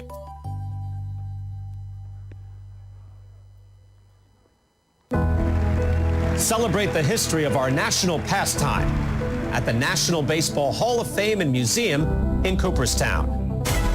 See priceless treasures that will bring your baseball memories to life. Connect with events that have shaped and changed the game and our country. Our stories to tell, your memories to share. Plan your family visit today at baseballhall.org. See you in Cooperstown, where the journey becomes legend. The York Revolution plays here. Sports Radio 98.9 FM and 1350 WOYK. First in York, first in sports.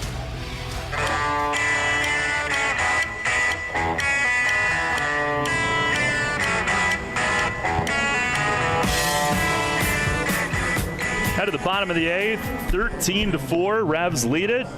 Our pal Victor Capion takes over here out of the Staten Island bullpen. Capion for the Ferry Hawks, 4-2 with a 1.77 ERA, 18 outings, 5 saves. He has blown 4, but a 1.77 ERA, much improved over last season. Opponents hitting .224. Revs had him late in 2019 for the playoff push, and then they had him all year last year. Last year had a 6.32 ERA with York, but it's under 2 for the Ferry Hawks so far this year. Connor Lean will be the first to face him. 13-4 York here in the bottom of the 8th.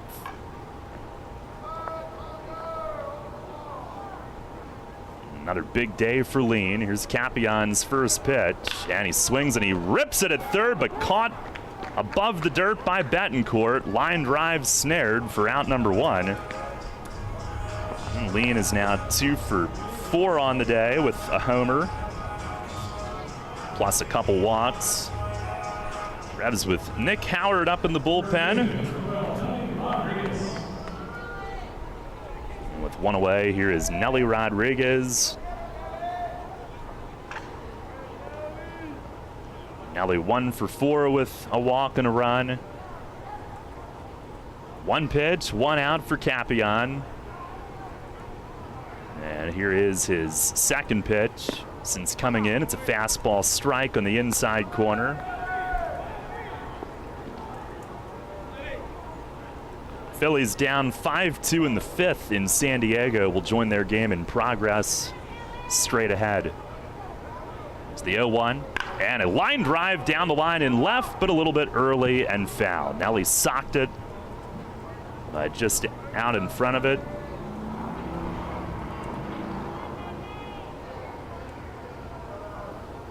Again, the Revs off tomorrow, and then at Southern Maryland Tuesday.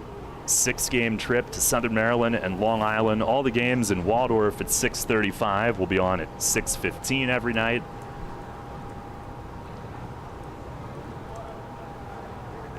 Beat Nick Travieso in Tuesday's opener.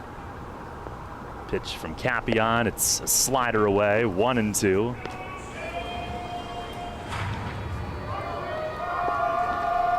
Our first visit to Waldorf this year.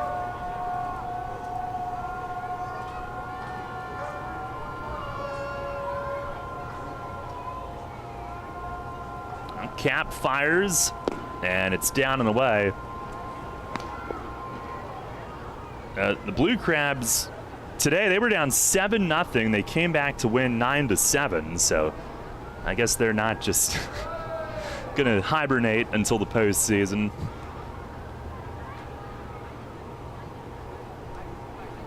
That'll be a really interesting visit. Pitch to Nelly, fastball. It's a called third strike. Down and on the outer edge, 2 away. You could certainly make an argument right now that the Revs are the league's hottest team. And going to a place where the home team has hardly lost all year. Tuesday, Wednesday, and Thursday night. Here is Carlos Franco, who's 1 for 4, 2-run single, 2 runs scored, has walked. RBI total now up to 63 in 56 games played. Capion to the plate. Fastball inside. As Franco stares out at his former teammate. That glare that he's got, but you know that he's about to break into a grin. The 1-0, swing and a miss. Capion took it off, breaking ball. Got him right back. Every time the Revs and Ferry Hawks face, Capion is a very popular stop for his former teammates. Head over to their side and visit with them.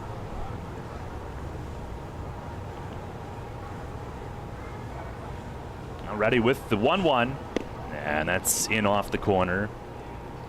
Other games, Lancaster won 5-2 at Long Island, avoiding a sweep. Charleston wins 7-6 over the Genomes at Wild Health Field, and High Point leading Lexington 5-3 in the 5th. They had the late start in the league today in High Point, 4:05. On the pitch to Franco, swing and he fouls it back into the netting. 2 balls and 2 strikes. As he smells his bat. Smell that burning wood after the foul tip. Early in the year, he was just early on a lot of stuff. The timing was off. And once the timing clicked, it became a show on a nightly basis.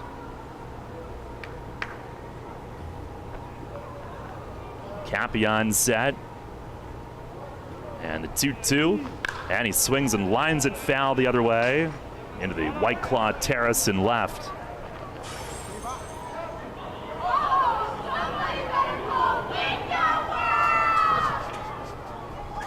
What? Wow, it's really catching on. Is that the first coordinated Window World chant you've heard in your time? I'd have to say so.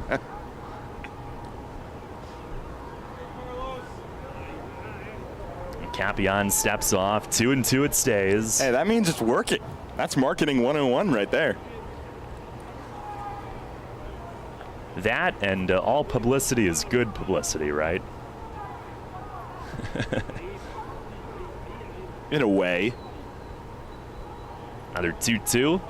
And he fouls off another one, reaching to cover the plate, fouled it to the netting. I mean, there are a lot of people that love to play devil's advocate in this world that'll try to spin bad publicity into something good.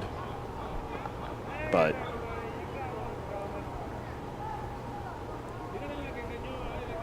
there's a special breed of people in this world that like to do that. And that's not specific. Yeah, I mean, that's just in general. I've been on Twitter too much. Another 2-2. They tried to check. Played on, said he went. A slider down and in. Capion covers his mouth and says something to Franco that made them both laugh. And that'll do it for the Revs offense here today. But another big-time showing. Capion sets him down in order. And we're going to the ninth. Nick Howard in, looking to make it a fourth straight win. It's 13-4.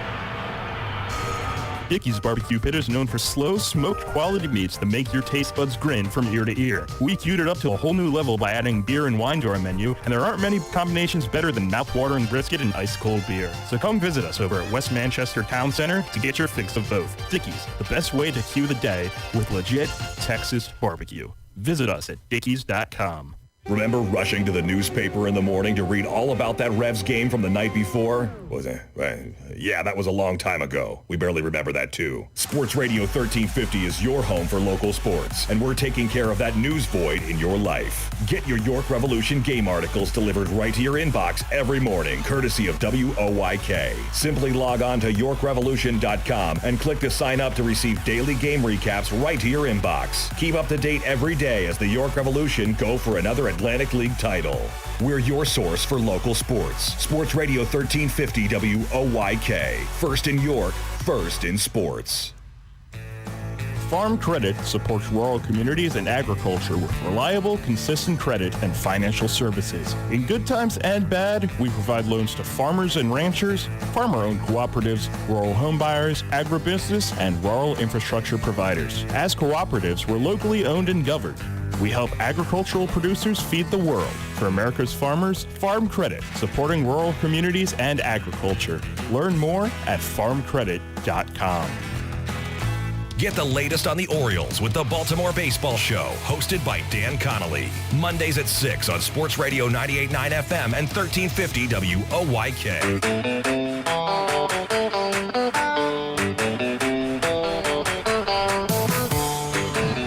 Head of the ninth inning, Revs with a 13-4 lead, and Nick Howard looking to put an uneventful end to this one.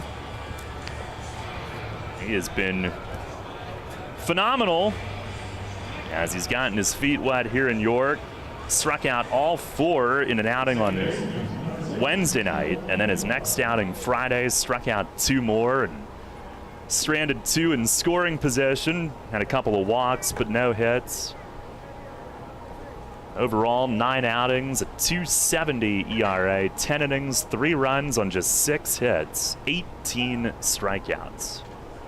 7 walks. First pitch is swung on and missed. He blows it past Angel Aguilar. 3-hole hitter today is 2 for 4, 2 doubles, RBI, and a run scored. The 0-1, and a swing and a foul tip off Nunez mitt and back to the backstop. Yeah, last 5 outings for Howard, 5 innings, just 2 hits, 11 strikeouts to 4 walks. 2 of those walks coming the other night, but relatively spotless otherwise. Delivers, and a ground ball up the middle and a base hit right over the bag at second. Now Aguilar with a 3-hit game. Got ahead 0-2, and like a slider just flattened over the plate. Aguilar takes it back up the middle. Well, the Ferry Hawks have had a hit in every inning and 14 hits total.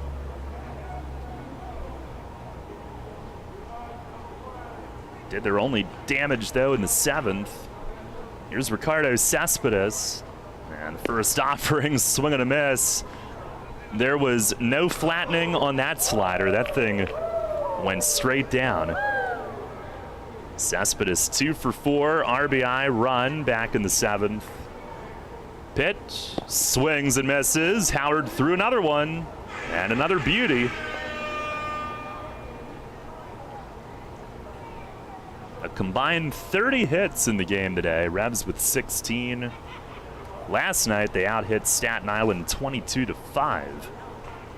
There's the pitch, and it's way high. Fastball. Nunez had it, and then extending high to get his glove onto it, ended up knocking it out of the pocket. That recovers behind home plate. The torque with which he had to reach to catch that ball. You don't have much time to react if you're the hitter or the catcher with Nick Howard on the mound. That one at 94. Now sets at the belt, fires, and a ground ball right side. And Nelly backhands running towards second. He tosses it off to Elmer for the lead out. Brilliantly done. Nelly full extension on the backhand to his right. And a nice play for the first out here in the 9th. And now a double play would end it. Dilson Herrera coming to the plate. He's 3 for 4 with 2 doubles and 2 RBIs.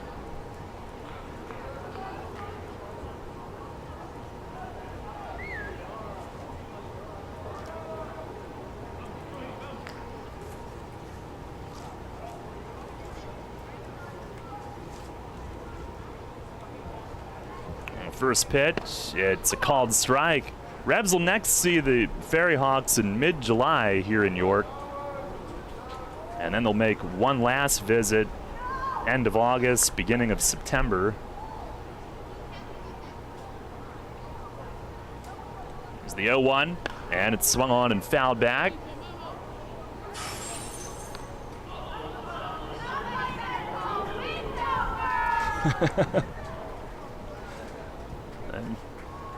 They have it memorized now.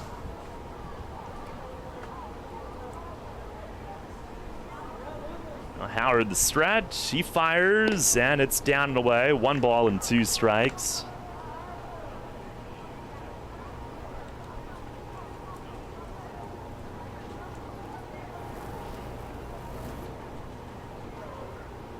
And back home, and a swing and a chop to short, could do it. Altmer flips, Jeffrey the turn, that's it. 6-4-3 double play.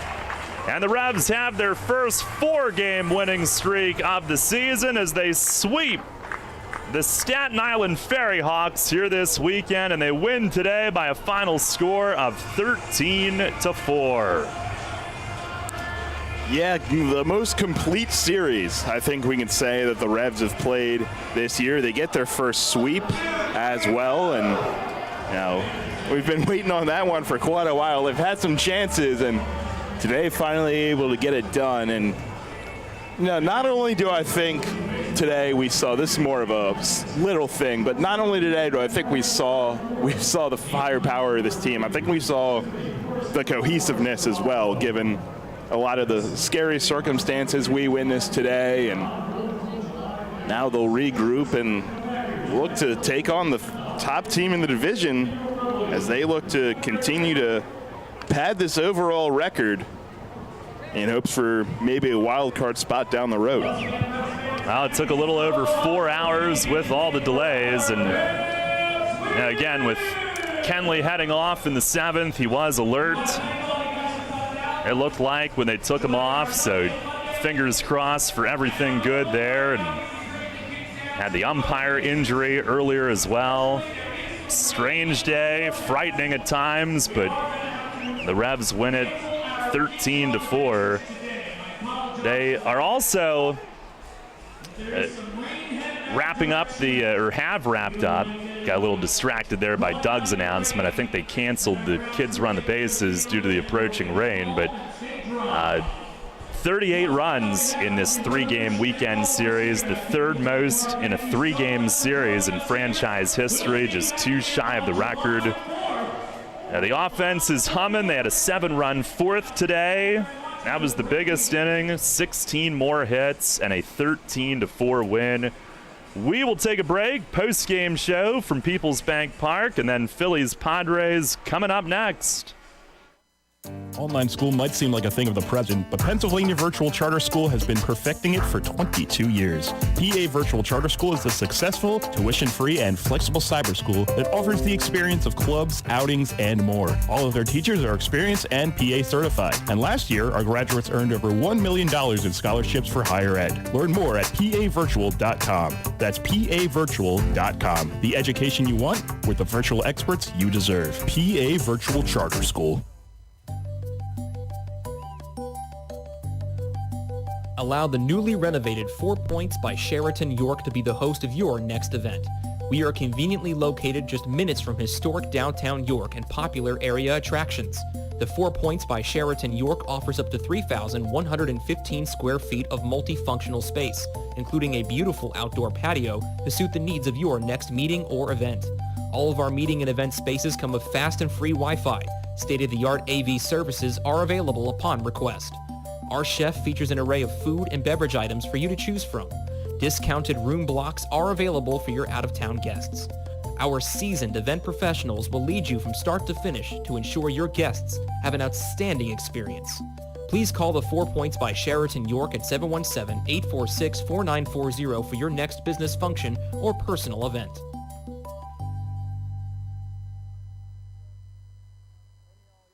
New FM signal, new website. Visit us online at 989WOYK.com and take us on the go. Download the new WOYK app today.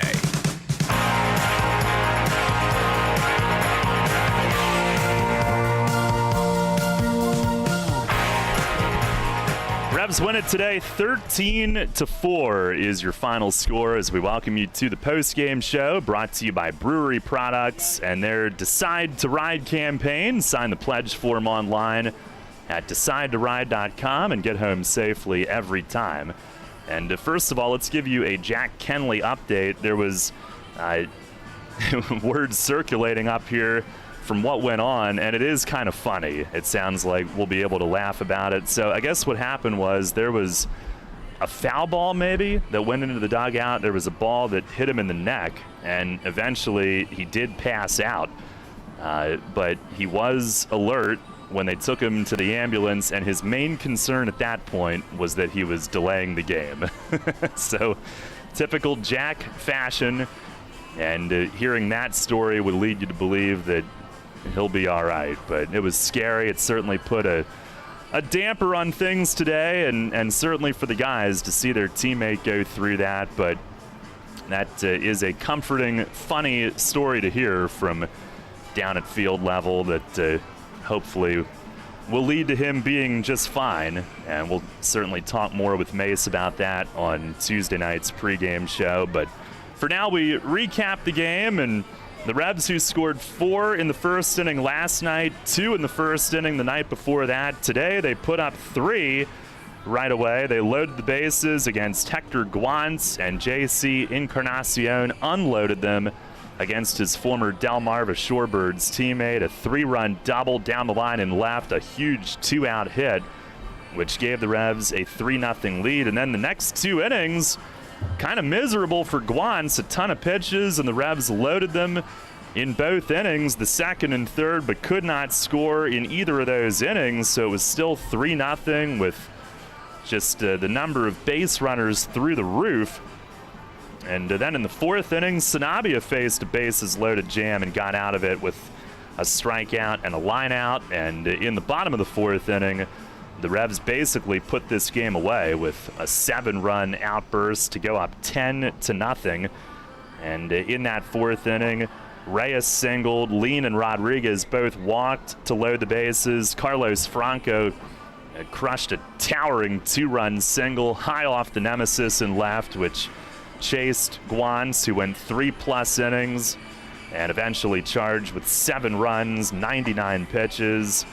And Eric Mariñez, the reliever, greeted by J.C. Encarnacion, who had an RBI single and his 3rd on another 4-hit day, back-to-back 4-hit games. And had hits each of his first 4 at-bats, giving him 6 consecutive at-bats with hits, going back to the 2 home runs in the 8th inning last night. So JC extended the lead further, then Josue Herrera, an RBI double to deep center. John Nunez, a 2-run single to right. Later in the inning, Elmer Reyes hit by a pitch with the bases loaded. And a 7-run inning made it 10-0. 2 more then in the 5th when Herrera drilled an opposite field 2-run homer to left center. At that point, it was 12-0. And then 1 more in the 6th when Connor Lean slammed his 9th home run of the year on a shot off the carousel in left center. That made it 13-0. Alex Sanabia, 6 scoreless innings. He scattered 7 hits. He earns the win, his 3rd of the year, lowers his ERA to the low 4s. Ferry Hawks did get 4 runs on 5 hits against Brett DeGuss in the 7th inning, but Tucker, another scoreless inning in the 8th, and Nick Howard, scoreless in the 9th, allowed a leadoff single, but ended it on a double play. Final totals today for the Revs: 13 runs, 16 hits, no errors. They leave 13 on base. Staten Island, 4 runs, 14 hits, 3 errors, and they leave 10. Sanabia the winner. He is 3-1. Guance the loss, 1-1. Time of the game, 4 hours and 3 minutes.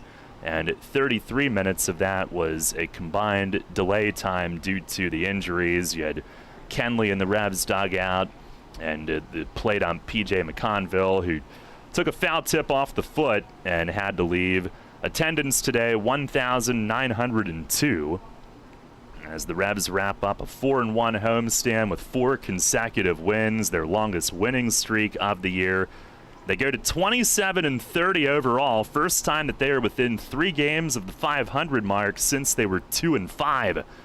And now since May 13th, when the worm began to turn, they are now 23-16, and in the last 5 series, 10-4, with 1 split and 4 series wins, and today's win capping their first sweep of the year. They go to 12-11 at home. Staten Island, meanwhile, drops its 4th straight. They fall to 17-41. Your Shipley Energy power play of the game today. We did have 2 home runs, but the game was well out of reach at that point. Going to go with J.C. Encarnacion's 3-run double in the 1st inning, which put the Revs up right away. And he is your Kochman Kunkel Insurance Group player of the game as well. Another 4-hit game, 4 for 5. Drove in a total of 4 and scored twice. And he is playing out of his mind right now, helping to hold down left field with Melky out. And the guy that followed him today, Josue Herrera, he drove in 3, came within a triple of the cycle with a single, a double, and a homer. The 6 and 7 spots in the order today were lethal. And you saw that last night as well, 1 through 9. It doesn't matter if it's the top of the order or the bottom. The offense producing big time here this weekend. Well, the Revs are off tomorrow, and Tuesday night will be at Southern Maryland, 6:35 first pitch. We'll be on at 6:15. We hope you can join us then. Actually, we do need to get you the scores from elsewhere in the Atlantic League quickly before we exit. We'll save the majors since we're headed off to the Phillies and the Padres next. But in the Atlantic League today, finals, Lancaster winning at Long Island 5-2 to avoid a sweep. Augie Silk got the win in that one. The Genomes at home fall to the Dirty Birds 7-6. Southern Maryland came back from down 7-0 in the first 3 innings, and they beat Gastonia 9-7 at Regency Furniture Stadium, as I guess the hangover is over. And High Point leads Lexington currently in the 6th inning, 7-3 in High Point, North Carolina. Well, again, the final in our game, the Revs 13, the Ferry Hawks 4. And stay tuned, Phillies Padres coming up in progress. Phil's down 5-3 in the 6th inning in San Diego, and we're heading out there right now. For Jake Ness in the booth with me, Daryl Henry saying so long from PeoplesBank Park. Once again, your final today, it's the Revs 13 and the Ferry Hawks 4. Thanks a lot for listening. Enjoy the rest of your Sunday evening. And your Revs off day tomorrow. And tomorrow night, we've got the Baltimore baseball show at 6. And should there be a Game 3 of the College World Series Championship Series, we'll have that on Westwood 1 beginning at 6:45. But we'll be back with you Tuesday night at 6:15 from Southern Maryland. We hope you can join us then. Enjoy the rest of your Sunday evening, and we'll talk to you Tuesday night for the opening game of that 6-game road trip right here on Sports Radio 98.9 FM and